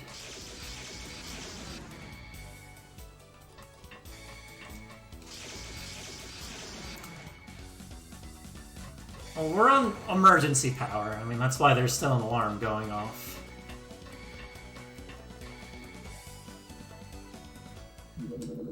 Power's back on. Everything's fine.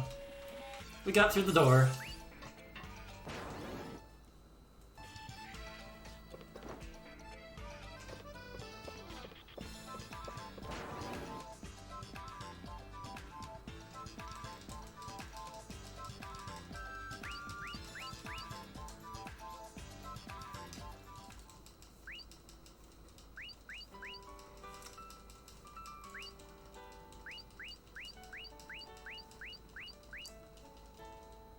Misha's still kind of concerned. Because she knows her body is going to change back to what it's supposed to be once she gets her song back. We know it's in here.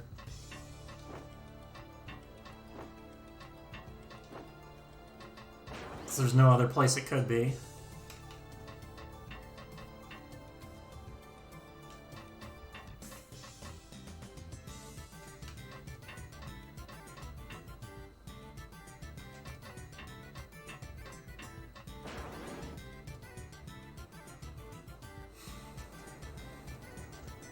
And there it is.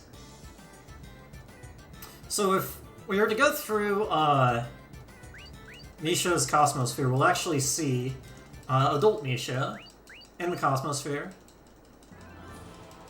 as, like, parts of her personality. And Board is somehow still alive.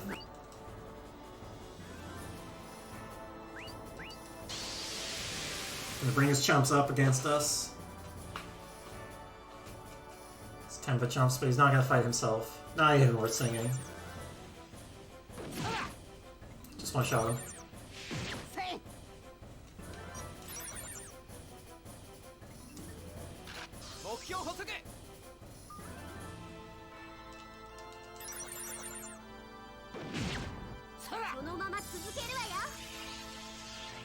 Oh, didn't one shot. Two shot, okay.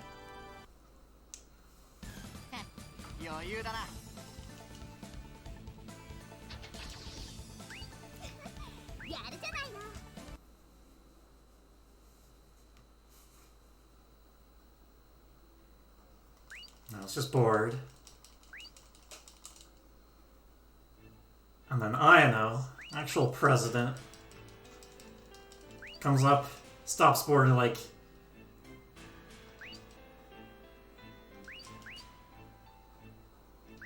He's like, I don't know what's going on. I'm not gonna do anything against you. She's stomping Bored, essentially arresting her. And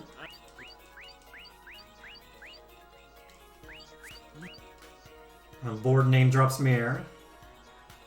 He wants to use Mir's power.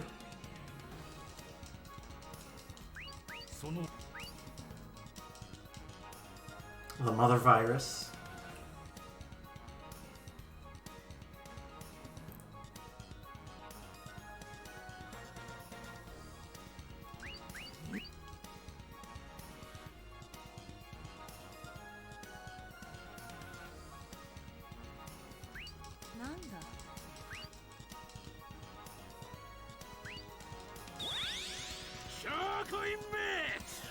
He's gonna destroy the crystal. That's Crescent Key. And the liner stops him just in time.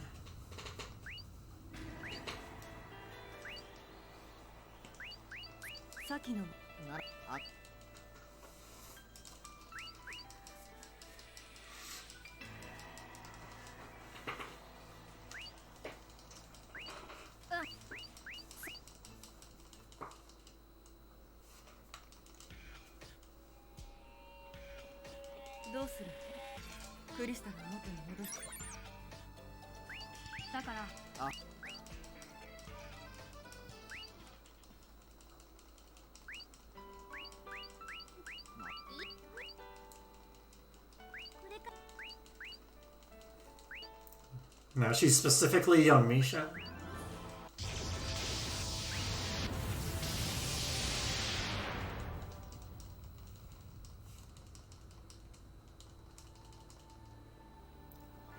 Go into a Cosmosphere, and there's this sort of ship that comes in, and we see China Misha for the first time. So because we didn't really go very far into her Cosmosphere, we didn't get to see... We didn't actually see this, and so it kind of becomes a plot hole in a way.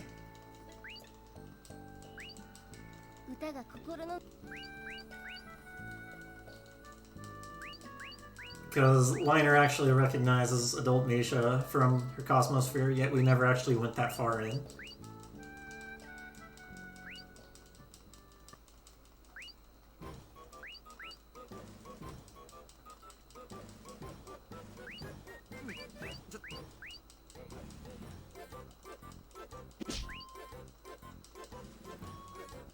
It's like, I wasn't surprised, I already knew that's what she was gonna look like.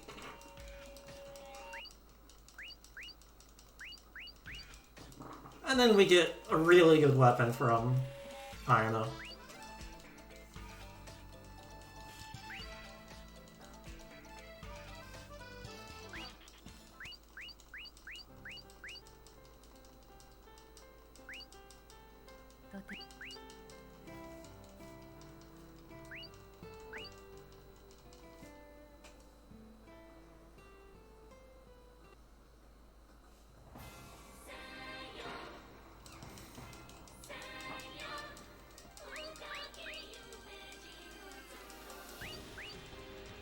And then suddenly Falls is like, oh, we're going to reclaim the altar of Elemia up in Platina.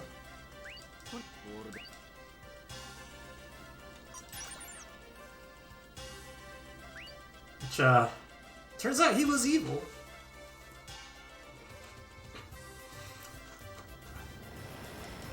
And we'll see quite a bit more of why this is happening in Phase 3.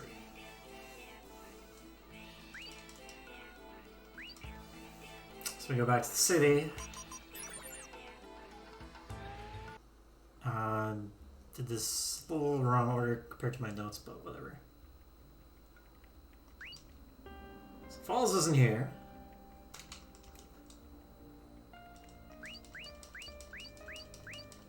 Starring a holy war, which is no good.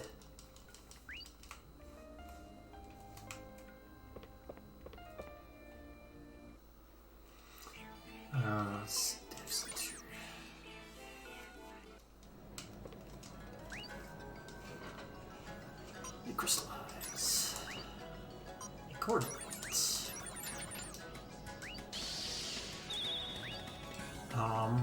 Need Akashic Record, that thing that we went out of our way to get. And Sears Ranks. It's free Teru.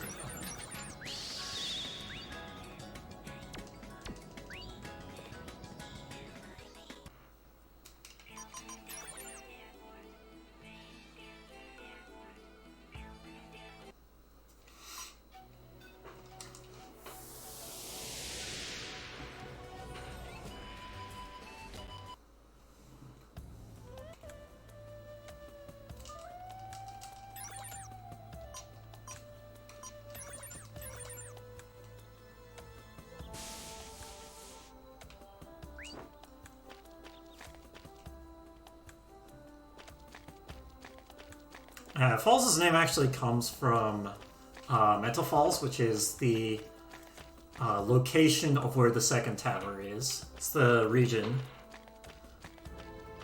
of where the second tower is. It's Metal Falls.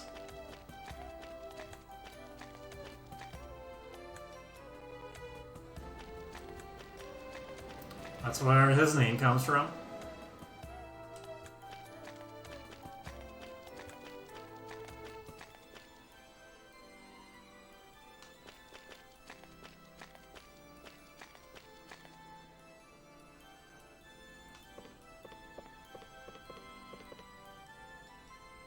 Just need to go all the way back to Infina again.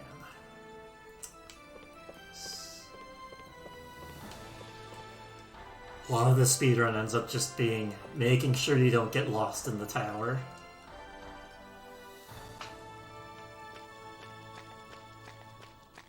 This is the third time, I think, that we've taken this path.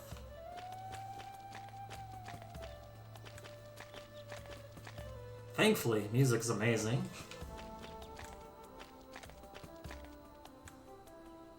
And it also looks amazing as well.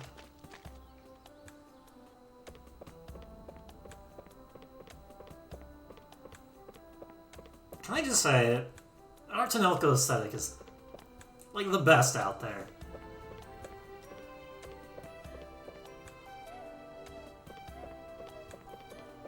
It's just absolutely amazing.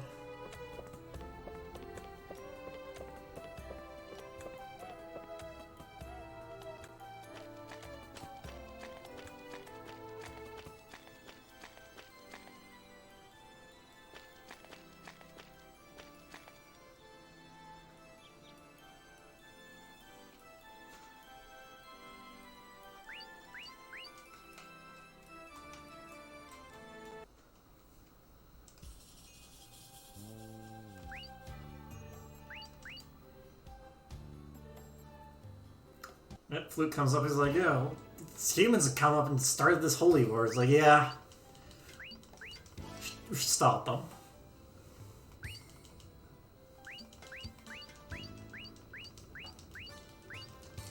And we're kind of name-dropping Mir and Borg. They were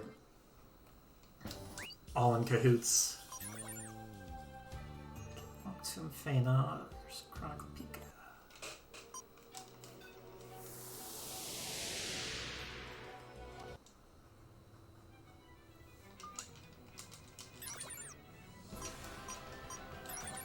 Yeah, you can turn Misha back into her younger form if you want to. You can just go back and do that. She says that she even prefers that, the younger form.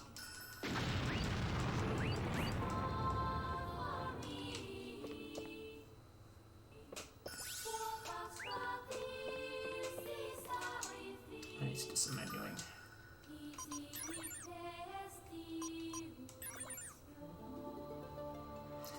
And Orica is singing.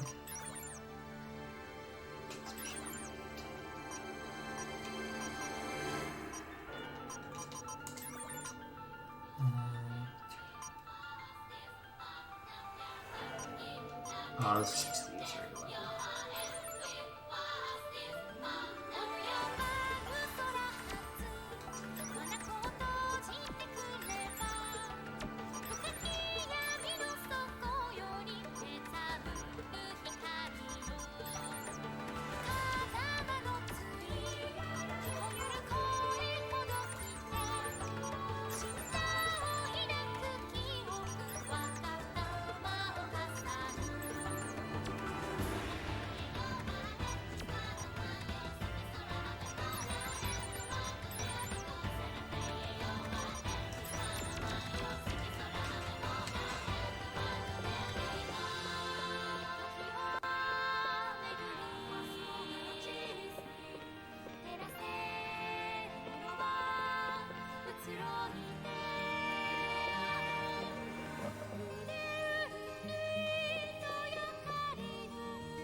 I just let Cruciate dead.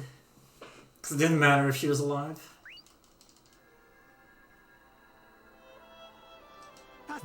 We have another Hypnos. 私は大丈夫。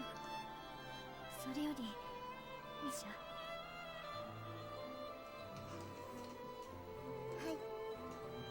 So it's like Chronicle Key. ライナー、今まで短い間だったけど、いろいろありがとう。束の間の休息の時間。ライナーと一緒に楽しいひとときを過ごせたこと、一生忘れない。ミシャ、私は今から星を見に戻ります。世界中の人たちの幸せを紡ぐために。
ミシャ、ミシャ、ミシャ、また話せなかったから。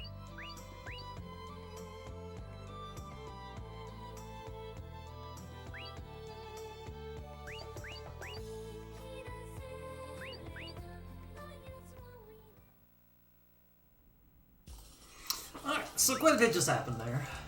I decided not to speak, just so we could listen to the Hypnos. Just amazing.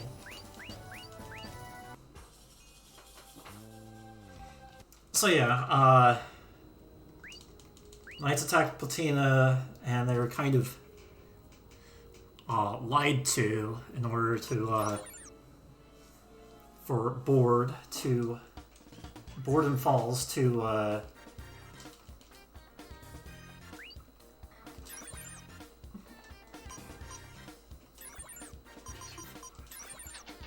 wait. I bought the wrong thing. Thankfully, my money doesn't matter that much.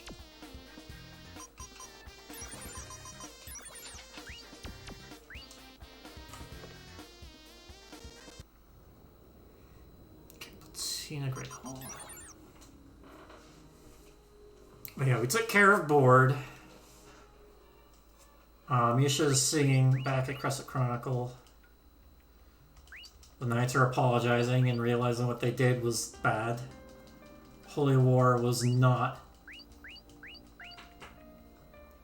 what they thought it was. It turns out Bishop Falls is someone known as Kyle Clancy. He used to work alongside Liard, being one of the main administrators. But he left, wishing to get the power of Mir. He, in fact, faked his own death so that he wouldn't be looked after.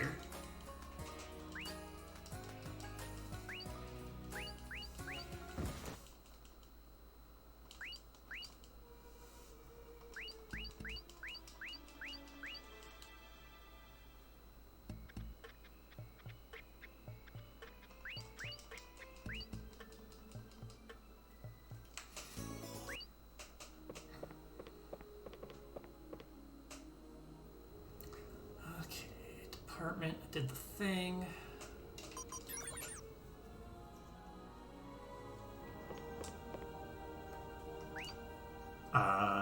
There's probably a scene in the department that I missed because I did it in the wrong order.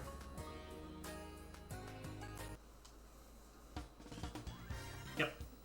So the Knights are actually repairing the damage that they did. The leadership of Radolf. This is where I was supposed to buy stuff.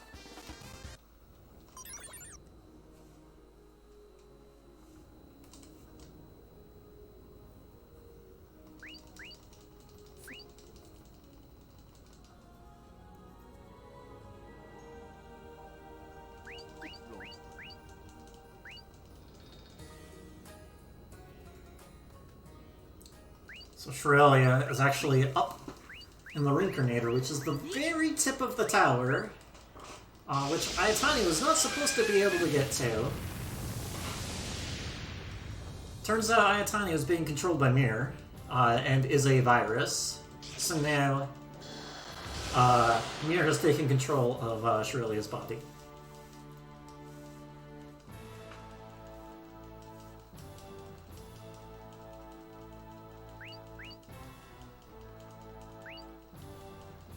So now Liard is going up the tower himself to try and fix it.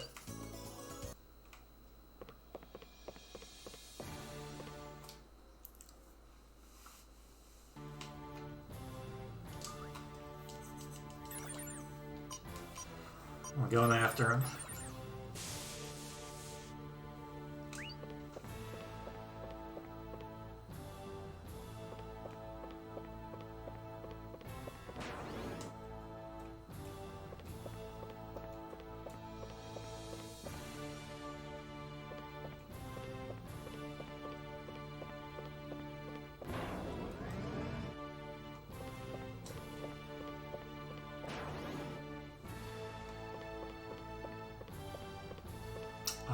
This way.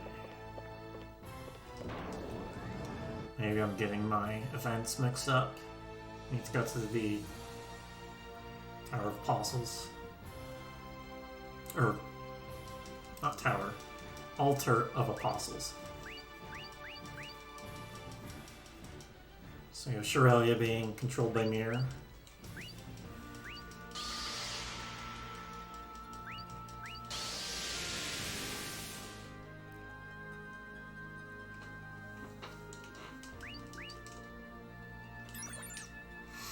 Okay. Oh, don't say.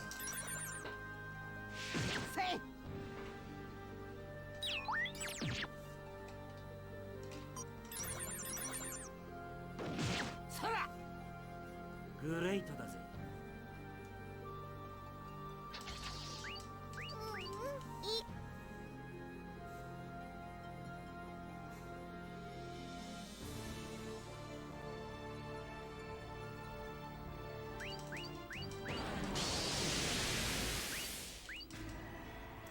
So why was Mir able to do all of that despite the fact that Chronicle Key was being sung again?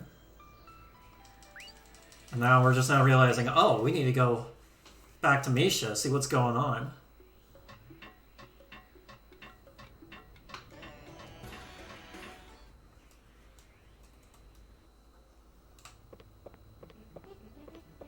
Hope she's fine.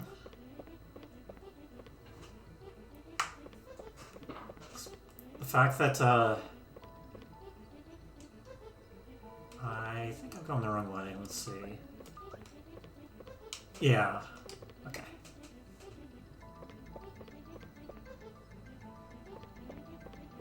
I meant to go this way.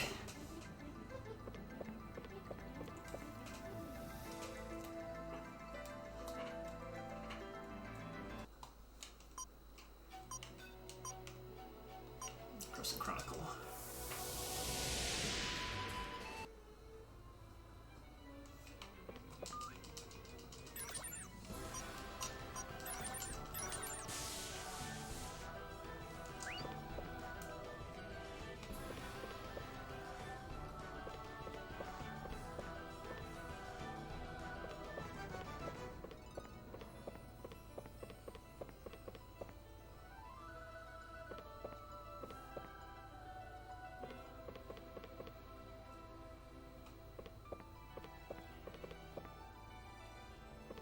So we need to take this a long way around every single time we want to go into Crescent Chronicle. Because the doors are only openable by Testalia.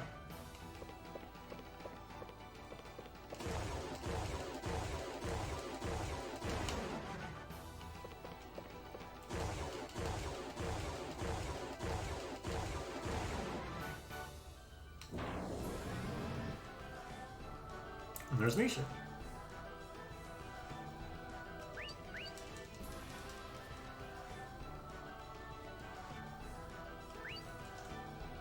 Or Aurelia showed up and told her to just stop singing. She's like, what? Okay. Now she's joining our party, but we know that that was Aurelia being controlled by Mir.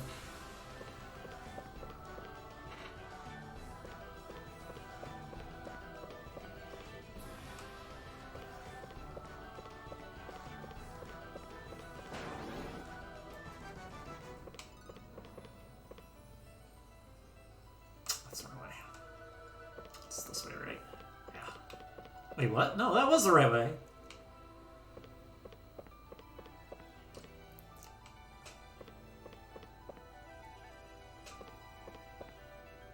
I wish she didn't have to go the long way around every single time.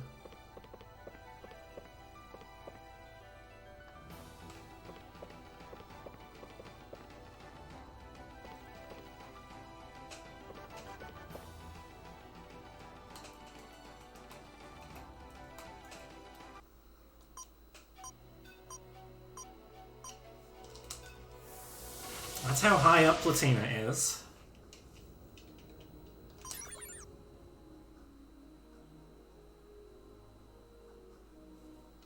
So Liard isn't there.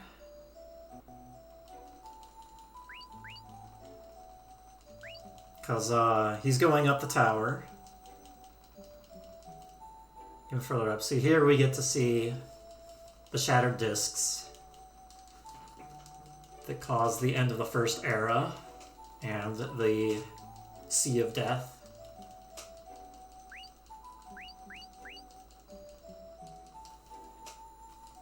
And she's actually above that. So Liner has a decision to make. What to do, because he can't actually climb up tower himself. So how else are we going to get up there?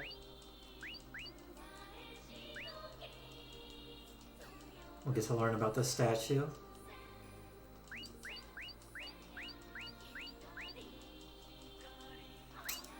Which I've forgotten. As much lore as there is in this game, I don't remember everything.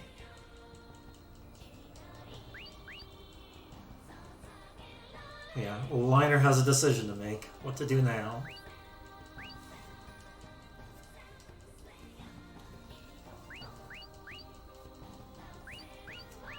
We're gonna go past the blast line, which, I guess I never explained it, but Crochet, pretty much her life goal is to make an airship that can fly past the blast line. So Liner's idea is to go back to his crashed airship and repair it to be able to get through.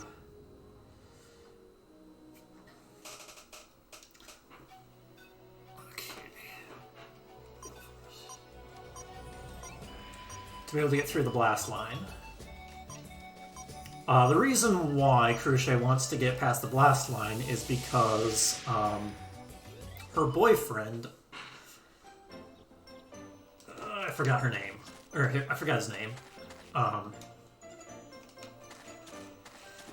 Her boyfriend actually made a ship and wanted to go past the blast line, and we never actually see what happens to him in the first game.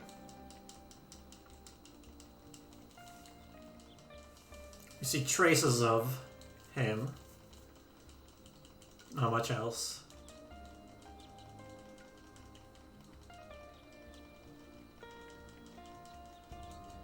So this is where Crochet is like, alright,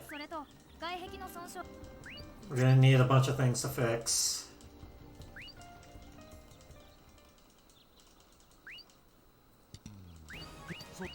And we're going to team up with the Teru and Tenba and the church for physical labor. Luke, yes. That's her boyfriend.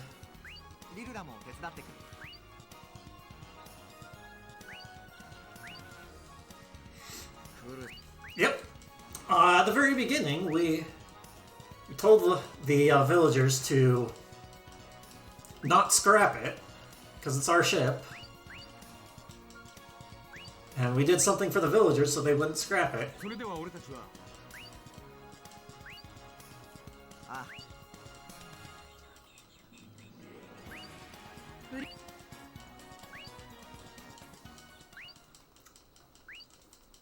So we need to do one thing.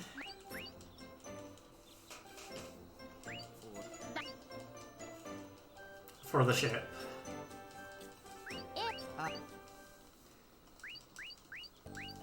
And Misha knows where one of the materials for the thing that we need to make is. Soil stone in the Tale of Reminiscence. We can also go to Skuot village, which is Orica's village that got burnt down. We can see the remains of it.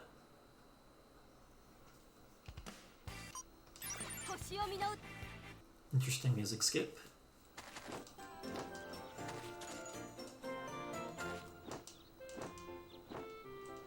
But we never actually need to go there. There's just like a few things there and like maybe some talk topics.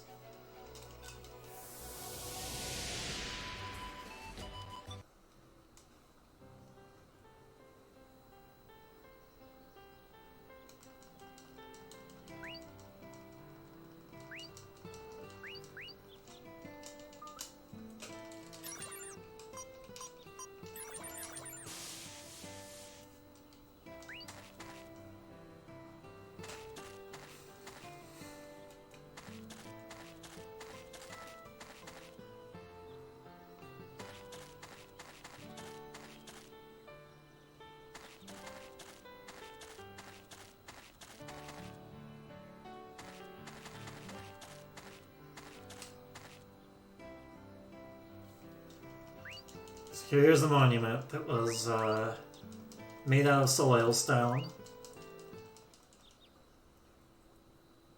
Liner actually remembers some of the time with Misha. Somehow Liner was down here. This is where Misha says goodbye to Liner way back in the past, when she's going to become a Star Singer.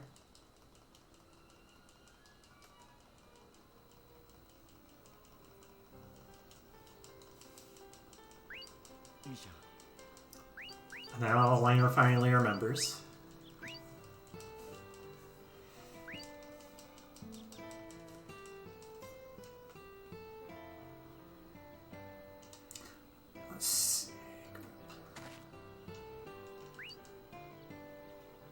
So you can actually soft lock the game if you take the Soleil Stone without that cutscene.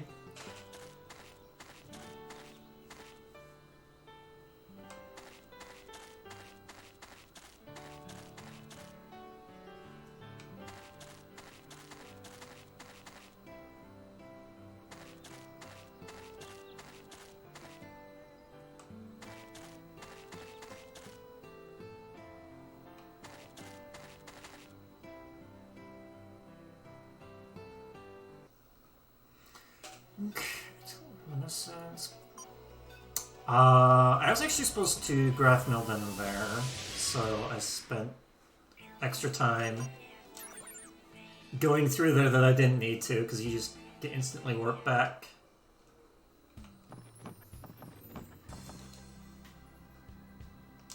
Whoops.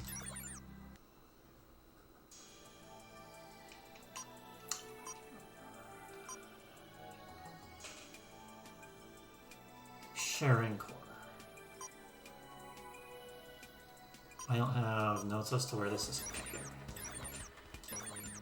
Compass.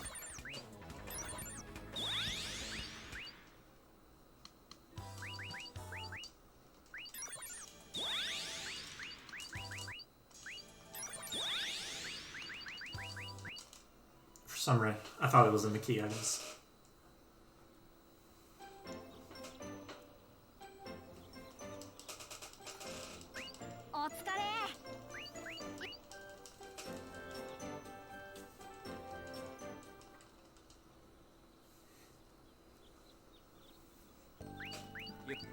And we did it.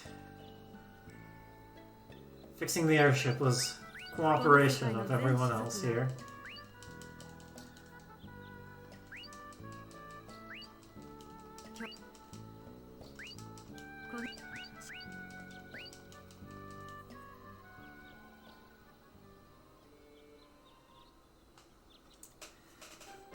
Alright. If there's anything we need to do, let me know when you're ready to leave and go up there. Well, first, let me menu.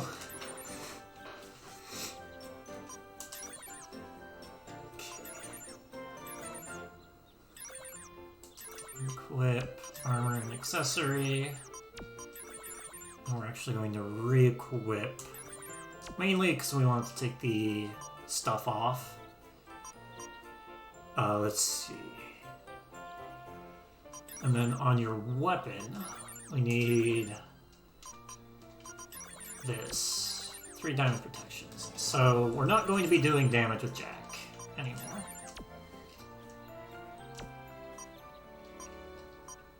And then crochet, we need to unequip you.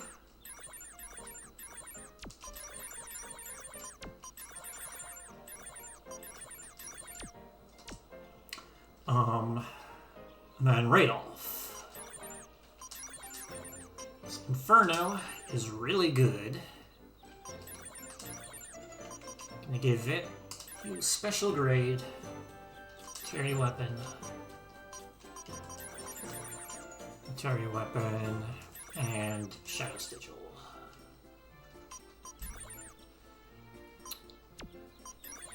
Harmonian.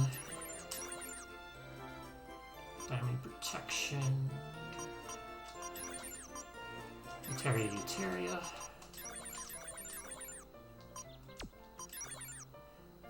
Prison shield box, diamond protection. Uteria.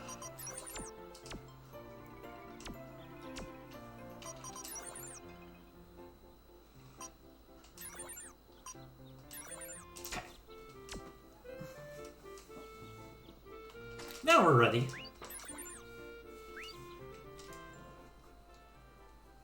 So we get to see an unskippable cutscene. For some reason, the voice acting is going to be in English, which is kind of weird, but it's the only case where that happens in this game. And we get to see the dragon that caused us to crash in the first place at the very, very beginning of the game.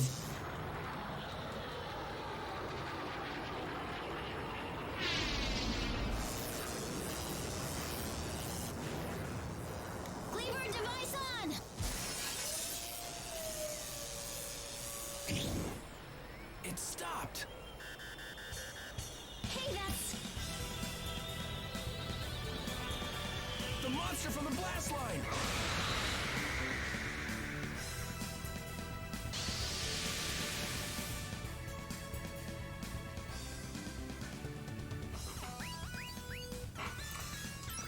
Okay, Sleipnir, Thunder Guard. 心を込めてこの歌を Fuck. I'm not doing that much damage to him.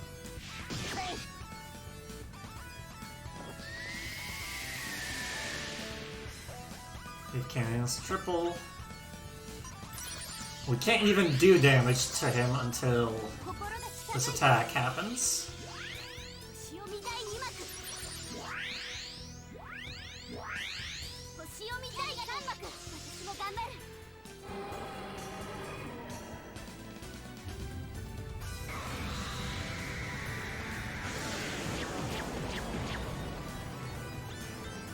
Countering the slow.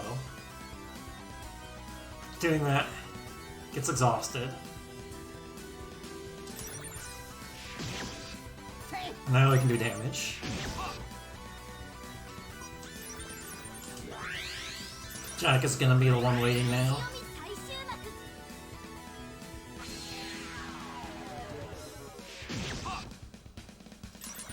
On a mission, kicking knowledge on a different level. Mix it like a bass with a treble. Take a deep breath, get funky as my lungs.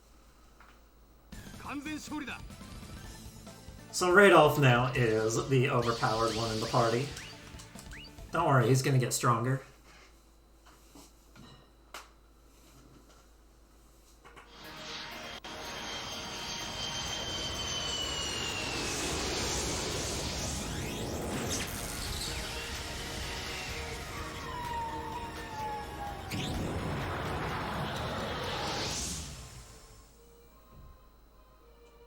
Here we are, pretty much in space.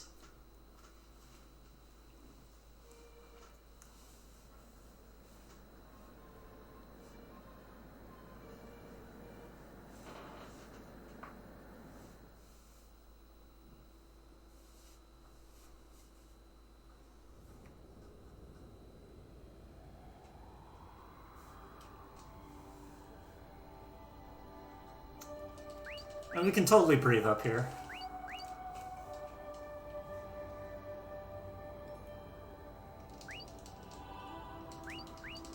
No turning back.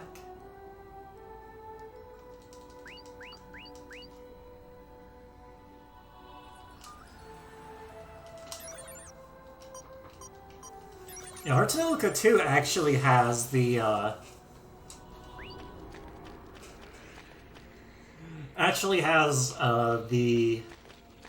voice in the cutscenes. It has the voice track of the language that you choose.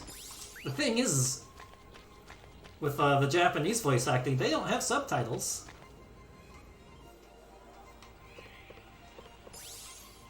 I forget what I needed to pick up here. Pika, I need...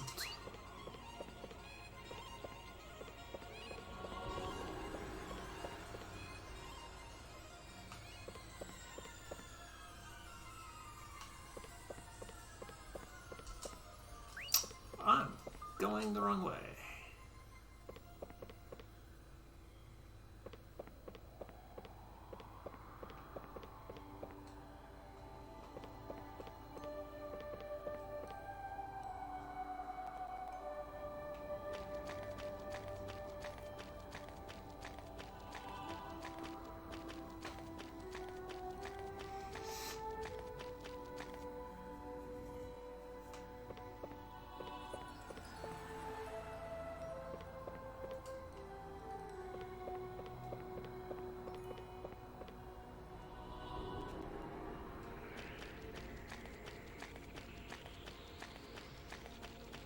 We need to make it to the very top of the tower.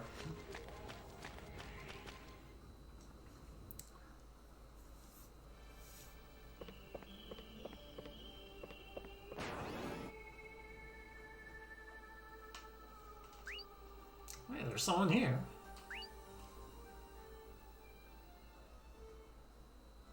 It's that girl that shows up during authorization.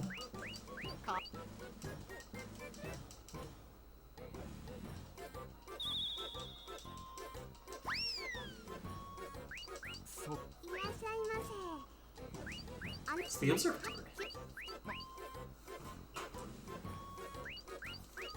She has a catalog of every single time someone went authorized through.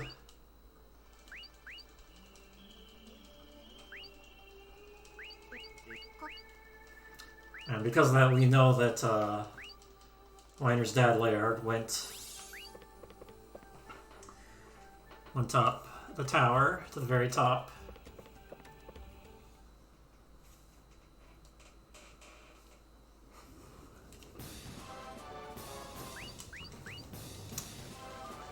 It's the one place where I actually bothered to write instructions of where to go.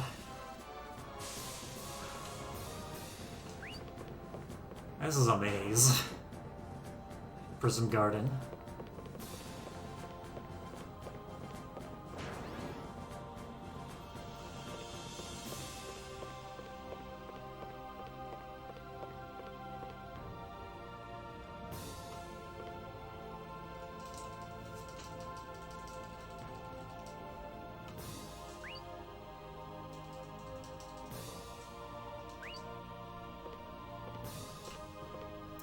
Plug in all the cables.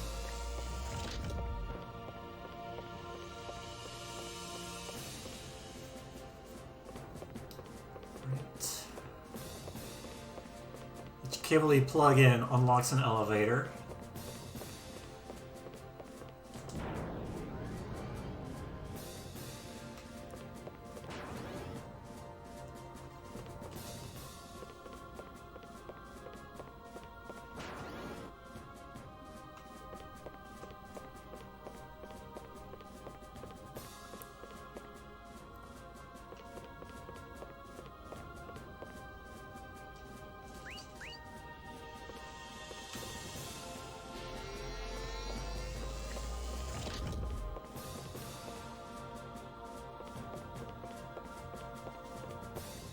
Concentrating to make sure I don't get lost.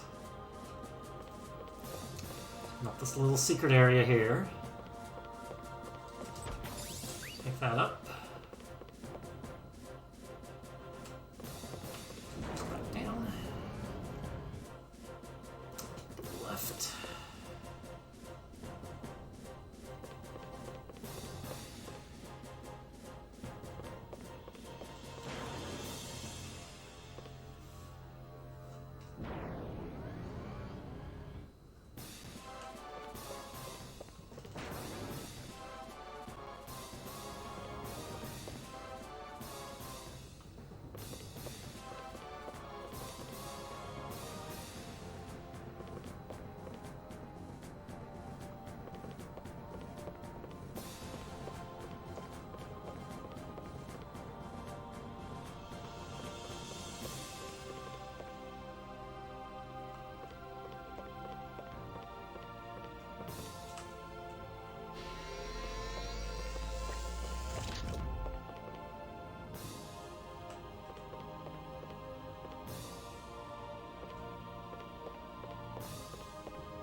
is it this way? Yeah, it's this way.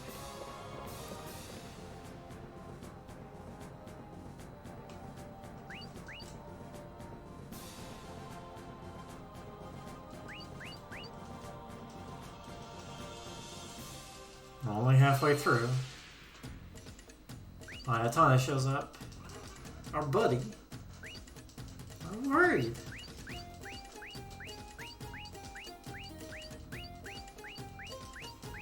Ayatana says it can't let you go further for Mother Mirror.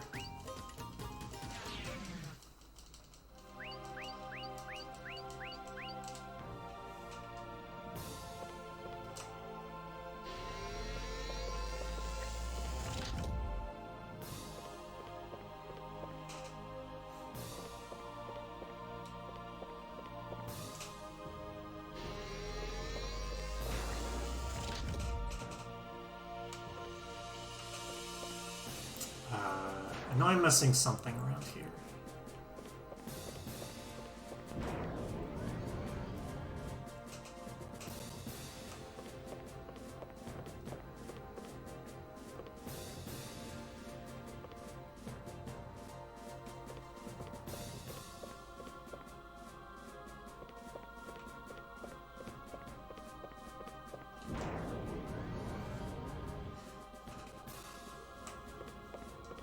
Is it right here? It's right here, okay.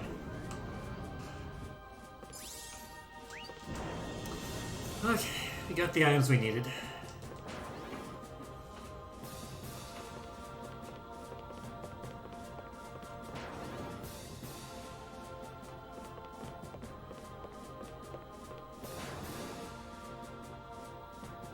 Not this way.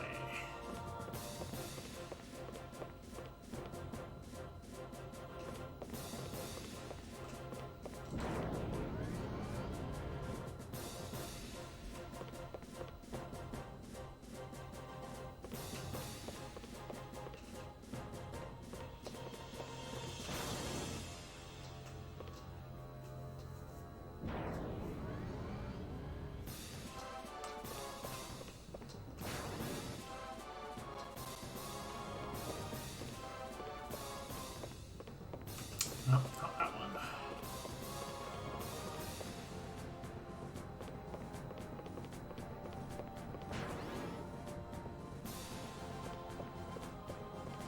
This one.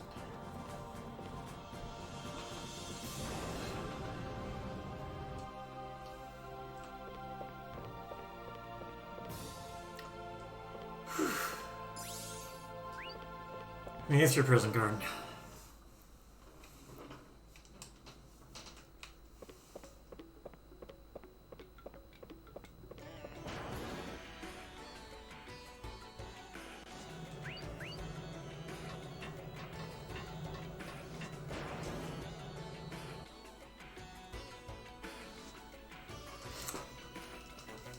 That's the most puzzling area in the entire game.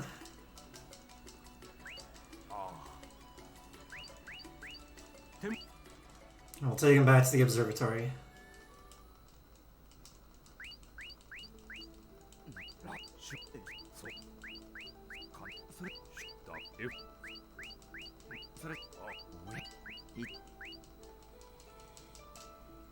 Take him back down here, give him some rest.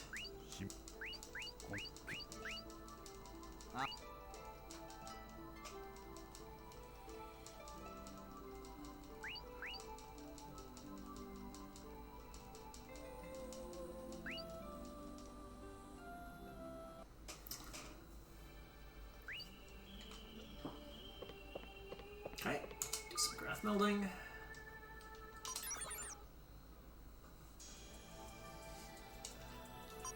Equip jacket.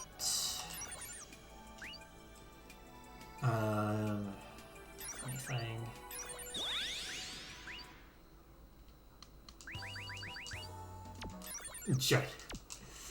Jammer.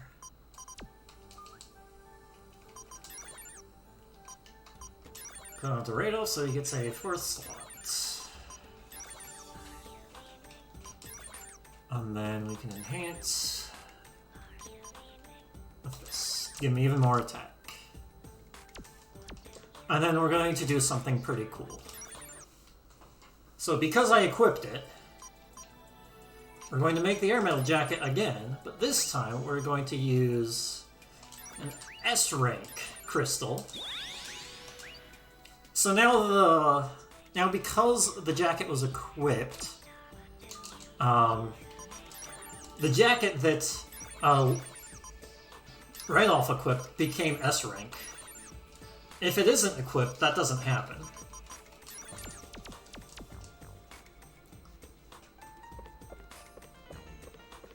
So it's kind of a neat little glitchy thing that you can do.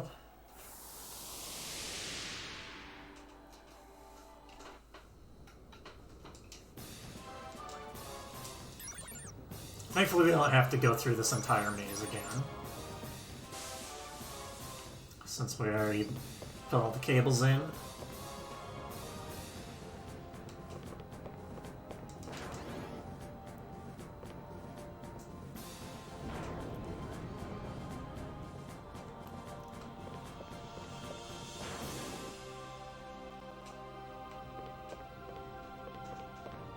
So you can't actually have two items of the same rank. If you try to do so, you either mix them or sell one of them.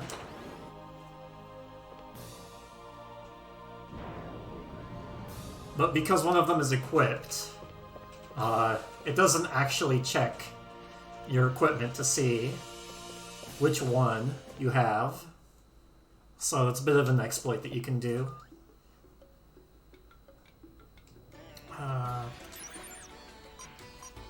Last speaker.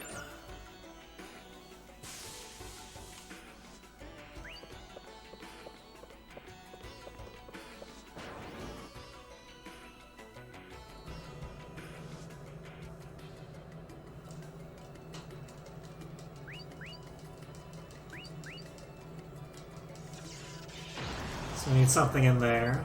It's very dangerous. But we really need it.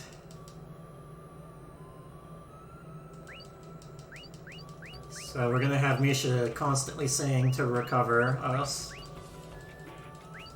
so we can get through into the FT divider.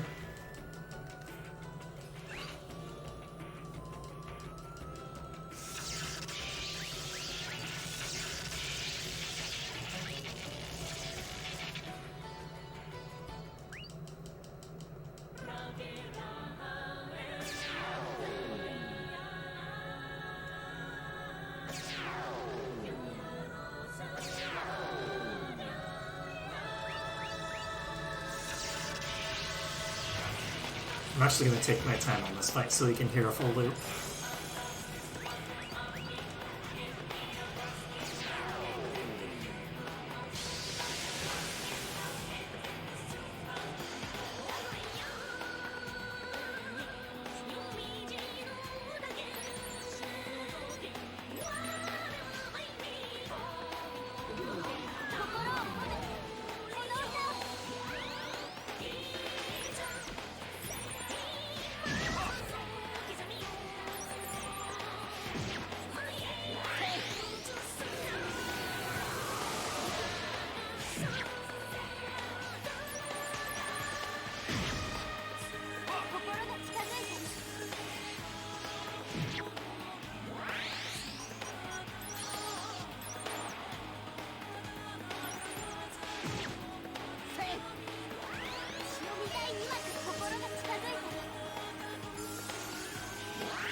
るわけにはいかない。 Had to wait for the full loop on that.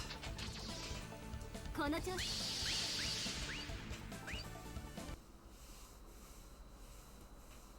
That's the only one I think I have to wait on to hear the whole song.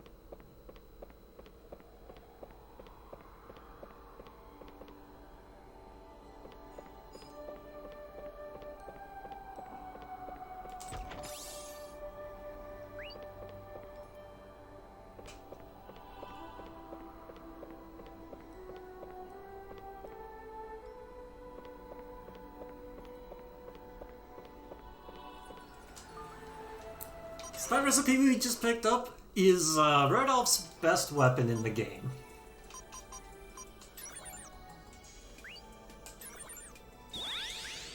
That recipe.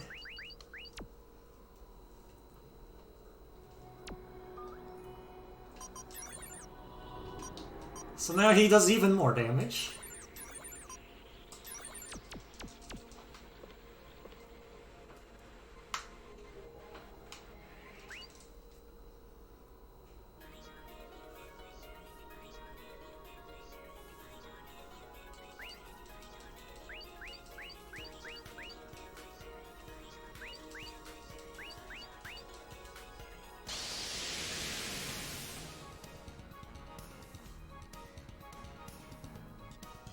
Fight eye tie, not worth singing.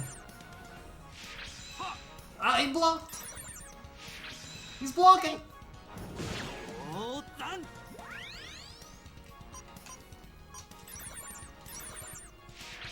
He's blocking! It's random, by the way.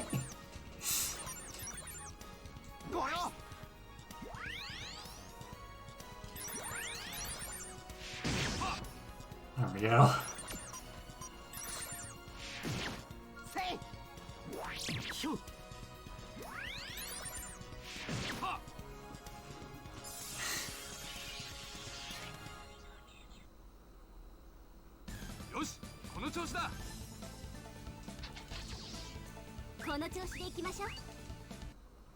I need to keep my last spell charge for this next fight, so I wasn't able to sing. Nope, that was just random. He randomly can block at like 1 in 4.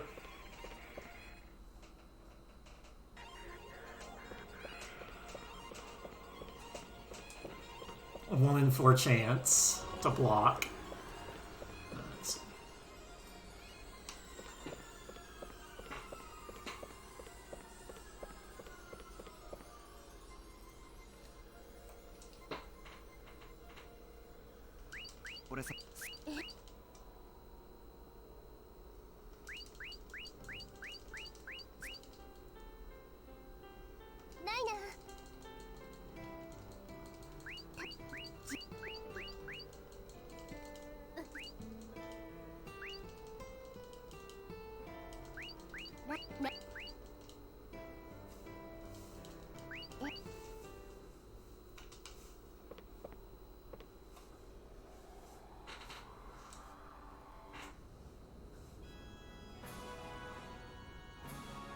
We're at the top. There's Shirelia being controlled by Mir.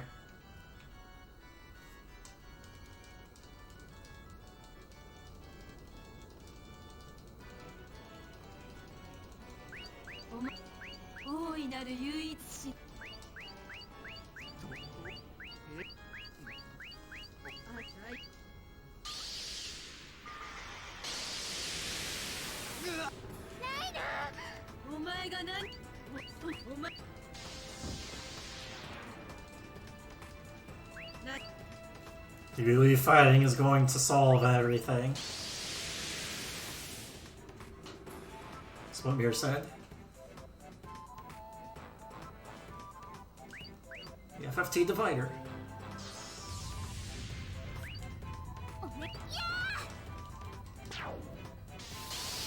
Got blocked.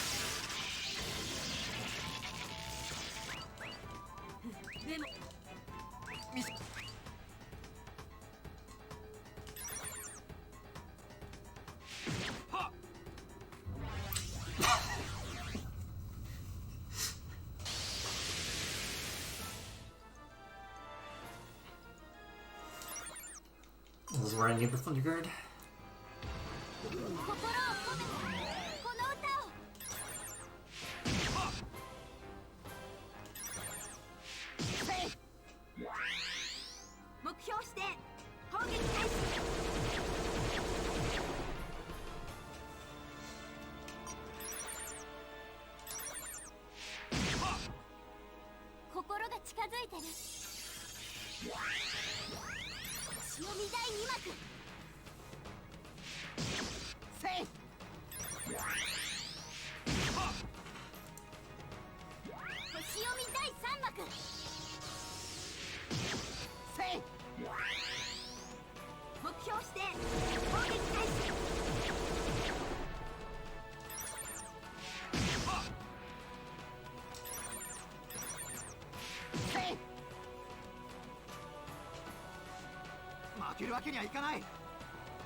Well, we get a full heal after this, so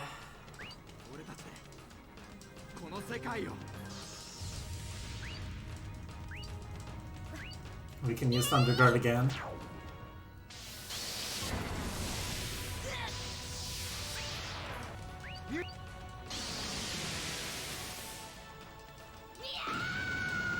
With the FFT divider, we've now separated Mir from Shrelia.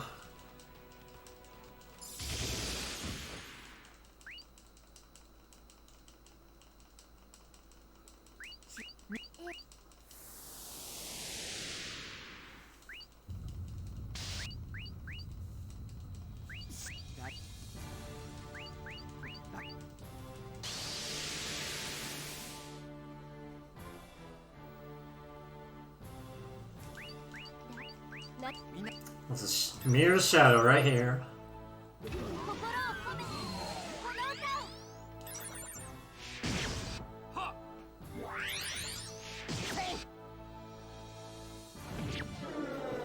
Okay. I've been forgetting to use these on bosses to make it go a little faster.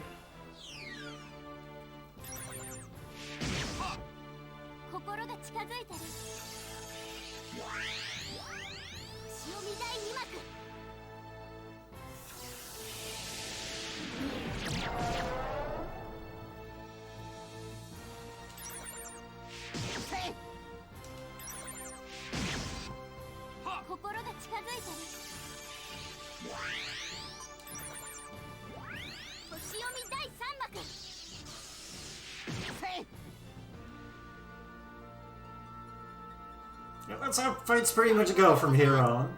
Just Red Elf pokes and does massive amounts of damage.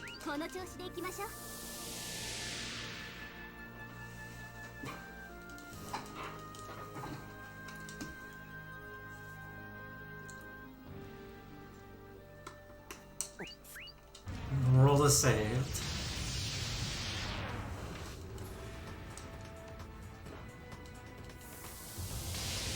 But not really. She's going to take over the tower. And Shrelia steps in. Makes an executive decision. Like, do you like this world? Liner says yes. So she's going to suspend the tower.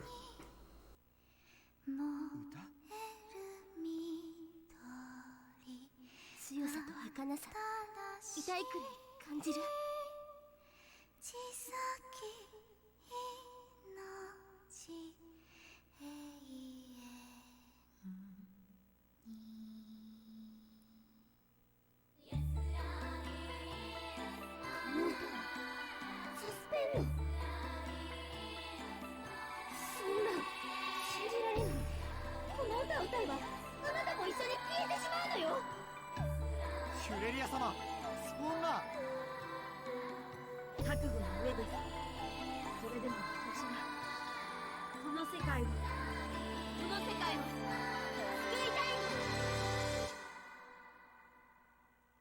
水辺に集む鳥たち、水面に揺れる太陽、日は風にきらめき、枝を鳴らして歌い踊る。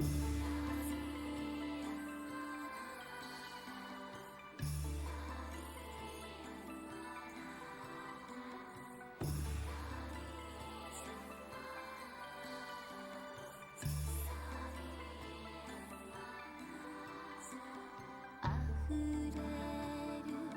恵みを受けて、生きとし生ける者たち、時は傷を忘れて、再び目覚め回り出す。街を行き交う人の群れ、路地を駆け抜ける子供たち。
And there's Shrelia.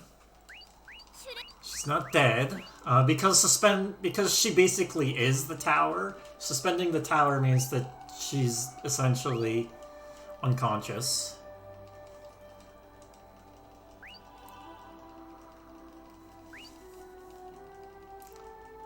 And now Orica realizes song magic just doesn't work. Because that is the source of song magic, is the tower. And now that it's suspended, it's not gonna work.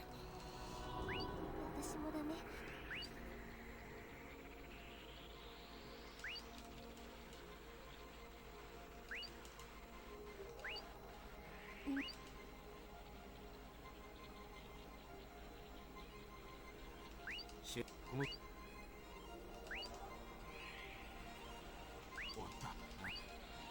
これか。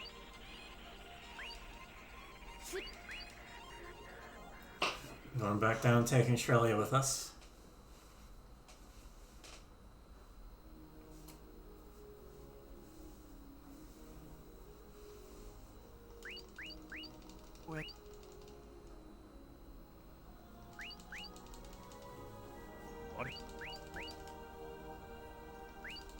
She wants a peaceful future for us.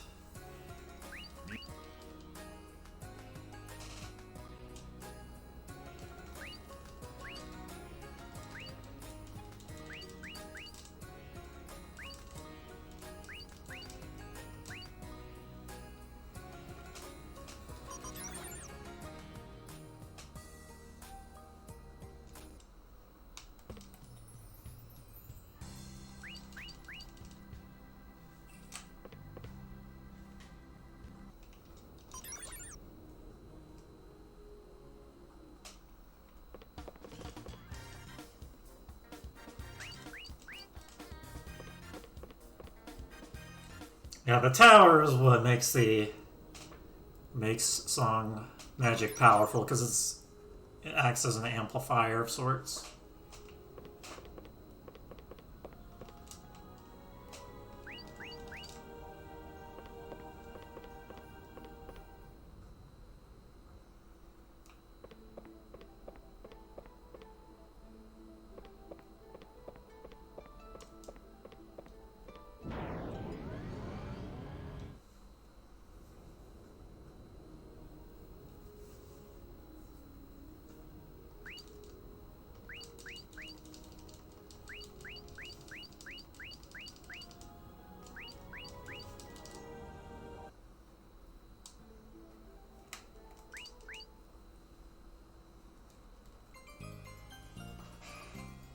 Gonna rest.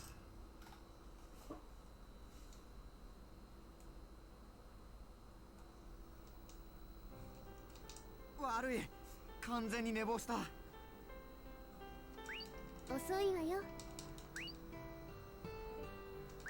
俺は Now everyone's going back.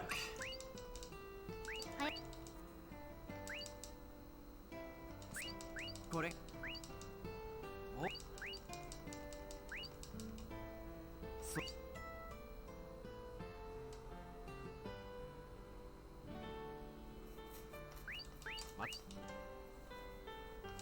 Say our goodbyes.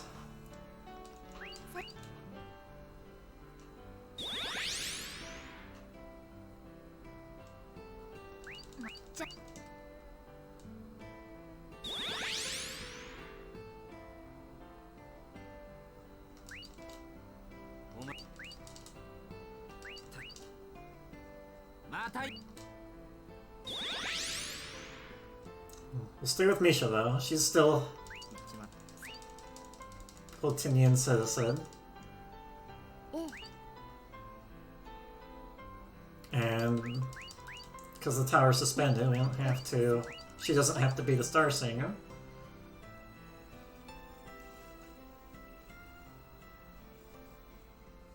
Our journey came to a conclusion.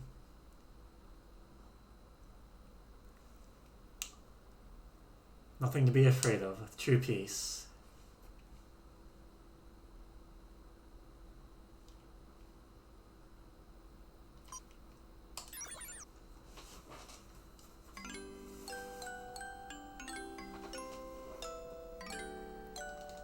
The game continues.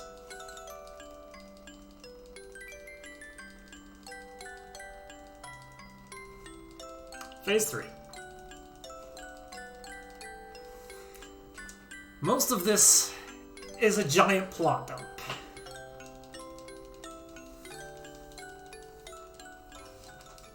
We get to learn quite a bit more about Bishop Falls and slash Kyle Clancy. But yeah, you can just end the game there. So an any percent was essentially just call, suspend, good.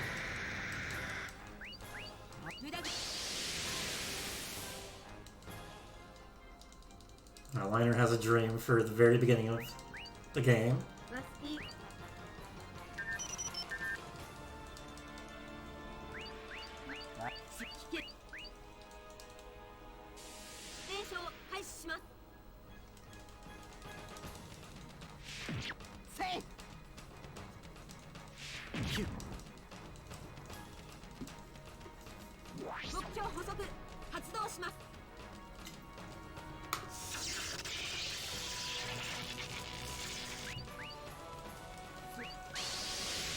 Yeah, that's why any percent is 5 hours, because it just ends there.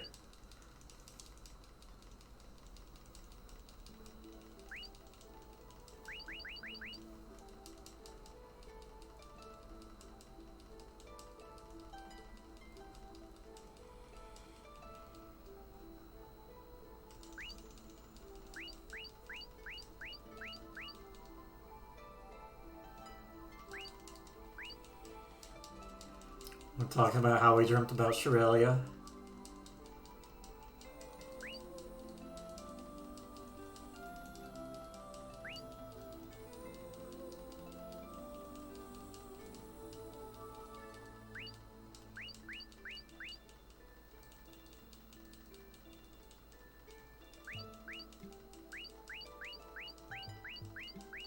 Like, there's gotta be a way to actually have Shirelia live.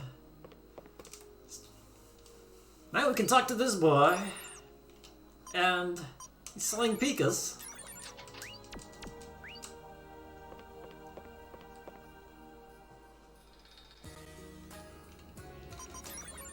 That's all we need for the rest of the game.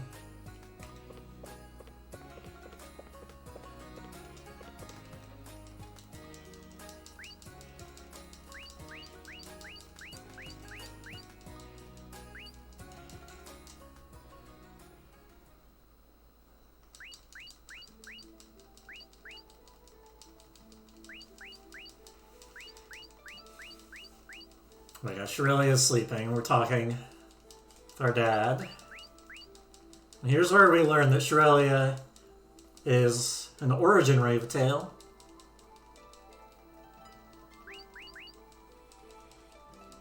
And that she is essentially the tower.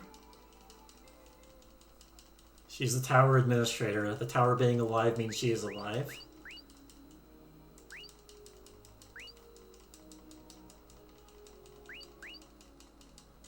And then we're gonna take a walk with our dad.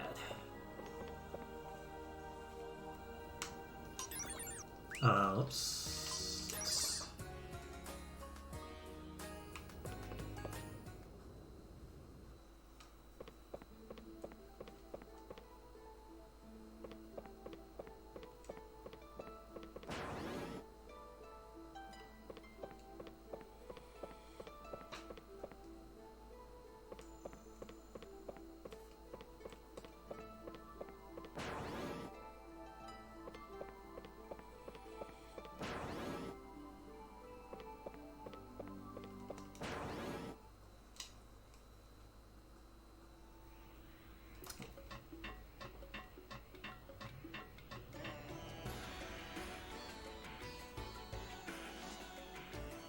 This is where it talks about Kyle Clancy, Bishop Falls.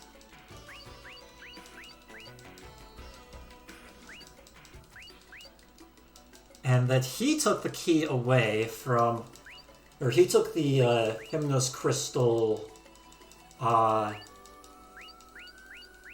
Renation, that's what it's called, which is going to be the opposite of Exec Suspend. So we can turn the tower back on with this crystal.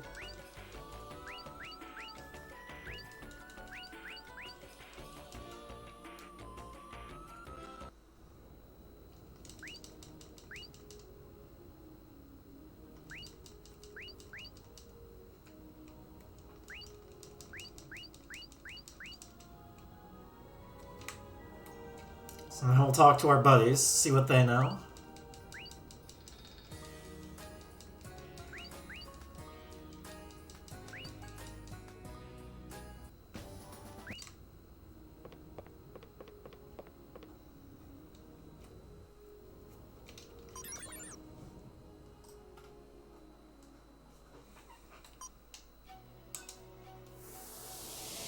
First we'll talk to Flute.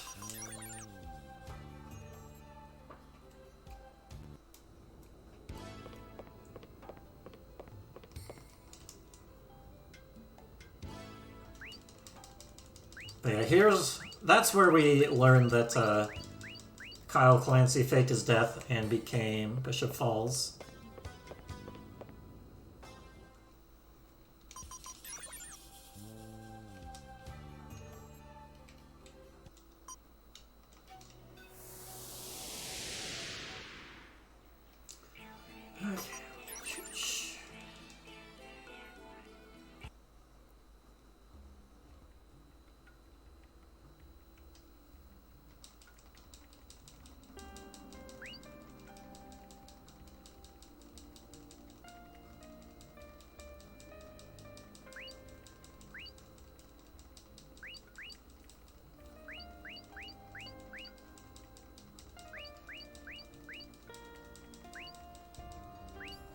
Well, they're doing fine.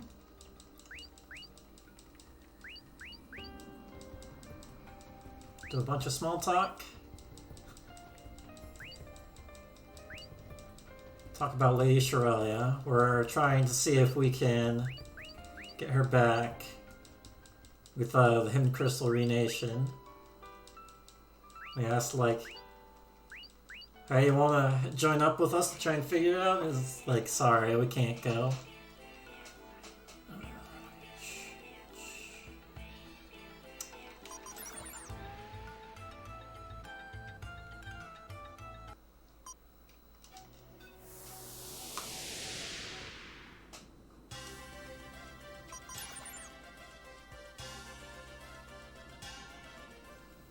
Miss Crucial. With a bunch of Tenba members. Are you doing okay, Crucial, there? You need help? Well, yeah, I'm in the middle of a meeting. I don't need any help, I'm good. She's an engineer for Tenba now. Yeah, with Board gone, the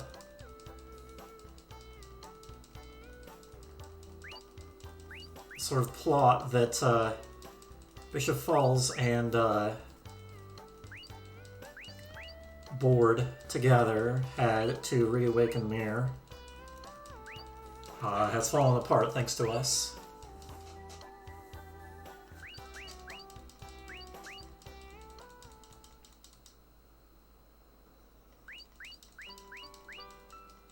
We asked Krisha if she wants to join us. Looking for a way to reawaken Shirelia, and she's like, no, I'm busy, so but good luck with what you're doing.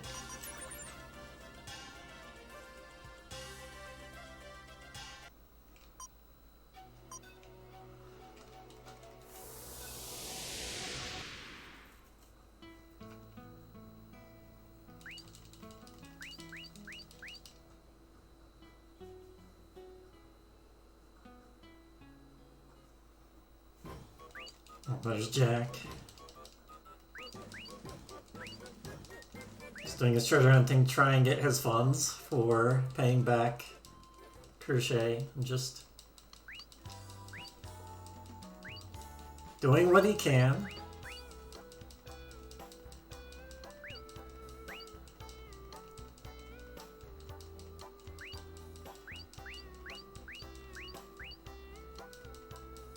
There's some small talk. We ask if he wants to join us, and he's just like, no, I gotta do something. And he doesn't specify. It's like, well, it's just gonna be us two. No one's gonna help us.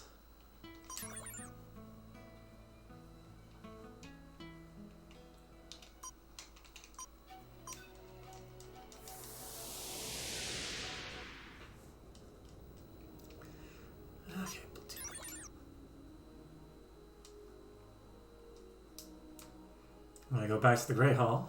Hey, look! Orica and Rudolph. So sorry for not joining you along. But we actually found something in the church. So they're going to join us.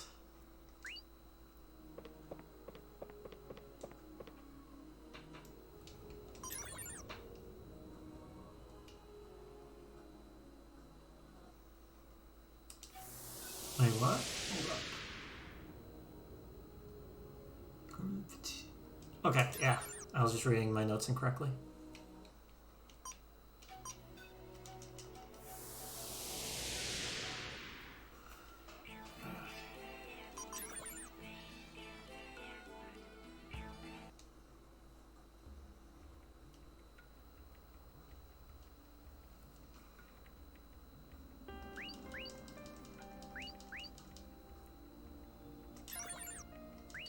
We have to prepare for going into the library where there are no enemies whatsoever.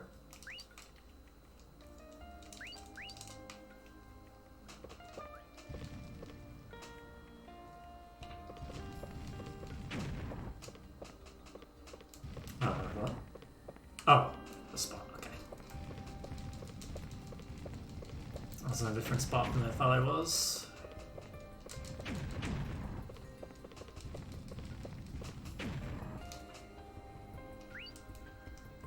So here we can actually see a bunch of, we have to say something to unlock it. And there's sort of this whole puzzle involved with,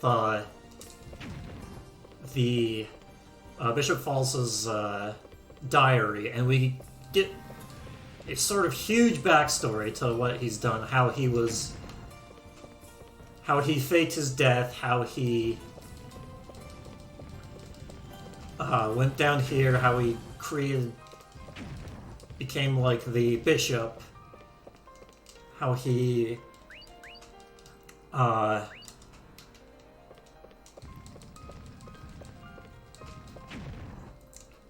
kind of manipulated Board into doing what he wanted to do, and then he's gonna take care of him afterwards.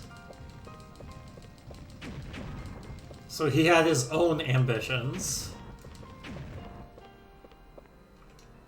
Yeah, and there's also some kind of puzzle dealing with that. So now we have the crystal.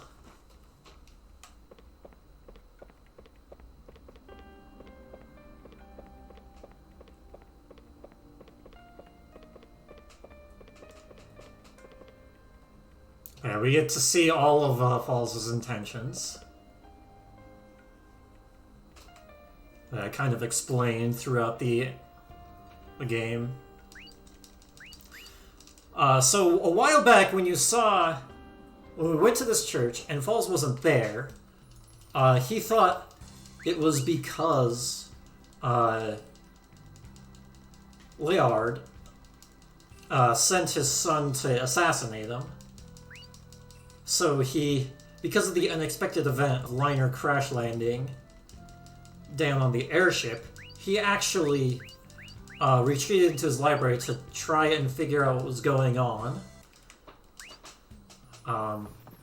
So that's why Bishop Falls was absent at the very beginning.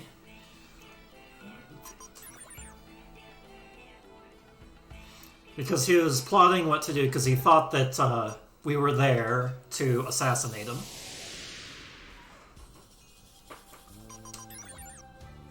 And then once he got word that we weren't there to assassinate him, but do this whole search for Hymn Crystal, Hymn Crystal Purger, he showed up again and actually started to help us. He's like, oh, I can actually do some manipulation. Here, I can tell Liner where the crystal is and then have Board take him out.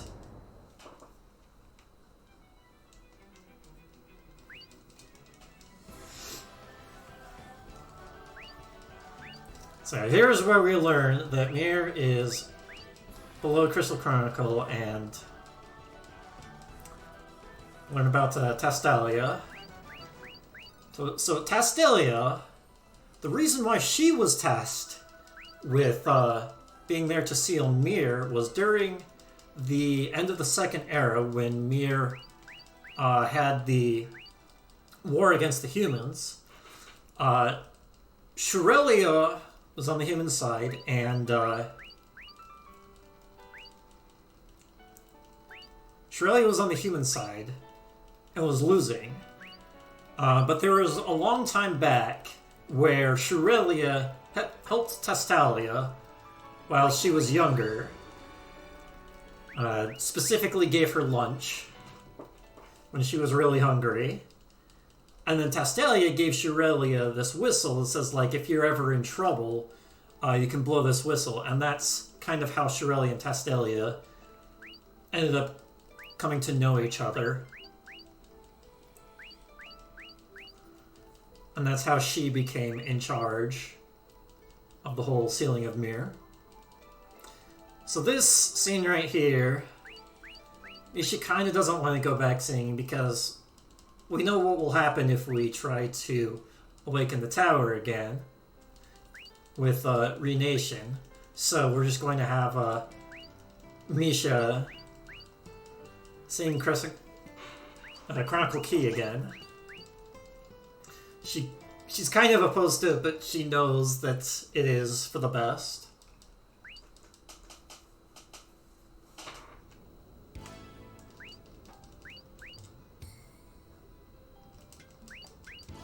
So she agrees with it.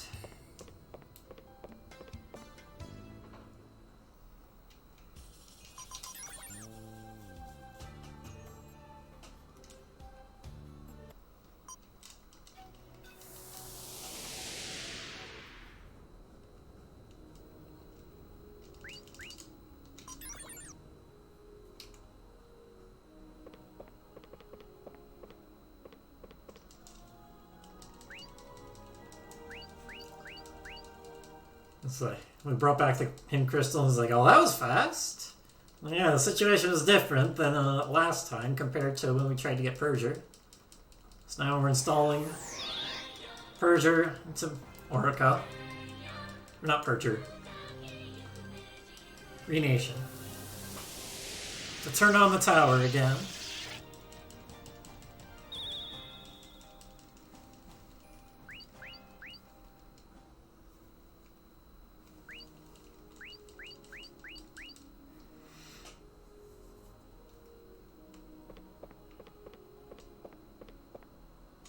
So we need to get back to the Rinkernator, the very top of the tower.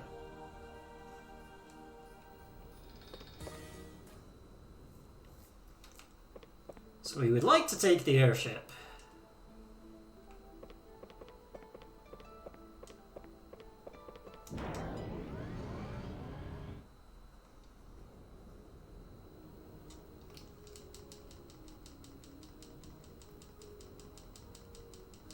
Or I guess, yeah, it is called an airship, even though it does go through space.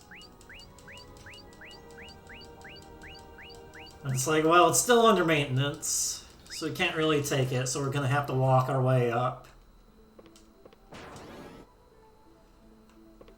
And apparently Crucia was walking up the tower as well, because she thought that we were already on our way up.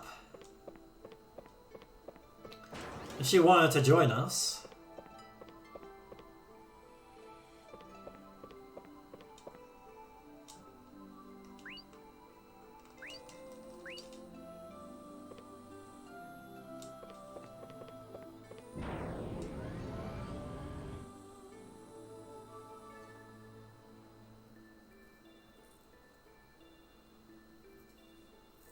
There's the elevator we could take all the way up.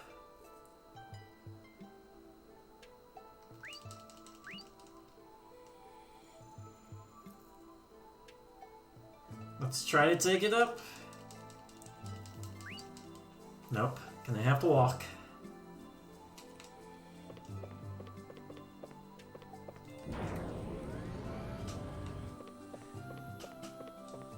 Up we go.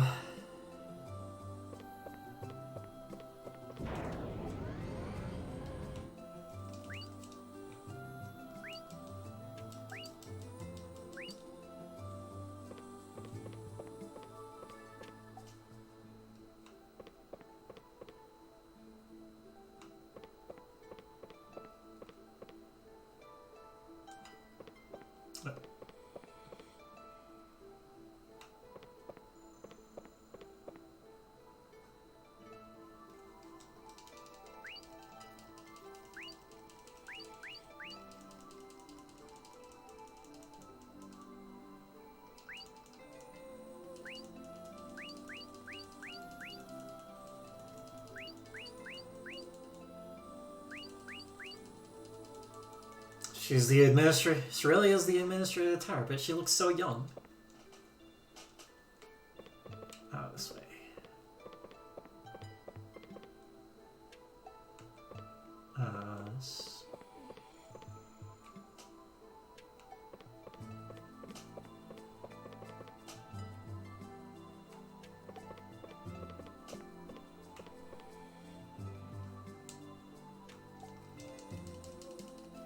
Where's Crochet?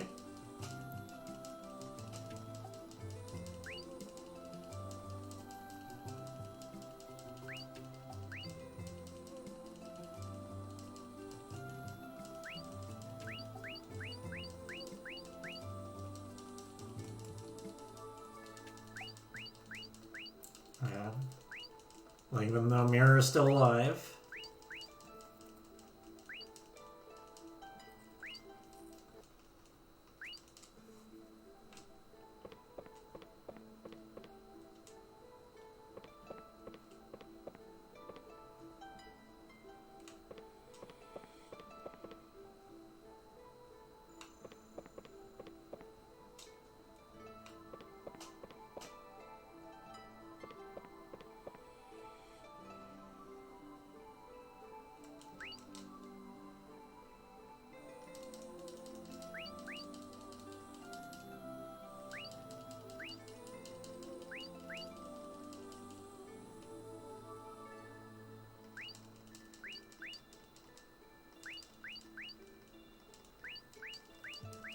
And this is the story of where I learned that Board was part of the incident of the Skuot village being burned down. And that's actually also in Bishop Falls' diary, or Kyle's, I should say. No more stairs!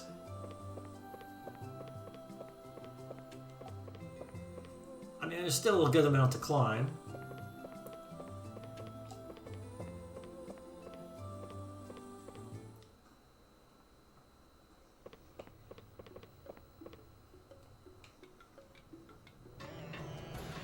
What's this place? The FFT, where the FFT divider was.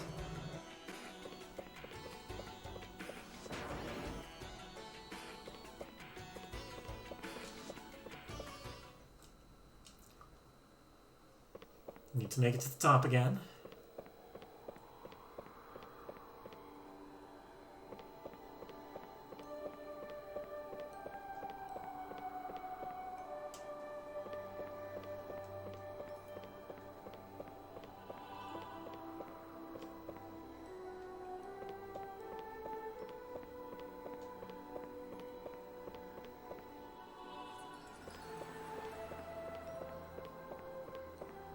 Oh yeah, so a lot of the treasures are actually just trading cards in this game, which do absolutely nothing for you. Except you can collect them.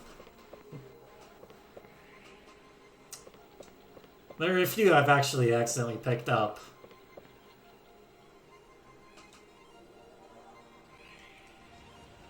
But yeah, the SC cards are actually just trading cards that you collect for the sake of collecting.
歌が聞こえる。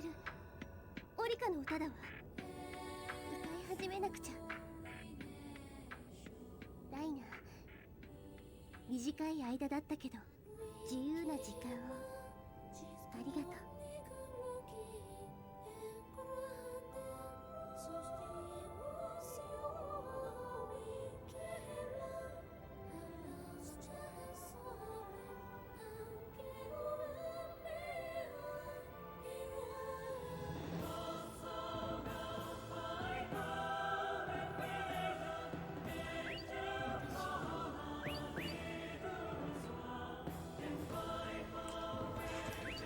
What have you done? Mir's back, 分かっています。それに but you don't have to worry about Mir. Misha's a Chronicle singing Chronicle Key.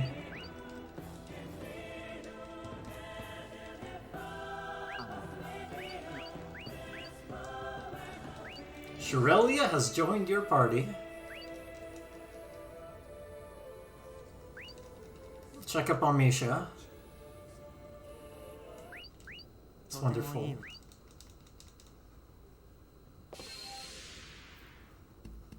Ayatane, a virus of mirrors stops Misha. Oh no.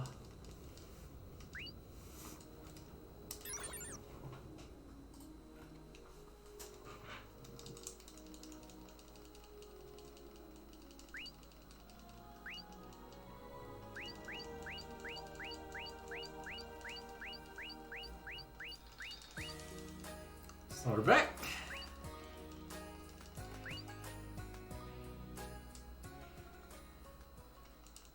And then we get immediately a report the Crescent Chronicle has been taken over.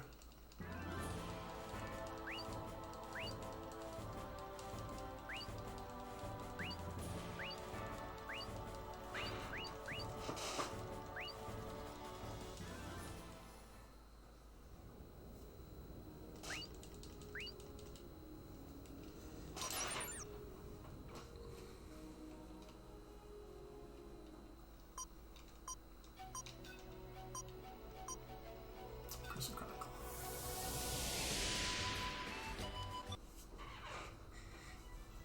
Well, yeah, so if you go to various places with Shirelia in your party,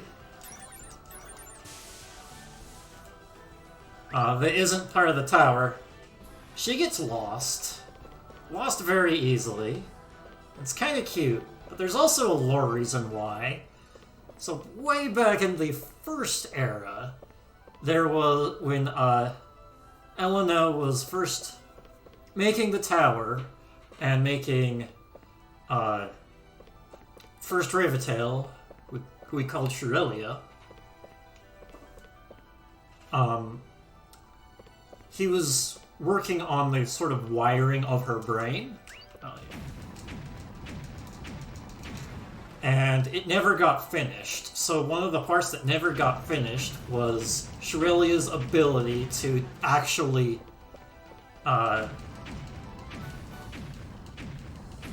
navigate.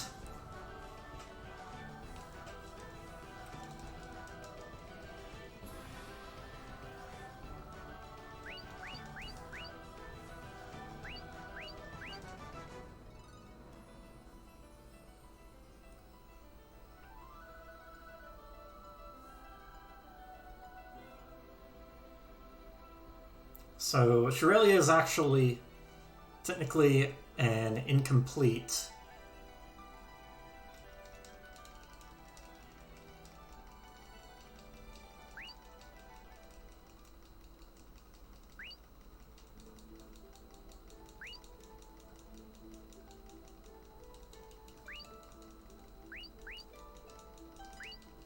The liner actually says, "I'm glad you're still alive, Ayatane. Even though you're up against us, you were my buddy with me for the longest time, and I can't forget that."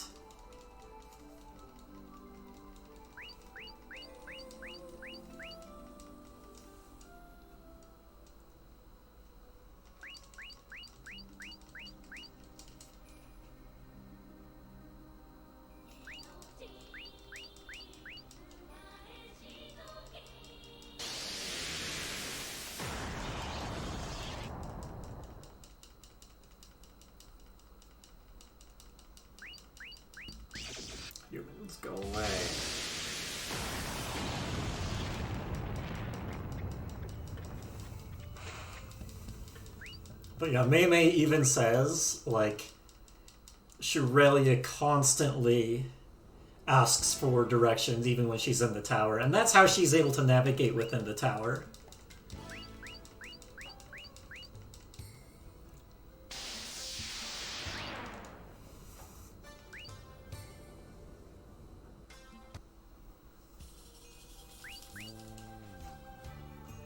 So now the Crescent Chronicle has been taken over. What do we do?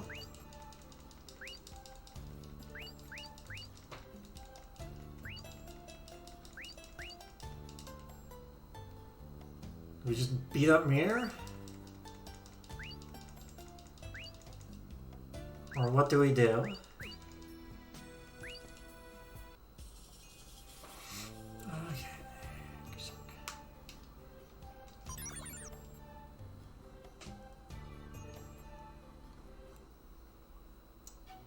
Let's see, where am I going? Tina Great Nation, Tina Great Hall, Crescent Chronicle, San Diego.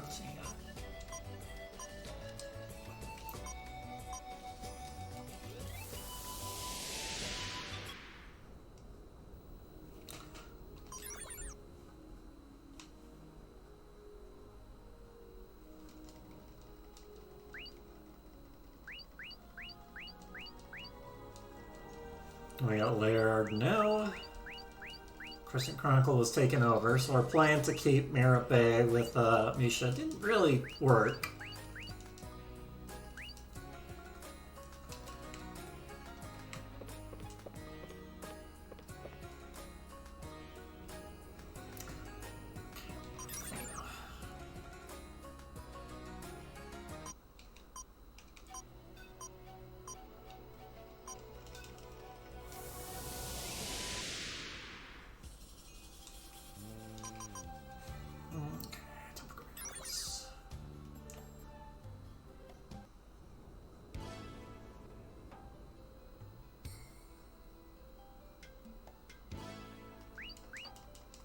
Need to talk to Tastelia. She's keeping Mir at bay the best she can with the rest of her energy. Open Crescent Chronicle. We're going to defeat Mir. How much do you know about Mir? What is her intentions? What is she trying to accomplish? Liner does not have answers to those questions. So you actually have two things that you can do right now. You can fight Mir right now, but Tastelia will try and stop you, so you fight Tastelia. Or, you can learn about Mir's past. And for Phantasmagoria ending, that is what we'll be doing.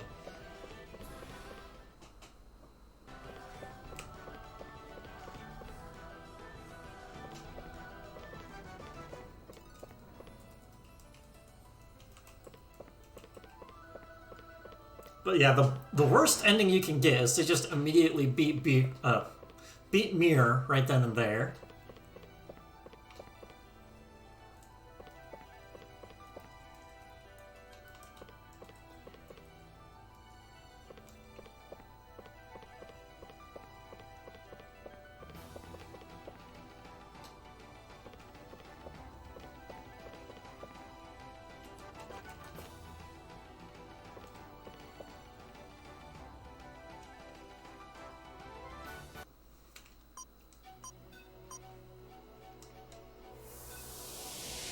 Gonna go here. Do some shopping.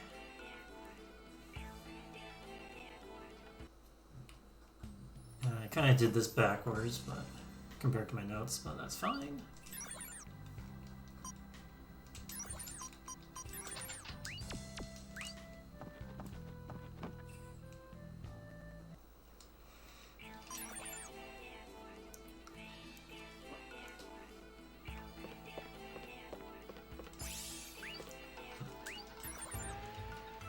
Let's see, I need 12 tranquilizers.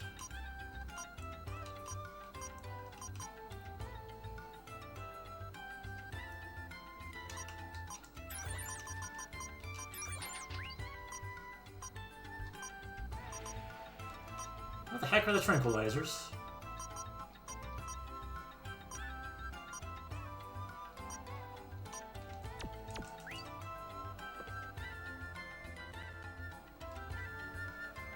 Oh, whatever, it's just for debuffs.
So here's where we need to go.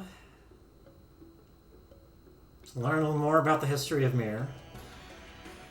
About what happened at the end of the Second Era.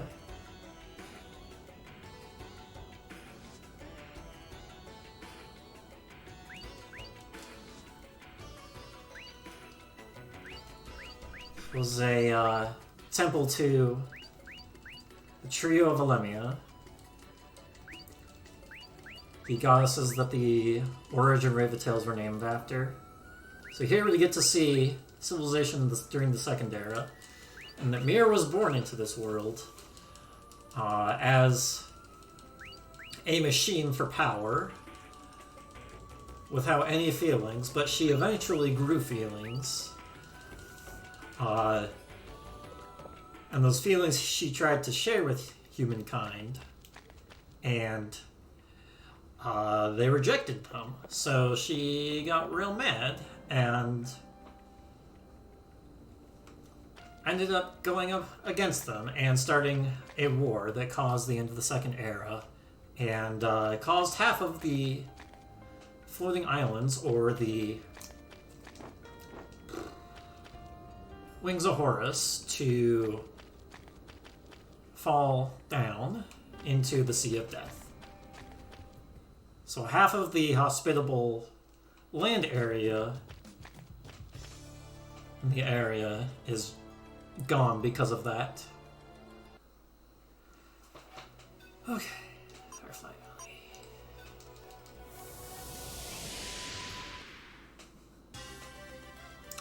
Turn back orders.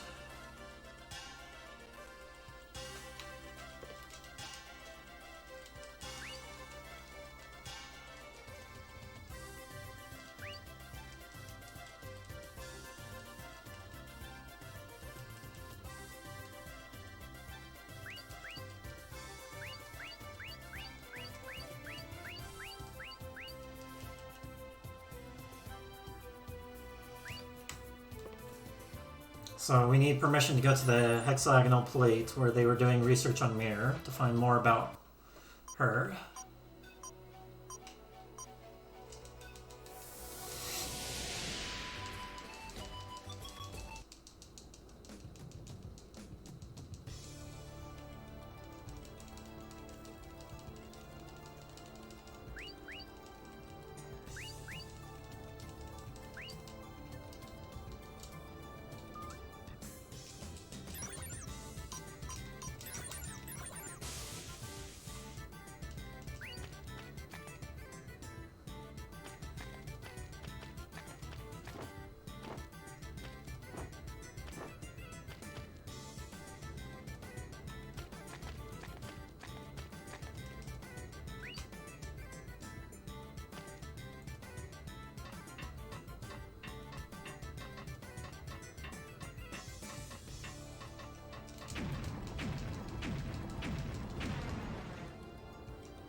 We're experimenting on Misha as well. This is the main one.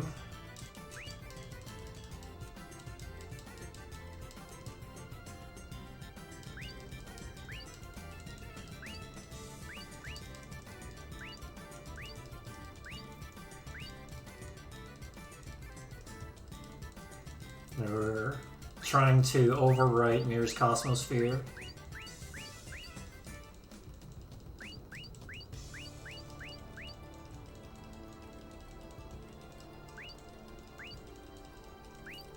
It's human greed that led to Mir doing this.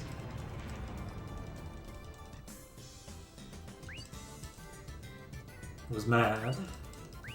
Planet was mad about what they were doing.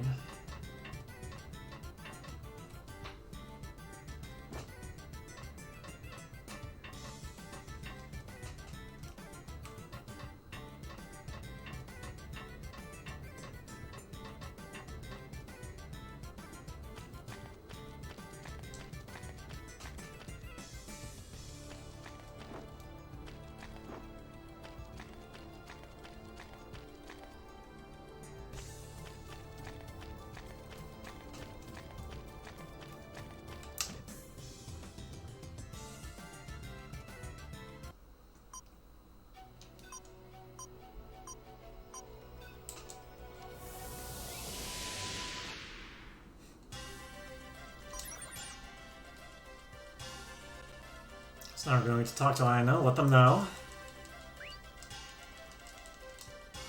about the research that was happening.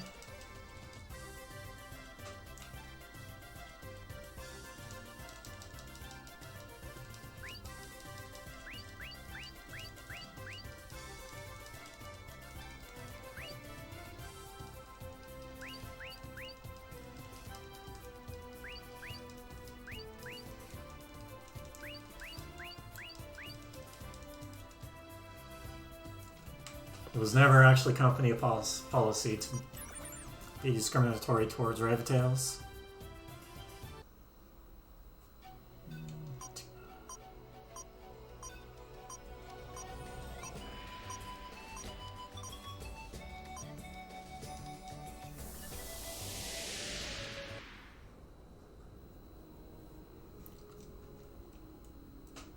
Patina, where am I going? I'm starting to go back.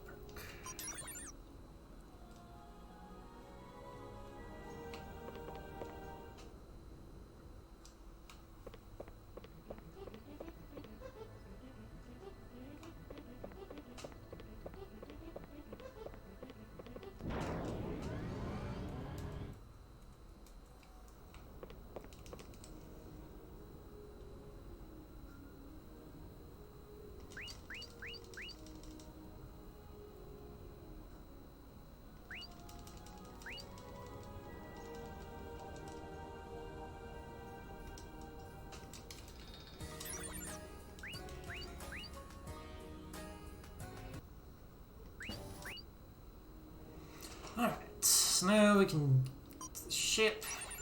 We need to get to the observatory.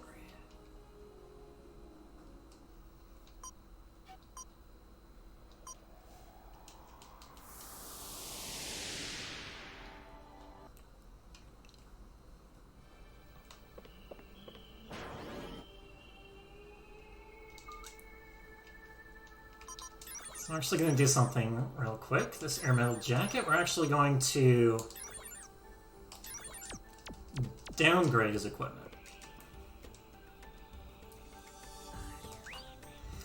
You can use his melee as a dive shop, so we're going to do that right now, because that's the default option when we talk to her. We are going to recrystallize the air metal jacket.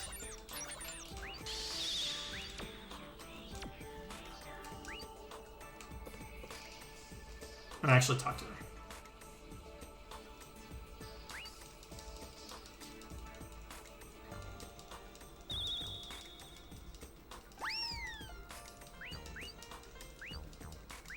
And that gives us the haste crystal, which we will equip onto Redolf to make him even stronger, so he can... Well, it makes it so he gets even more turns. So we're going here to figure out where Ayatane was going. I went to Plasma Bell, which is the power source that keeps the Sky Islands afloat.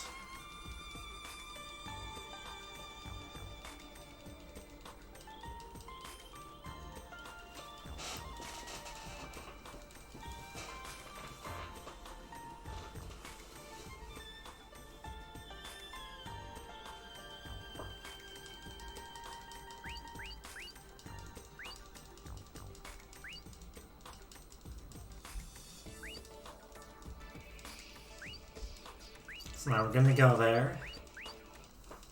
We get this pendant from Mei Mei because her sister is down there.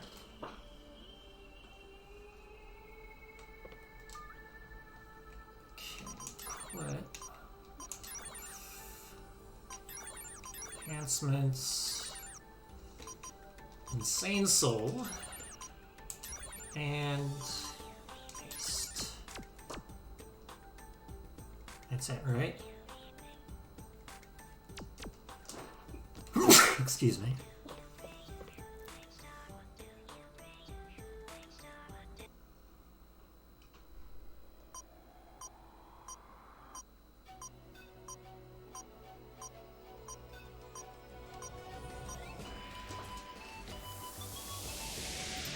It's one of the times that you can actually see just how big the tower is.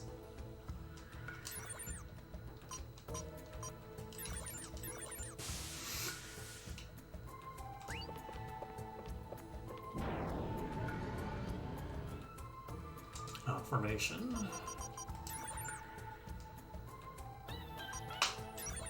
You would like Shirelia. We are Avatel. Thank you.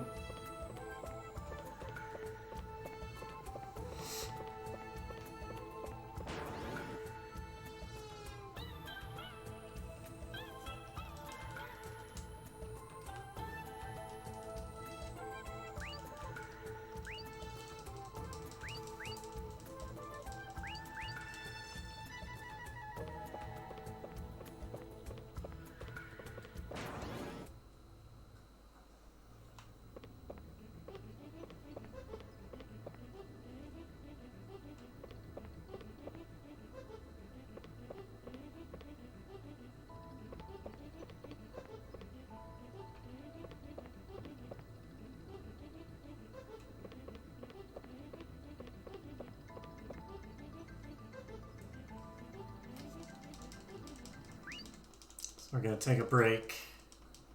And this is where Liner was like, is there a way to save Mir? Was she really the bad one? Are we the baddies?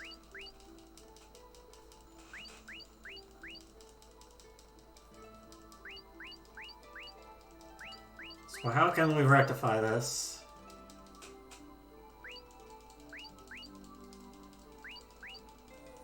First off, we'll go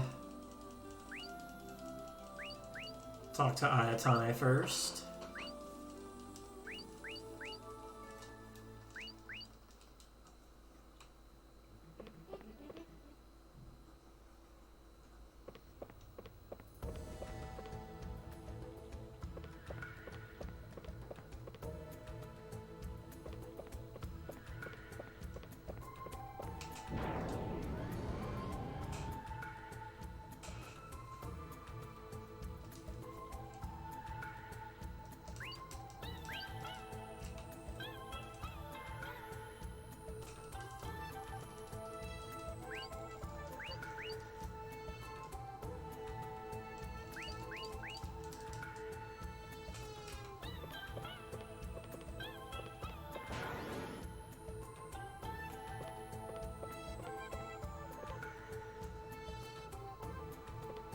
Let's see if I can graph meld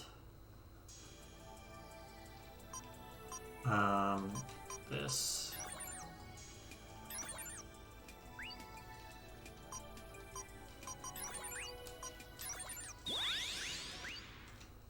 Oh, I just never made tranquilizers. Okay. That's why I wasn't able to buy any. Okay. 7 is enough.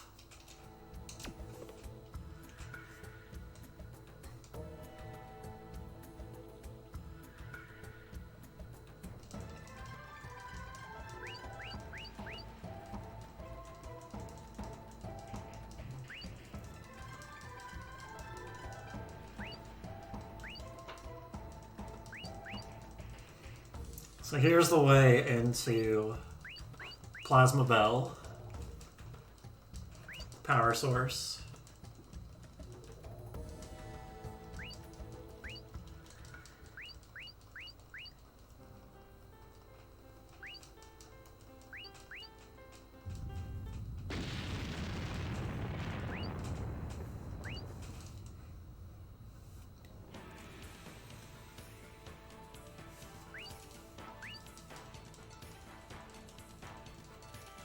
So we're going to join up.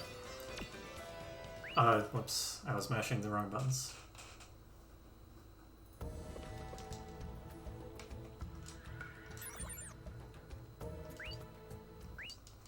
To try and open this door. But it's out of control, because Ayatani is controlling it.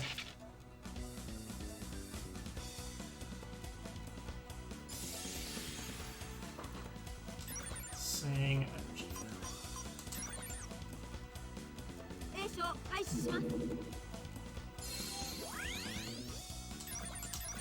Now, surely it starts with a lot of really good songs.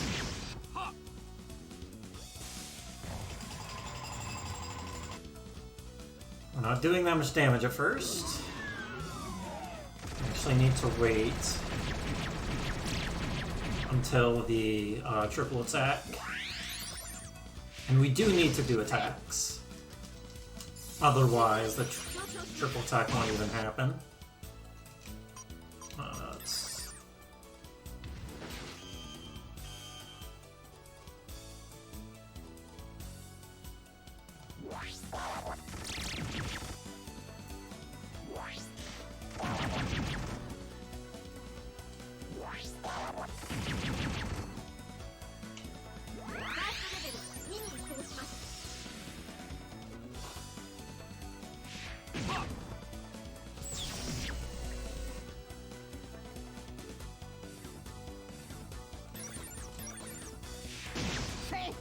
So much lag.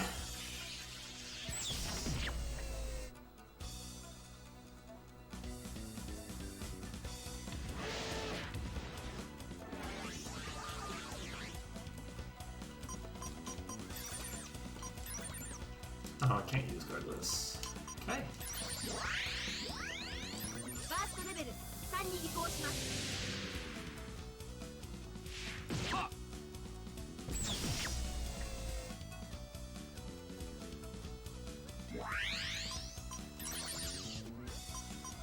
We need to guard. So the defenses will go down after this.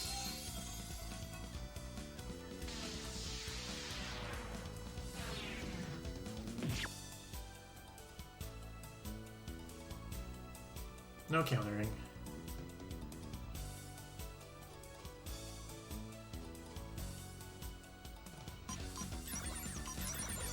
Now we can decrease defense.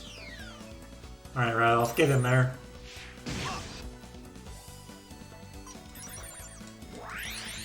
Do your pokes.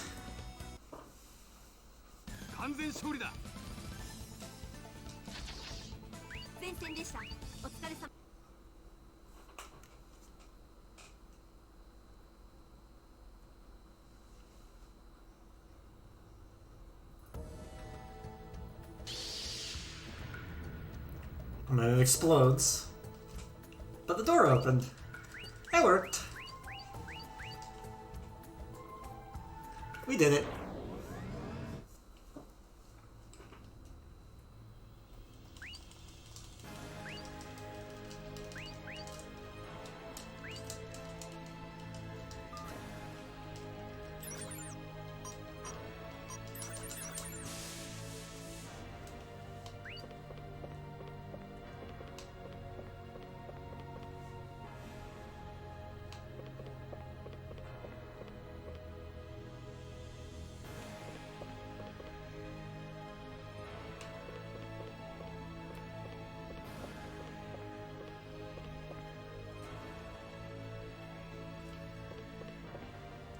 Yes.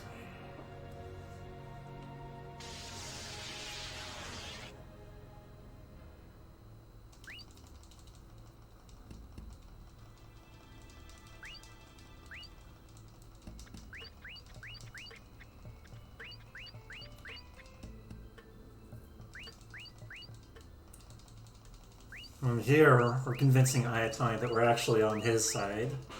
Trying to save Mir.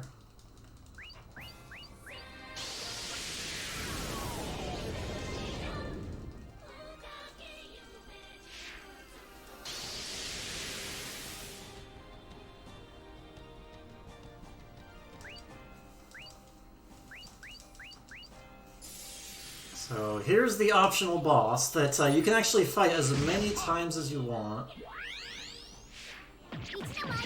And every time you fight her, she gets stronger. So this can, in a way, be the super boss of the game, just fighting it repeatedly. But, you know, first time it's not that hard, and we only need to beat her once.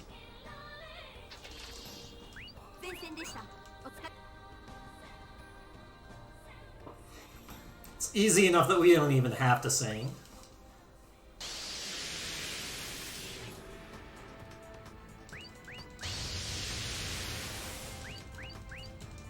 Sayatane.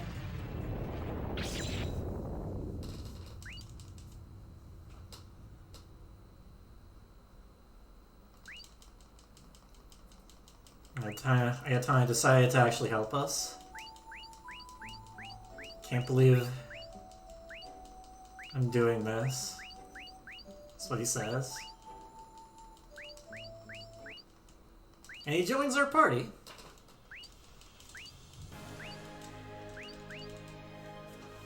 So we can put him in the party, but we won't. Because that would take a bunch of extra menuing.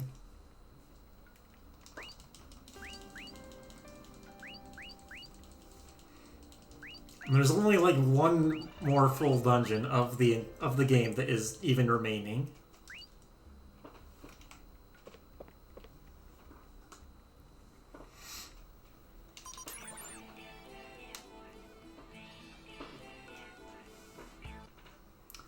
Let's see. Silver Horn.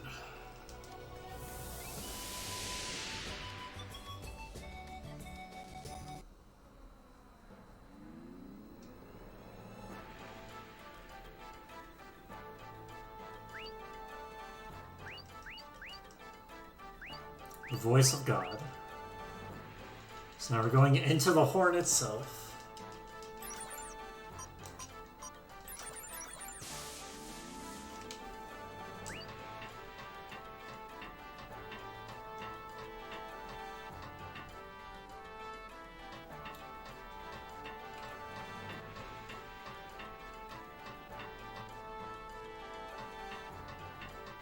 Right here.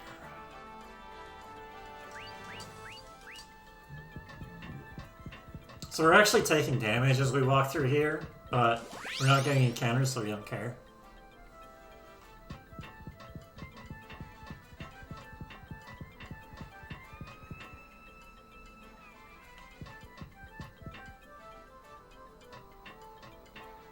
Let's see.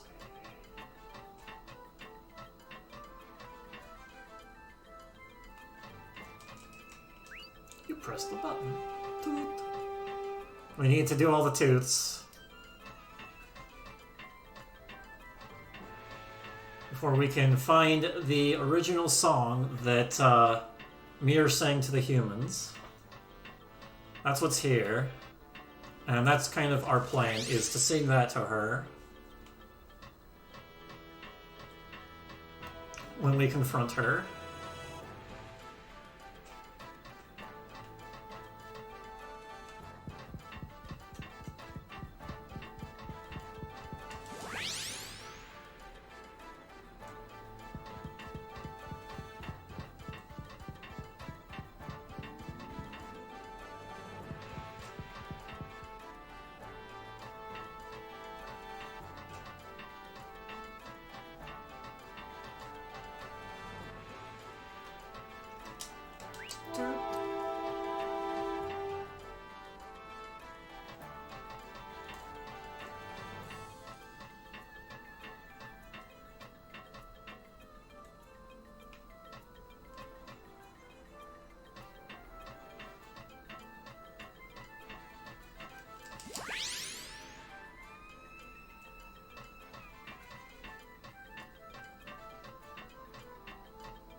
Now the damage zone is gone. Everyone's hurt, but I've Orica sing some song magic. And we're all good now.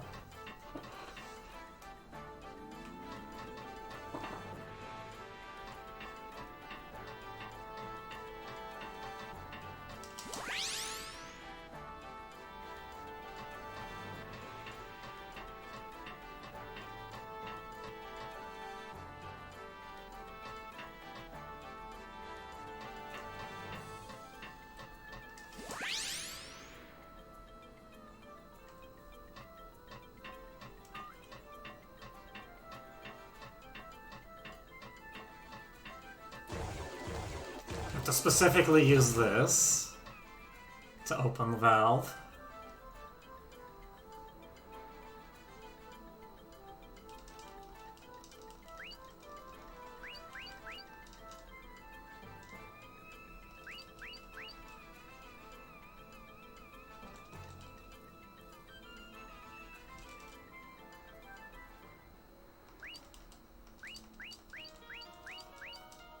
Shouldn't have come here. I'm going to end up coming up against you.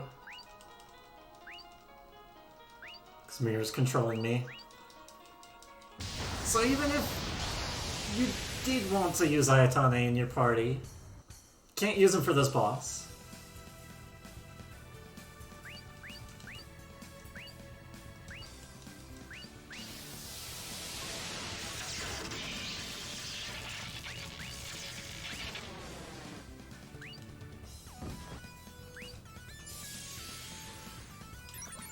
Alright, blast field. 停止を開始します。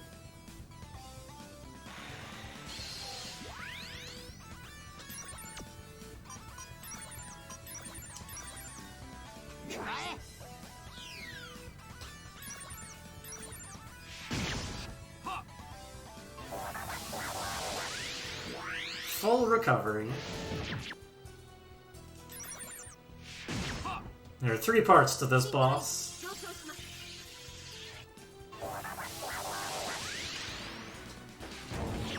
Have to beat them one at a time.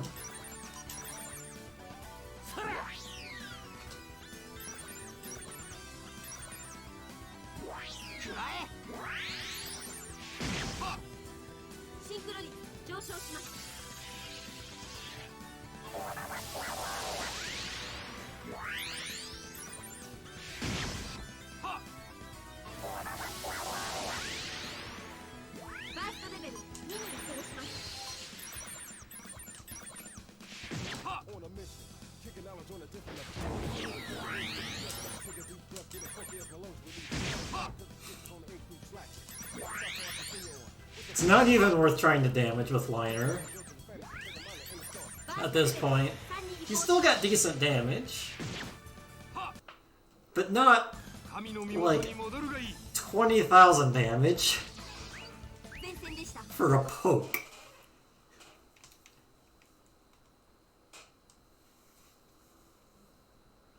We could try to make Liner better, but Radolf's best weapon is the easiest to get.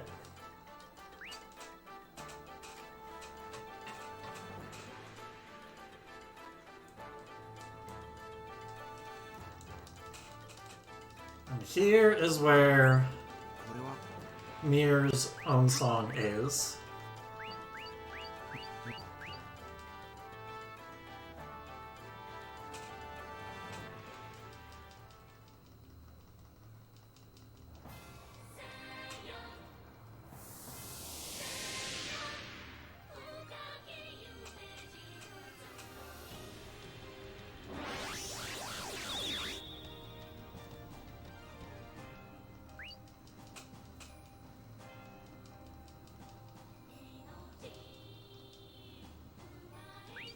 Harmonious.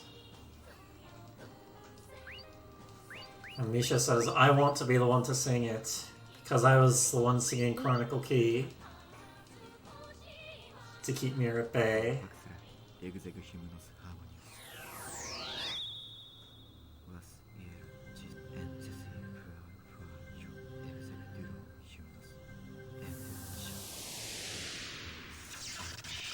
we get to see some Hypnos being said. The constructed language made specifically for this game series.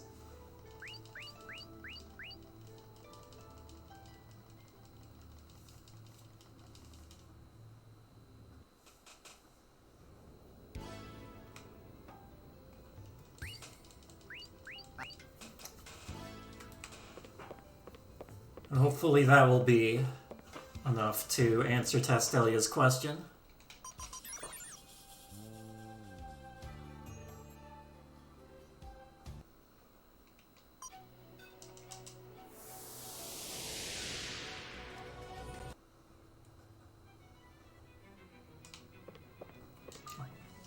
Last Pika.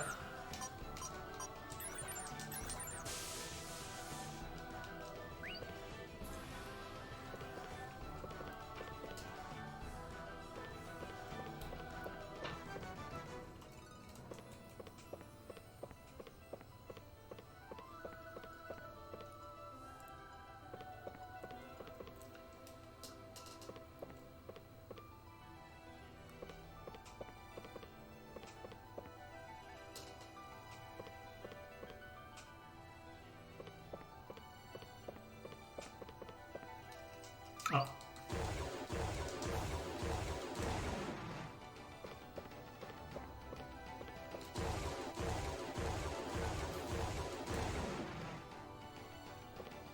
Oh, how much longer? Probably gonna end at about 650.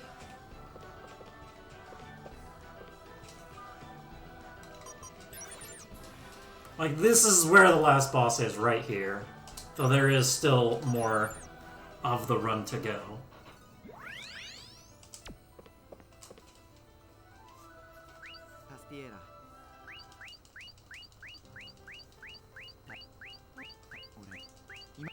I'm going to save Mir from all the hatred that she has. And she's satisfied.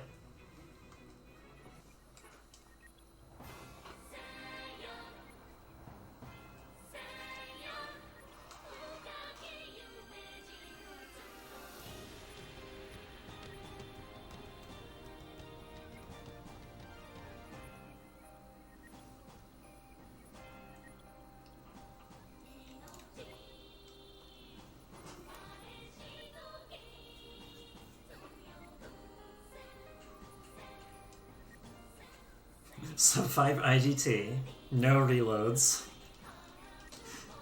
That's how laggy this game is. Lost about an hour and a half just purely from playing on... Just purely from lag and loading on the PS2. Yeah, there's post-final boss gameplay. So timing doesn't end on final boss hit.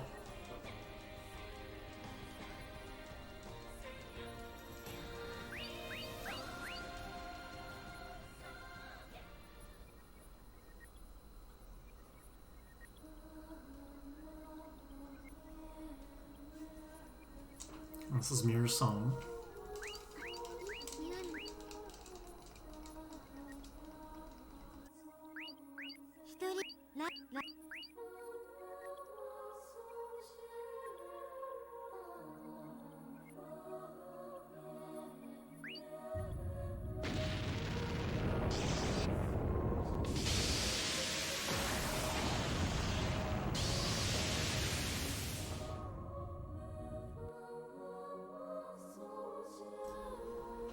Oh yeah, to explain this boss, there are actually 3 portions to it, and we'll kind of switch between each of the 3 portions.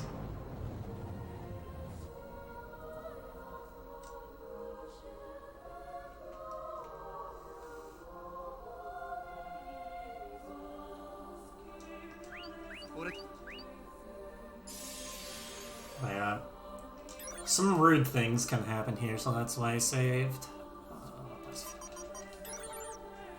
Such as a full MP drain attack.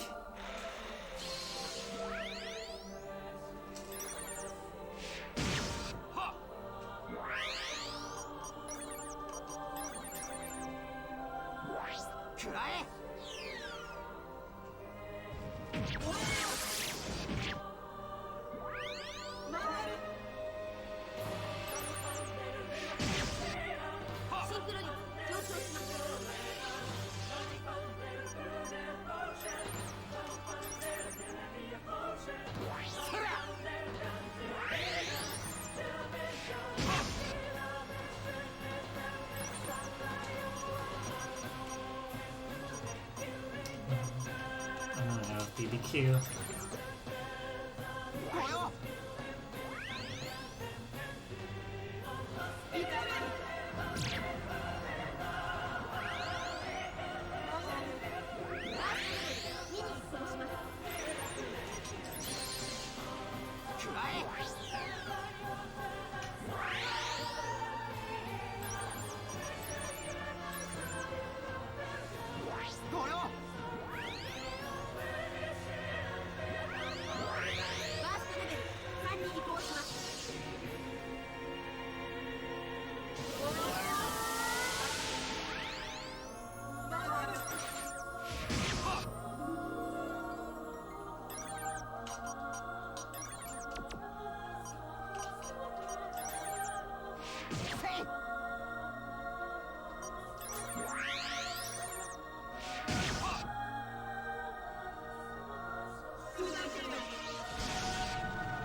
Another 3 parts down.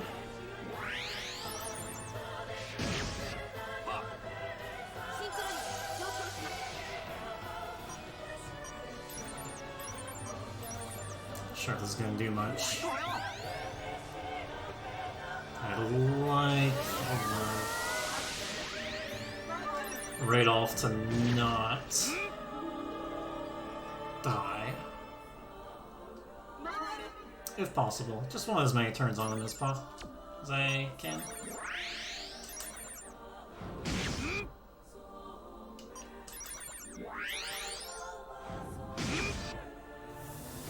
There we go. Now we're on to phase 2. Where the only time in the entire game that there's an attack that can directly hit Raventail. There she is. There's Mir.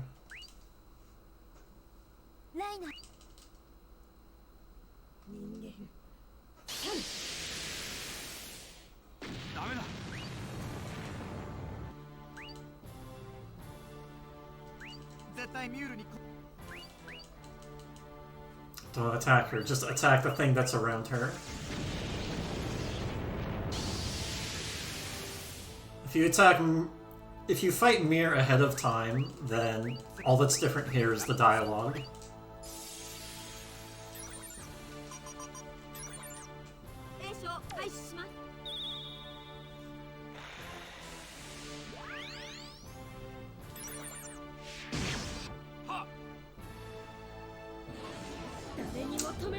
This is what we don't want to see.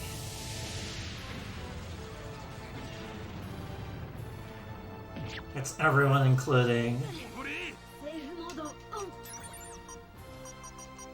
Raventail.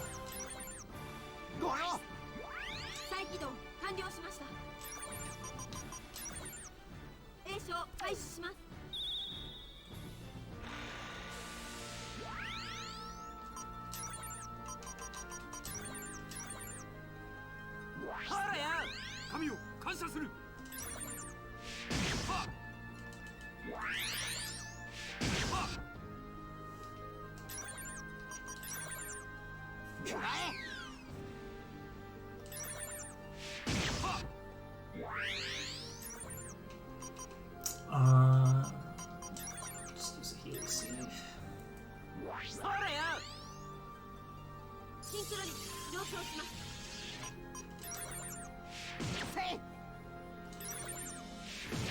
There we go.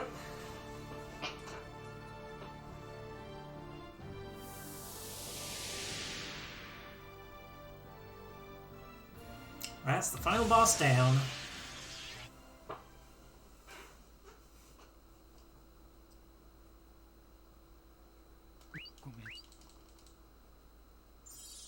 Had a hard life. I'm sorry.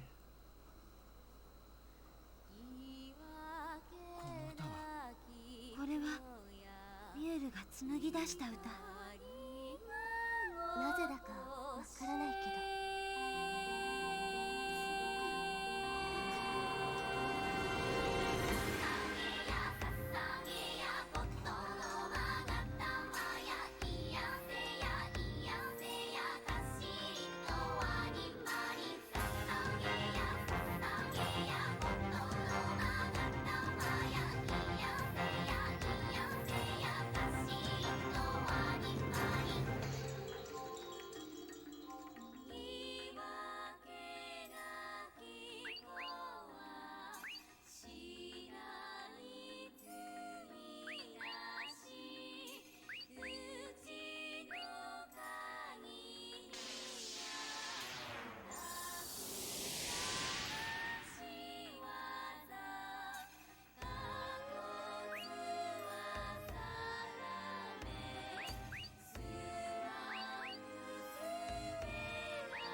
Alright, we did it.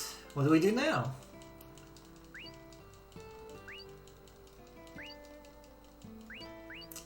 Let's all make a song.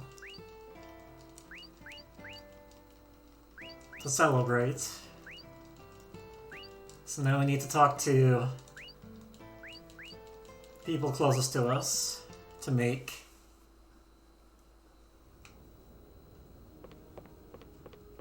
the greatest song we can.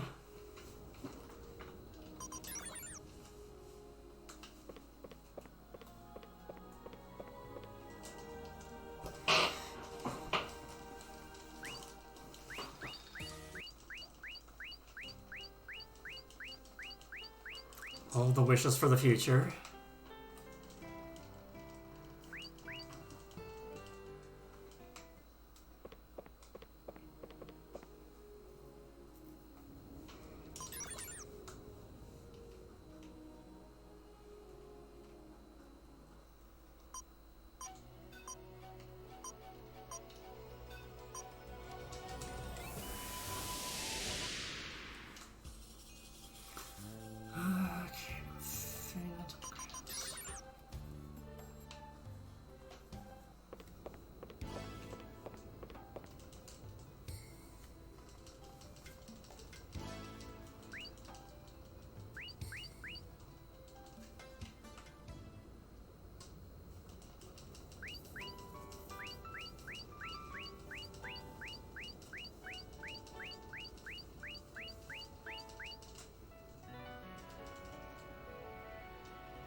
Okay,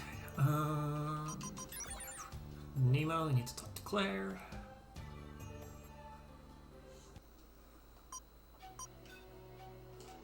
Oh yeah, even though time is going to be about 6:50, I imagine we want to listen to Phantasmagoria. And time stops right when Phantasmagoria starts, and that song is about 8 minutes long. So time-wise, we're looking at ending pretty much right about the 7-hour mark.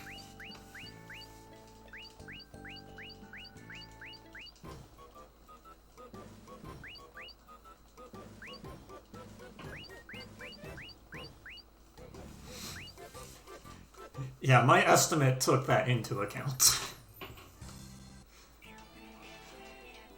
Okay, Firefly.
Yeah, the timing ends right when first lyrics of Phantasmagoria start with Utawa.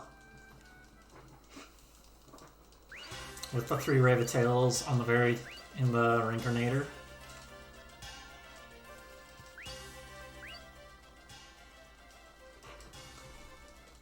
So yeah, right now it's just hex smashing.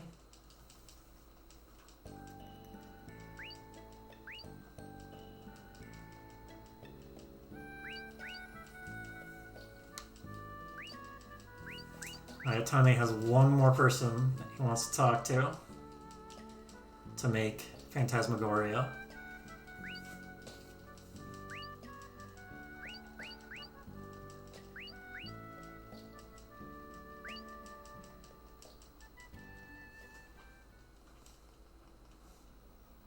Oh, it's Kusawa? I thought it was Utawa.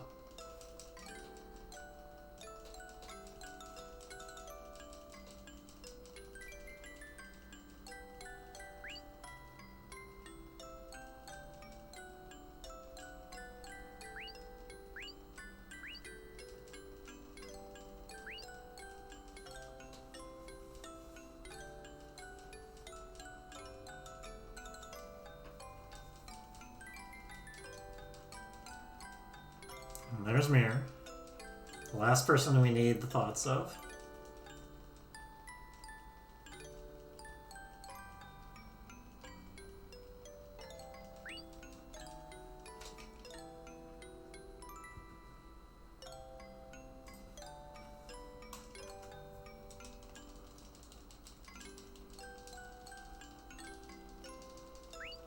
Raina.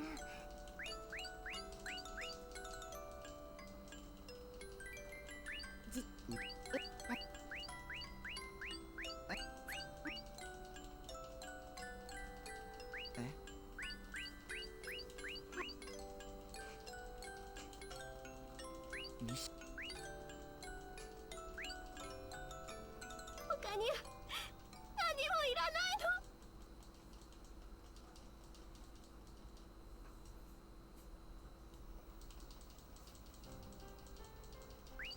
お待たせしました。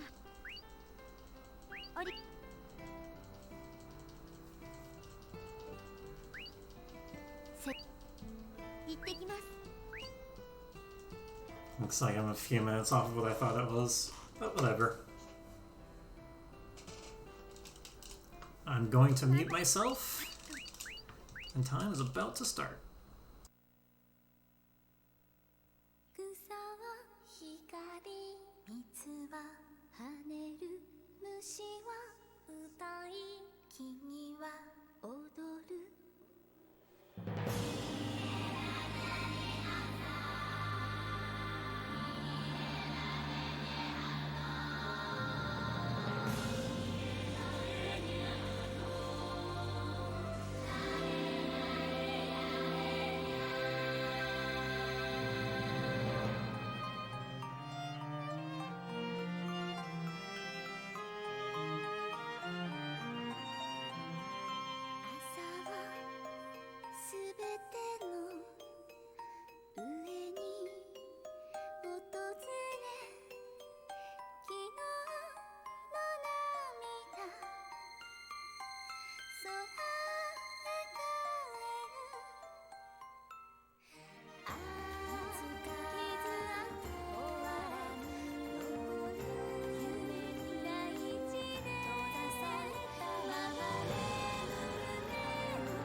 本当にありがとう。あなたのことはこれからずっと語り継いでいきます。この世界に幸せの歌を紡いだ勇者として。